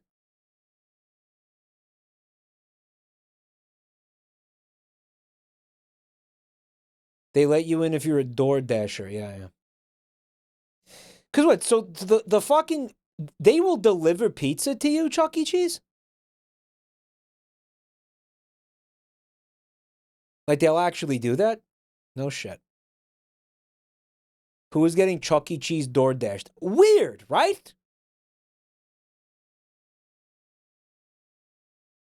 Fucking strange idea to get... You know what I mean? Like, getting Chuck E. Cheese door dashed. Get fucking Papa John's. What are you getting Chuck E. Cheese for?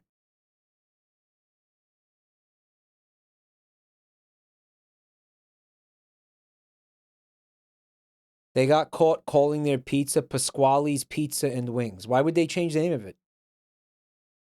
Oh, they were using Chuck E. Cheese's as ghost kitchens with fake names during the pandemic. Oh, no shit. The Staten Island Chuck E. Cheese is on the Chuck E. Cheese wiki. Anything notable about the Staten Island Chuck E. Cheese? Anything? Is there anything like riveting about it on there? Was it 12 deaths?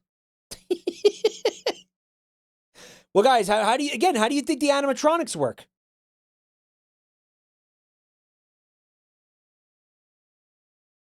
It might be the one my dad nailed one of the animatronics with the pizza. Lamango, you were on Staten Island, man?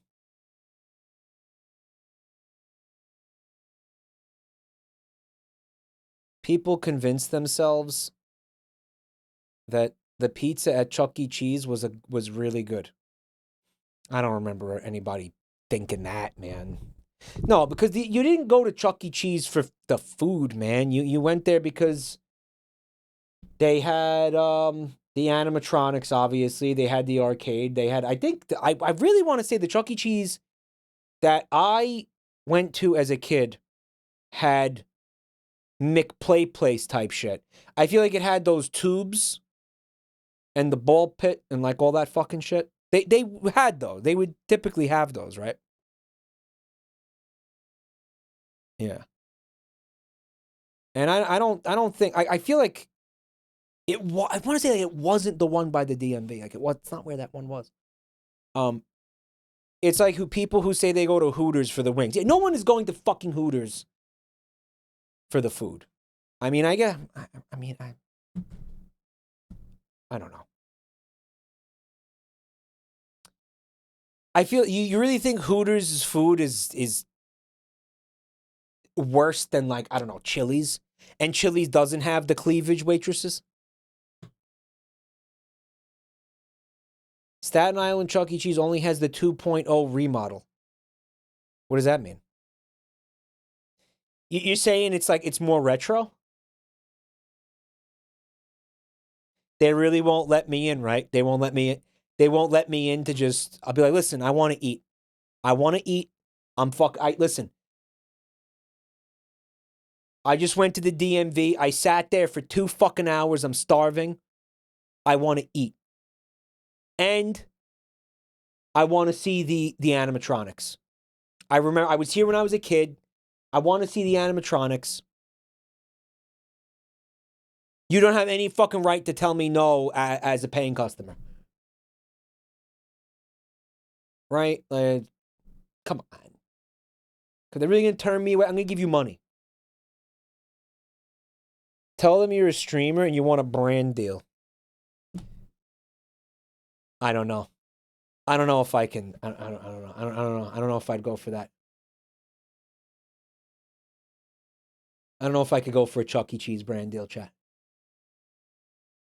Mike, if they allowed adults, it would be only depressed, nostalgic adults.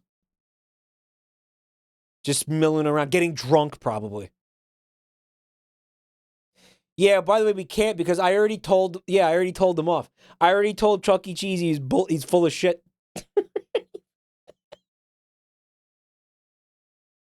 I already expressed open hostilities to Chuck E. Cheese himself.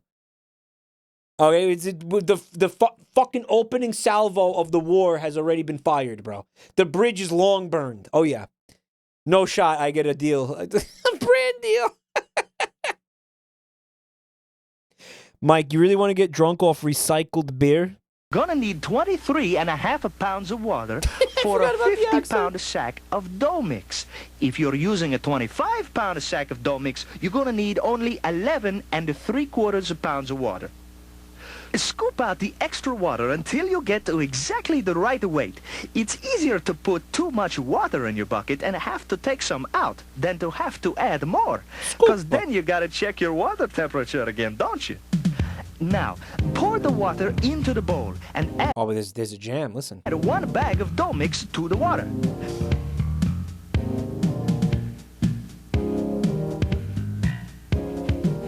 They had other shit, right? Like there's burgers and the chicken tendies and shit. I'm sure they had everything. Oh yeah, suck my 50-pound sack. He sounds like the Pepino ASMR voice you did. This video is prime YouTube poop material. It is. It is. It is.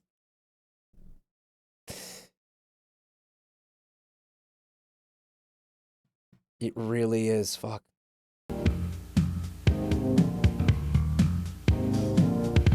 Keep watching employee training videos after this. What if we did like a whole ass stream of just employee training videos? Dough hook on the mixer and raise the bowl up.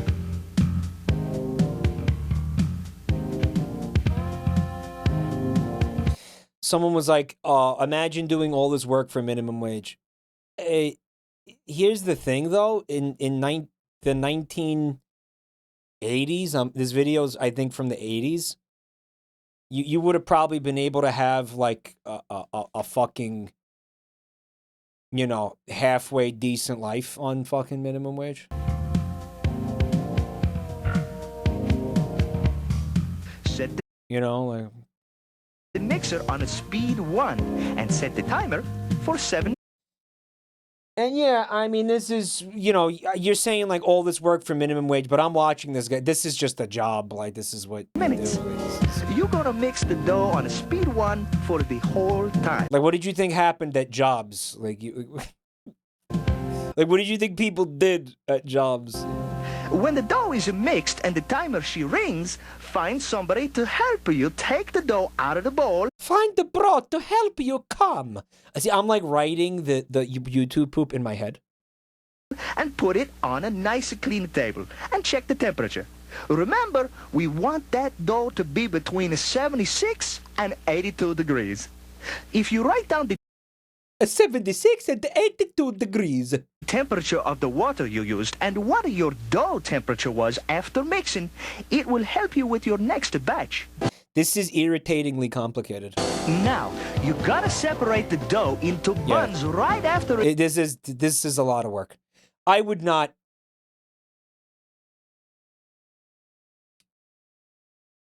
I wouldn't be able to do this. I'd fuck this up. I would absolutely fuck this up. To mix it, so don't you run away and do something else. You only got about 30. Don't run away. I'm gonna catch you. Minutes to bun up the I'm gonna fucking catch you. Whole batch of a dough and get it into the refrigerator. So get to work and make those little dough balls. Be sure to work that dough into nice. I feel like today what would happen, right? The dough would arrive frozen, already cooked, like already in the forms or whatever.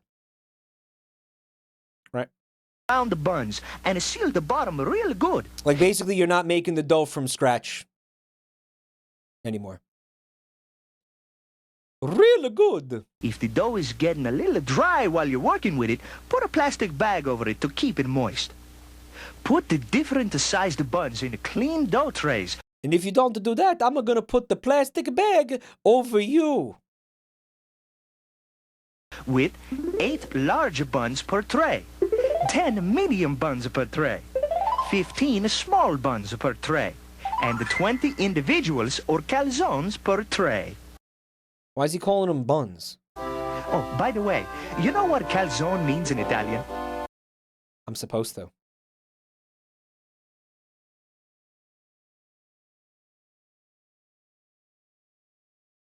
I don't. It's a neat little story. Maybe I'll tell you later. Oh, you fucking asshole. Well, now I want to know, dick.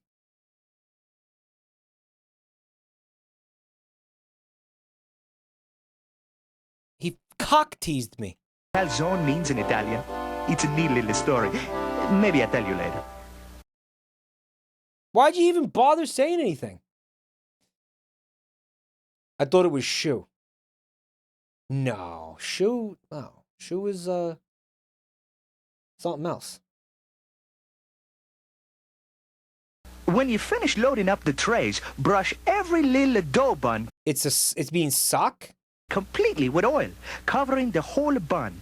Be very careful. You gotta oil up at the buns. To oil the sides of the bun where it touches the tray.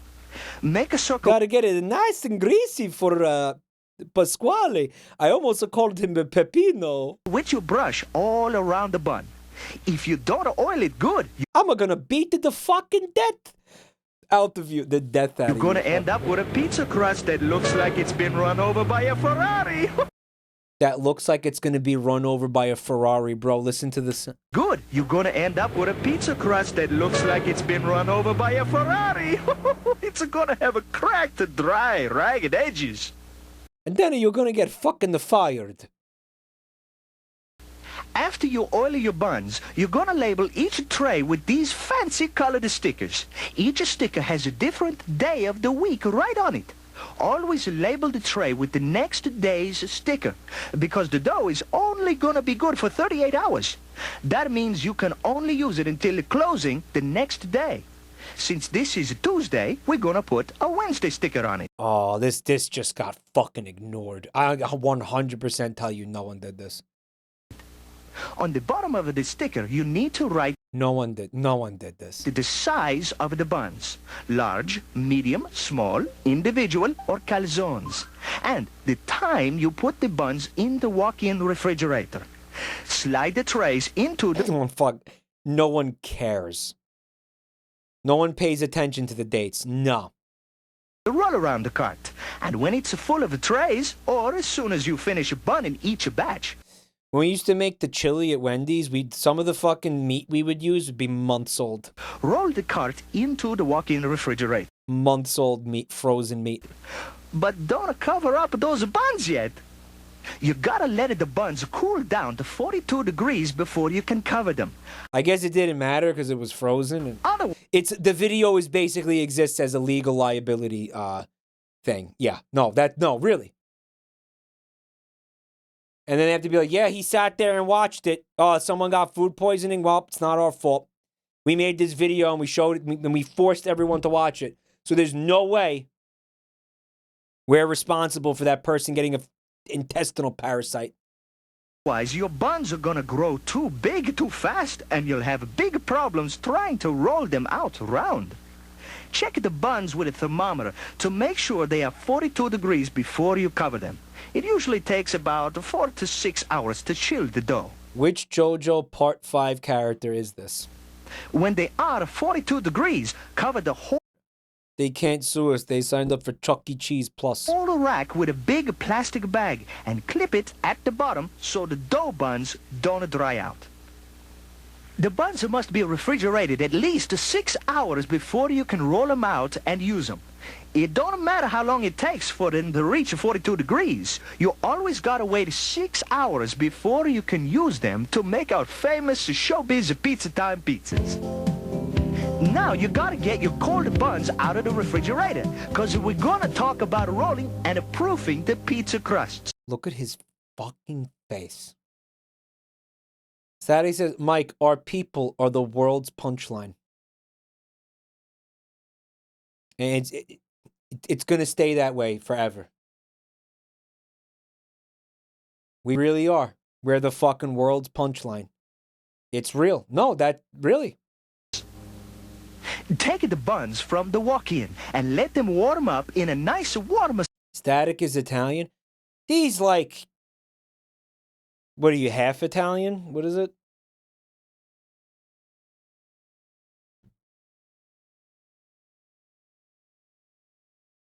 25%. Enough that my surname is.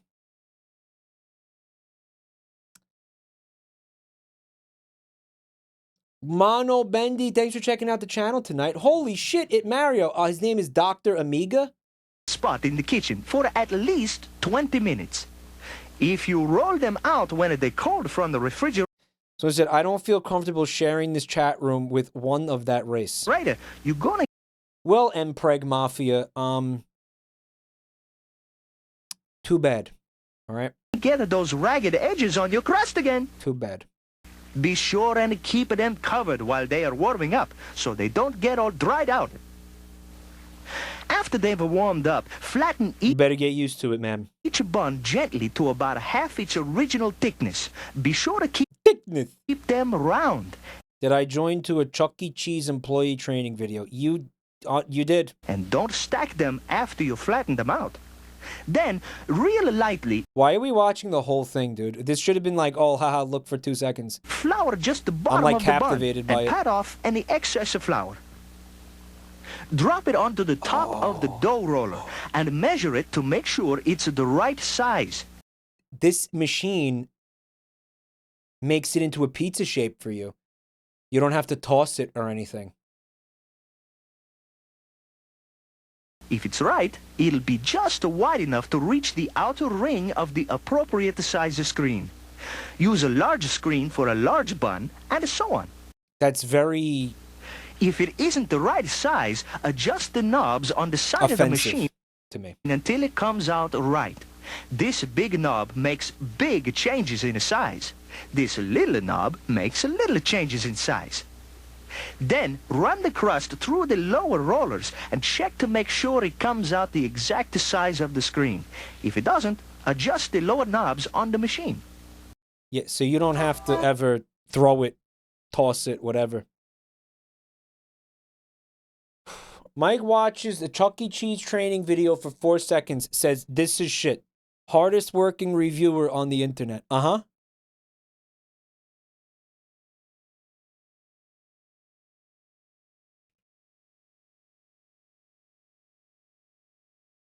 But the internet didn't stop there. Oh no, friends. The internet took it a step further and discovered that there is... No. Oh. No. No. No. Oh. Matthew! Oh, thank goodness. It was just a Who's this? nightmare. Steph, I can't even describe it. There was dancing. There was Grubhub. What do you mean his wife?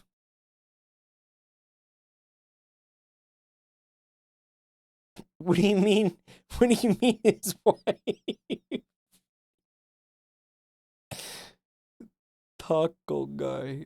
All right, can I just, guys, can I just watch a little bit, please? The internet took it a step further and discovered that there is actual lore in these Grubhub commercials. Yep, this is my life. Now, a lot of Grubhub hubbub has been made by the other internet sleuths. It's about the red world stuff, the strange, sometimes vacuous red space that the characters dance in after they get their Grubhub. Right, because there was more commercials than the one that we watched, right? There was more of them.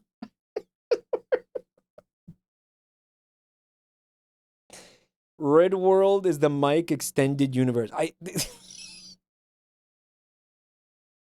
So is the Red World like an alternate kind of a like dimension type thing? Like they're being transported to like, it's like the Upside Down or the Black Lodge from Twin Peaks. It's like a blue hell. Why is that familiar? The other world in Silent Hill. I'm a lot less concerned about that. Personally, that feels like a fair, non-literal filmmaking choice. Same goes for the magical... But MatPat, you could say that about the entire fucking commercial!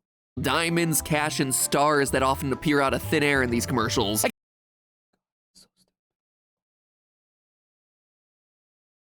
can even forgive the character's apparent lack of elbow and knee joints as an artistic choice. Oh my god. He's right.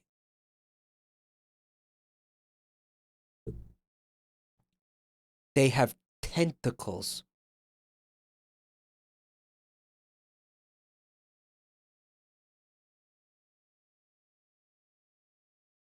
Dude. They have fucking tentacles. Oh. No, it's not called a smear frame trampoline. Have you seen the commercial? But what keeps this theorist up at night are the characters, because the relationships going on in these 15 and 30-second ad spots are way more complex and way more involved than they have any business of being. See, at the center of it is this woman, who we'll call Milkshake Lady. Milkshake Lady I fucking, how is this real?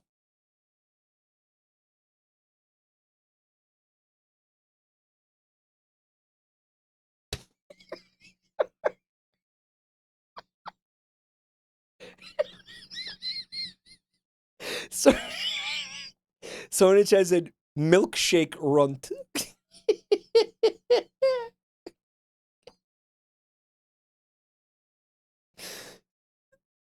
She's married to the guy. Holy shit. Loves ordering food from Grubhub, and she has a photo on her wall with chicken sandwich guy that suggests that they're in a relationship. However, oh, that's bad. Kenzie, thanks for 7 months. However, there are a few weird things that jump out. For one, Milkshake Lady and Chicken Sandwich Guy don't appear to live in the same house. Also, there's no... Yeah, why don't they live in the same house, guys? She's pregnant, by the way. Milkshake Lady, that's like her defining character trait is she's pregnant, right? Someone in chat said, they're in different rooms. ring on either of their fingers. What about that? He's got you there. And then there's the fact that she seems to be pregnant not only in the photo, but also in real life. This means that the photo has to be fairly recent. Maybe she's perma-preg. Does this mean... Could she just be, like, fat? ...that Milkshake Lady is pregnant with Chicken Sandwich Baby? Well, that seems likely, except for the fact that we see him as a toddler in another commercial. The only explanation Right. for this is that Milkshake Lady... I hate myself right now.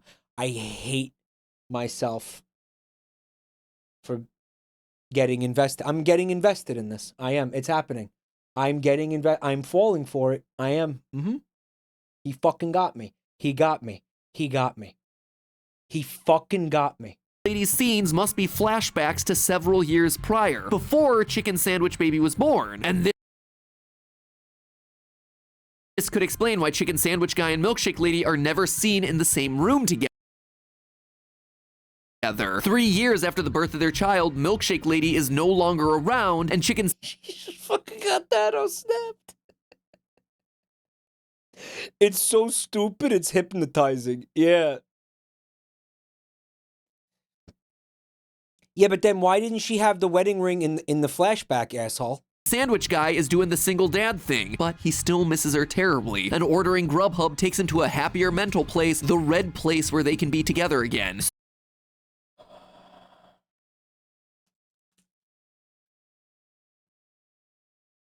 Yeah, but man, like here's the thing though. Grubhub wouldn't do that. Like I could see that.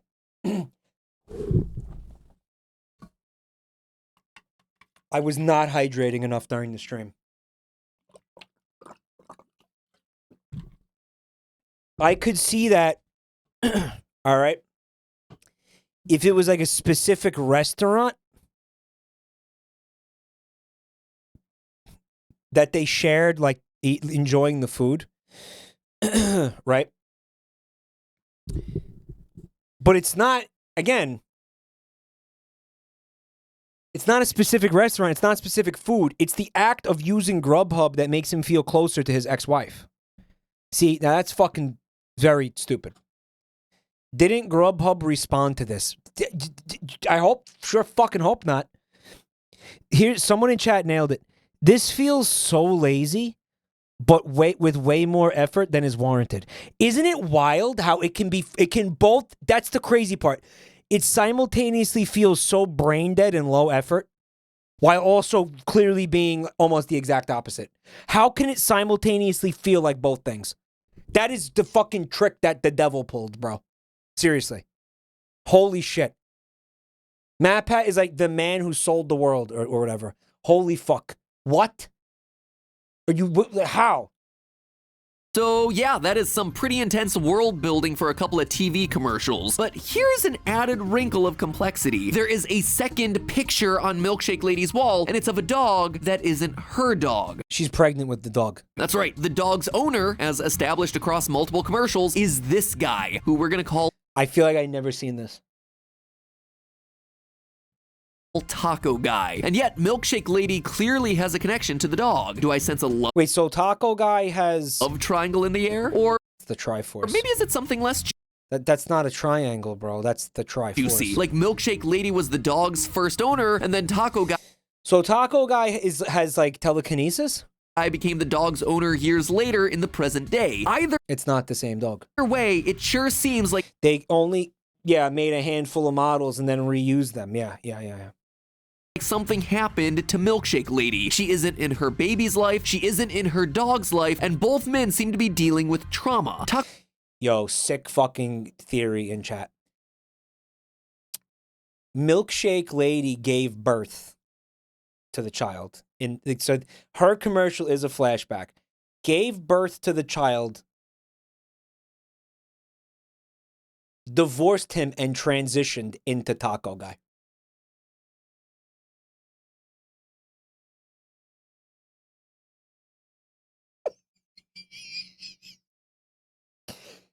She has the same dog because she owned the dog. He owned the dog the whole time. Right? What's up, Panda Bear? Thanks for checking out the channel tonight. Taco Guy just lies around his house all day, and Chicken Sandwich Guy seems to be using the red place in his mind as a crutch to make his life more bearable. If there's some... The red place in his mind. painful event at the center of all this. Mike, what about the different head shape? There's surgeries for that. There's some reason why Milkshake Lady has disappeared. Grubhub hasn't revealed what it is. Or have they? We know what it is. See, we here at Food Theory, after hours and hours of poring over this source material, believe that we've unearthed something big. Folks, the Grubhub cinematic universe... I hate this man. Why does he get away with this? How did he get away with this for so long? Is bigger than you think. Much bigger. I'll admit it, theorists, I started looking into the Grubhub lore as a joke. I did it for the memes, but you know what? I'm not joking anymore. If Grubhub's bewildering 3D animated ad campaign has left you with questions, well, brace yourself for a whole lot of answers, because the GCU actually exists within another, even larger 3D animated universe, that of the Nickelodeon classic series, Jimmy Neutron Boy Genius.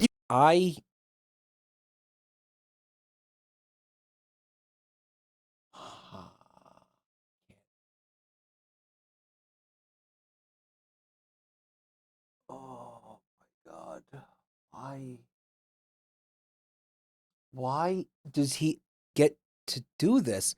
Why does he get to do this? This was published on April 1st. Someone in chat said, wow, my imposter syndrome is dead. You'd think that this is just an April Fool's prank, right? But you know, I don't think it is. Now, obviously, a lot of attention's been paid to the delivery dance ad starring Chicken Sandwich Guy, but I'd like to begin with one of the lesser-known ads starring Taco Guy. When I first saw this ad, I said to myself, Taco Guy looks kind of like Jimmy Neutron all grown up. After all, it's not every day that you see a 3D animated dude with dazzling blue eyes and cartoonishly tall brown hair. Plus, Taco Guy is about the age that Jimmy Neutron would be in the present day, 2 decades after the show graced Nickelodeon's airwaves. But again, this was just a passing random thought I had. There certainly wasn't enough to actually base an entire theory episode around. But then, moments later in that same commercial, bam, I encountered this. Do you see it? Zoom in, enhance. Friends, check out those shirts. If it seems familiar, well, that's because it's Jimmy Neutron's shirt. This guy is he commits acts of intellectual terrorism and then profits off them and gets away with it. He gets away with it. Not only does he get away with it, but he profits off of it.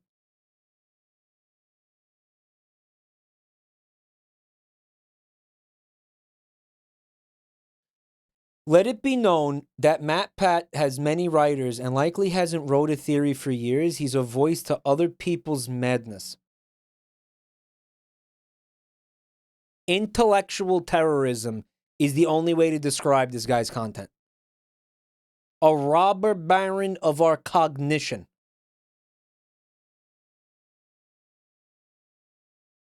He is an ardent opponent of coherent thought.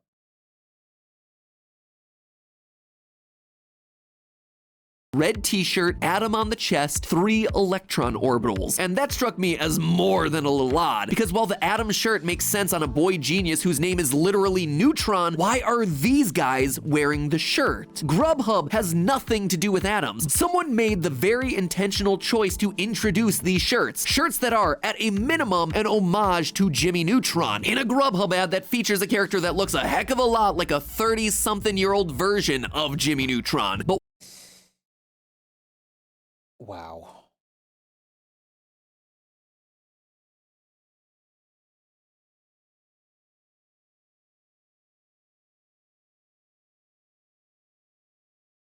why? Why? Well, I'm thinking that Taco Guy deserves himself a second look. So it's important to note that Taco Guy actually appears in different commercials. In this first one we've been discussing, he appears on screen for just 5 seconds, playing video games and eating tacos that appear out of thin air as if by magic. But Taco Guy also, which I guess he's not going to talk about, stars in his own 15-second commercial. And it's this second spot that gives us a much better sense of who this guy is as a person, his lifestyle, his interests, and perhaps most importantly, his high-tech, borderline magical cell phone that provides him with tacos instantly at the push of a button. And these tacos can't be overlooked like the decorative diamonds and cash that we— well, I thought he was going to, because it kind of seemed like he has gone. All right, okay, so he's getting into it. He's going to say that Jimmy Neutron was a fucking child inventor we talked about earlier. Taco Guy, and he had, he's a boy genius, so he built a fucking machine. He invented— interacts with the tacos. He actually eats them. They are real tacos. Now, keep in mind, this food appearing out of thin air technology is not pervasive in the Grubhub cinematic universe. Delivery Guy is actually a recurring character across multiple spots, which proves that many people in this world still get their Grubhub delivery the old school way. So a phone that transports real food directly to your home is just as awesome in this universe as it would be in our universe. He's saying it's Jimmy Neutron. And it presumably is using similar technology as some of Jimmy Neutron's inventions in his show, like the matter transporter and the teleportation pods.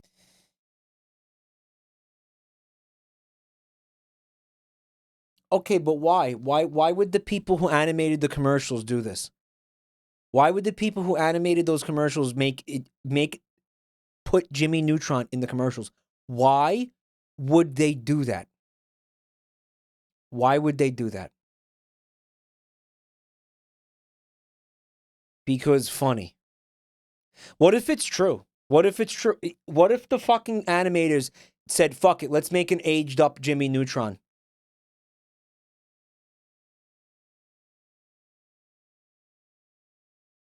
Mike, stop. Can you prove they didn't, though? And then I hate that this. Why am I letting this? I'm letting this freak into my fucking head.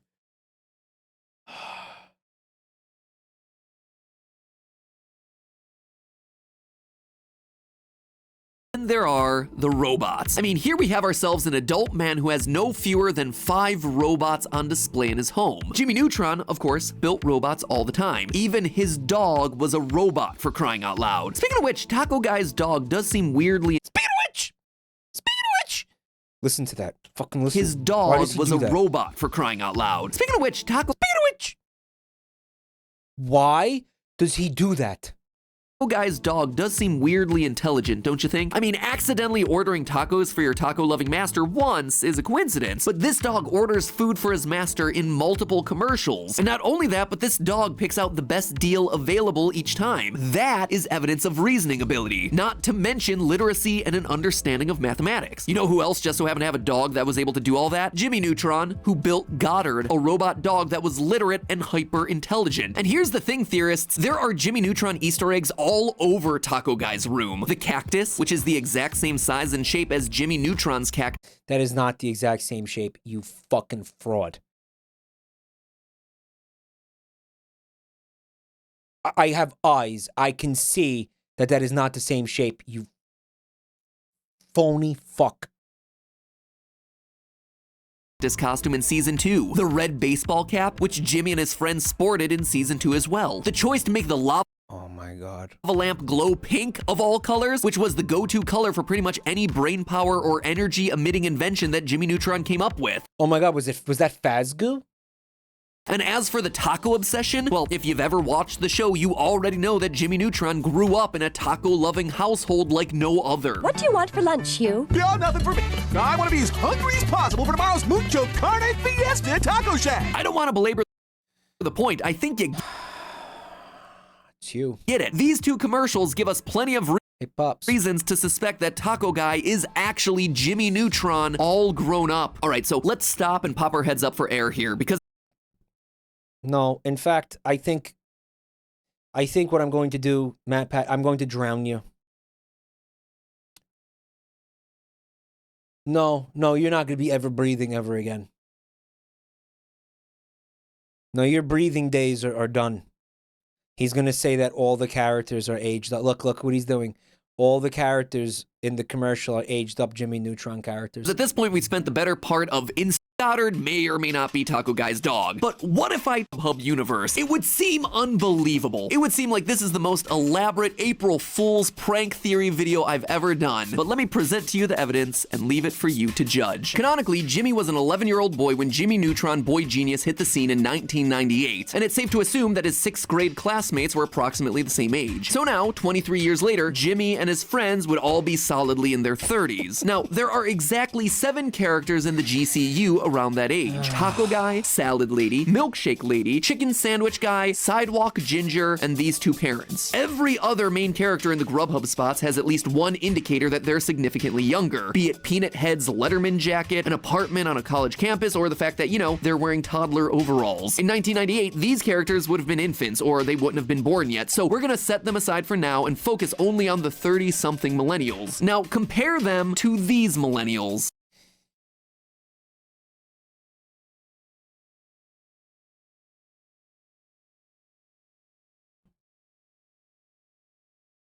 You see what I'm getting at here? Theorists, the millennials in the Grubhub cinematic universe perfectly match up to the cast of Jimmy Neutron. Oh, man. And I mean perfectly. Check it out. Obviously, we've established how Taco Guy is Jimmy Neutron. Perfectly. No debate. But what about his best friend, Carl Weezer? I mean, when it comes to classic Nickelodeon characters, this guy is just as iconic as Jimmy's Dairy Queen soft serve head. You can't have Jimmy without Carl. Well, take a minute to look at this guy from the Grubhub commercials, someone I call the Sidewalk Ginger, who is featured in a Grubhub ad when a giant bag falls down from the sky. The skin color, a perfect match, as is the curly red hair and the thick glasses. And And while sure, he's a lot thinner than the childhood Carl, remember, that's when the character was 11. And for a good look of what Carl would look like as an adult, all we have to do is examine his father's attributes in the show. And what do you know, but he has himself a mustache and a slightly slimmer physique. Ladies and gentlemen, Sidewalk Ginger is none other than adult Carl. One thing that apparently never changed though is Carl's knack for dressing like an old man no matter what age he happens to be. Still rocking that questionable fashion there, bud. Let's move on to Salad Lady, who is clearly the grown-up version of Jimmy Neutron's sometimes rival, sometimes love interest Cindy Vortex. Well, we haven't seen much of adult Cindy in the GCU yet. I'm dissociating. Her cameo in the delivery dance ad is all we need to identify her. There's the iconic yellow blonde hair, the iconic green eyes, plus Cindy Vortex always had an aggressive, competitive hunger about her as a child. I think it's safe to say that that aggressive hunger hasn't gone anywhere. Seriously, I cannot get enough of that face. Next, we have ourselves Cindy's...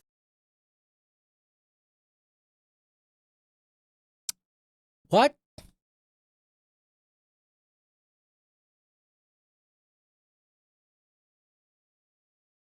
Yeah, he called it iconic. Iconic green eyes. Right? And iconic blonde hair. Like those aren't traits that everyone, that maybe half the fucking planet has. Right? His best friend, Libby Fullfax, who's in the GCU as a 30-something as well. It's well established. The GCU, chat. In the Nickelodeon show that Libby is a vegetarian. Like Vinny's iconic beard. Yeah, his iconic being Caucasian and iconic facial hair. That no one else has those things. Right? Creating, of course, the Vinny derangement syndrome. And sure enough, adult Libby orders a salad. But wait. Published in the Nickelodeon show that Libby is a vegetarian. But wait, because I can see that this kid's eyes are very brown. And I can see that this lady's eyes are like at least hazel, if not green. Right? Oh, she's got color contacts. Oh, I see. The hair is a different color. Well, that's called dye, bro. It's called hair dye. Vegetarian. And sure enough, adult Libby orders a salad. Furthermore, we get the sense from the Grubhub ad that adult Libby and her brown-haired, brown-eyed, overweight partner don't exactly get along. This would suggest that Libby wound up in a relationship with the brown-haired, brown-eyed, overweight foreign exchange student that she detested ever since he beat her out of her class presidency in 6th grade, Bolby Stroganovsky, which brings us to the final character from the Jimmy Neutron title card, Sheen Estevez, who is none other than the meme himself, Chicken... I never watched Jimmy Neutron, so this is probably funnier for you guys. Sandwich guy, Boogie Dad. Physically, both characters are Latino with dark hair, brown eyes, and soft to non-existent chins. But I don't know. Is it a yes? What is the enough emote? I can't see. What is it? I can't... Again, I'm having a problem. I can't see it.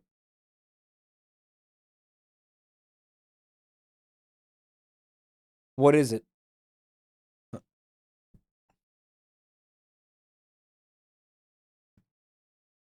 Oh, it's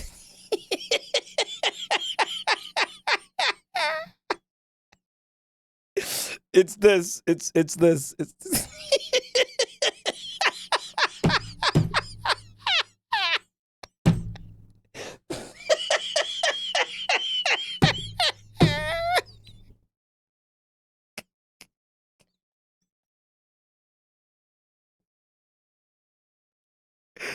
oh my god. This is fucking awesome. This is fucking great. Oh, what a perfect situation. That emote was made for this situation, bro. Holy shit.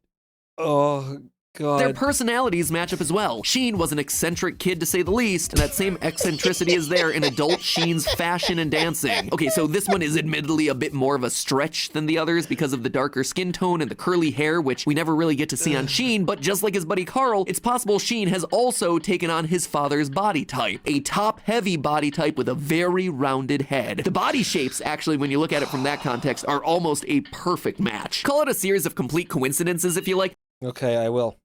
But the fact of the matter is this, every single character from the Jimmy Neutron title card has multiple undeniable similarities to the corresponding GCU character. Pile all of that on top of the fact that Jimmy Neutron's shirt makes multiple cameos in the GCU for no apparent reason, and I feel the case is pretty airtight. Theorists, the Grubhub cinematic universe isn't merely linked to the Jimmy Neutron Boy Genius universe, it is the Jimmy Neutron Boy Genius universe. All that supernatural activity surrounding Grubhub isn't magic or witchcraft. That's what technology is capable of when wielded by Jimmy Neutron after a couple additional decades of wisdom under his belt. So this gives us a ton of backstory on the Grubhub characters that we didn't have before, and it allows What a fucking asshole. us to answer a bunch of the questions that are still lingering. Beginning with the biggie, how does Milkshake Lady fit into this unofficial revival of Jimmy Neutron? After all, there was no parallel for her in the show. Betty Quinlan, Jimmy's crush, comes close, but she has a mole and different colored eyes, so no good. The answer to this is kind of simple though. Milkshake Lady just wasn't on the original Nickelodeon show. She's a new character that Grubhub introduced. Oh, isn't that convenient?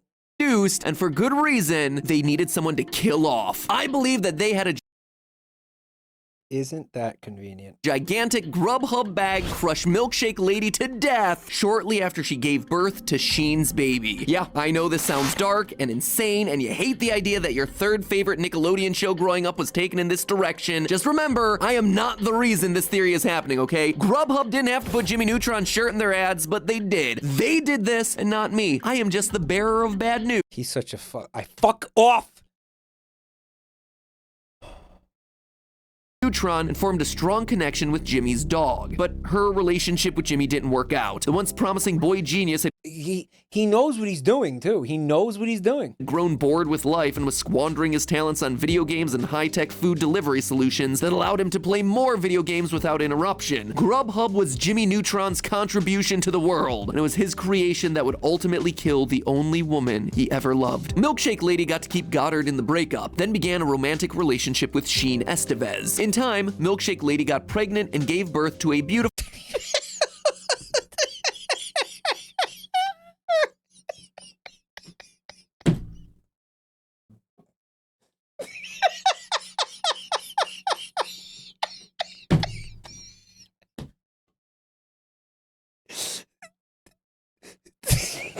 relationship with Sheen Estevez. In time, Milkshake Lady got pregnant and gave birth to a beautiful and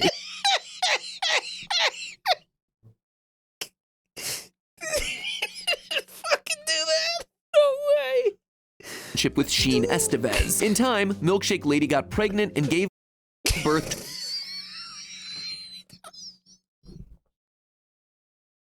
Why did he do that? Why did he do this? Why did he do this? to a beautiful and expressive baby boy.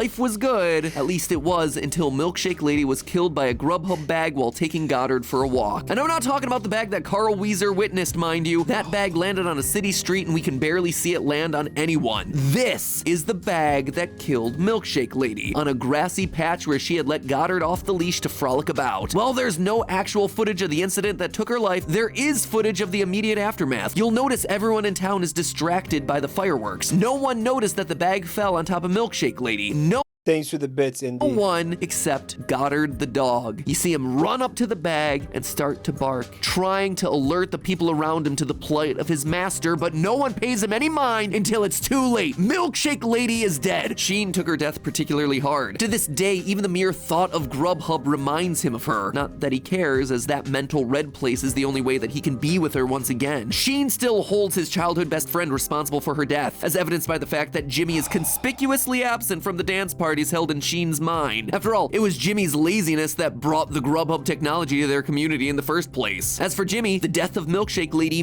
shook him into turning his life around. just like she always wanted him to do. As a result, Jimmy started a school to educate the next generation of boy and girl geniuses. That's why there are so many young student-age characters populating the Grubhub ads, and why so many of them are wearing the Red Atom shirt, the logo of Jimmy's school. So friends, there you have it. In recent years, there have been rumors whizzing around the internet about Jimmy Neutron Boy Genius returning to TV. I humbly submit to you that not only are the rumors true, but the Jimmy Neutron revival has already happened in the form of 3D animated Grubhub commercials. And what's most shocking to me is that I actually kinda like where Grubhub's Jimmy Neutron revival's headed. Honestly, I think it's got some legs. Weird, rubbery legs with no knee joint.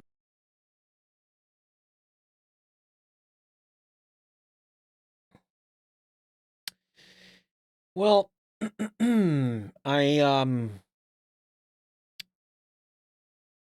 God, I'm so sorry, guys. I'm gonna end this now. And yeah, may God be with us all. Oh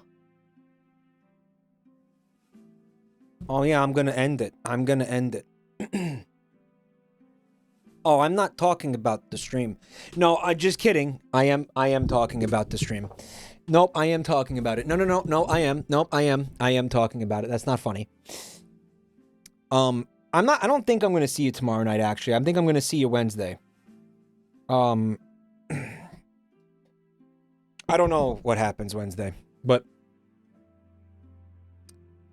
here's what's gonna happen now. There's gonna be some links in the chat that I need you to click. All right, especially if you're new here. You're gonna click the Twitter link, follow me, Twitter. Subscribe to the YouTube channels and join that Discord server, guys, please, because you're going to get them stream notifications every night. I know a lot of you guys having a hard time with notifications. Guys, I'm so sorry about that MatPat shit. That's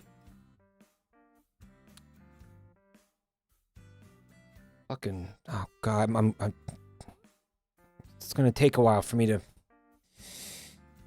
be okay, I think. Guys, thank you for the subs and the resubs and the bits and all the donations, guys. You guys are awesome. And I really appreciate it, everybody. And yeah, don't forget, check out the links. Have a beautiful night. I'm so sorry. I'm genuinely sorry. I'm genuinely, that's fucking insane. Lens Smudge with the 10 gift subs. Thank you so much. Smudge, you are awesome. Thank you so much for them 10 gifties. Guys, I have to ask you a serious question. Why?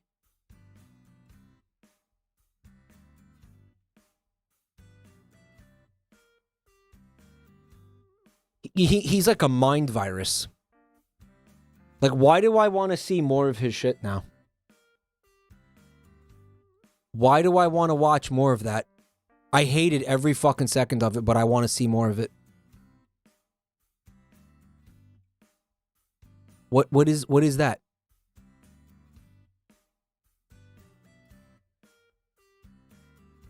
What is that? He gets it. It's like a car accident. It is. It really is. It really is. Mike, you like shitty content. Watch Luigi Penis Theory. I heard about the Penis Theory one. Yeah, it's fucking wild.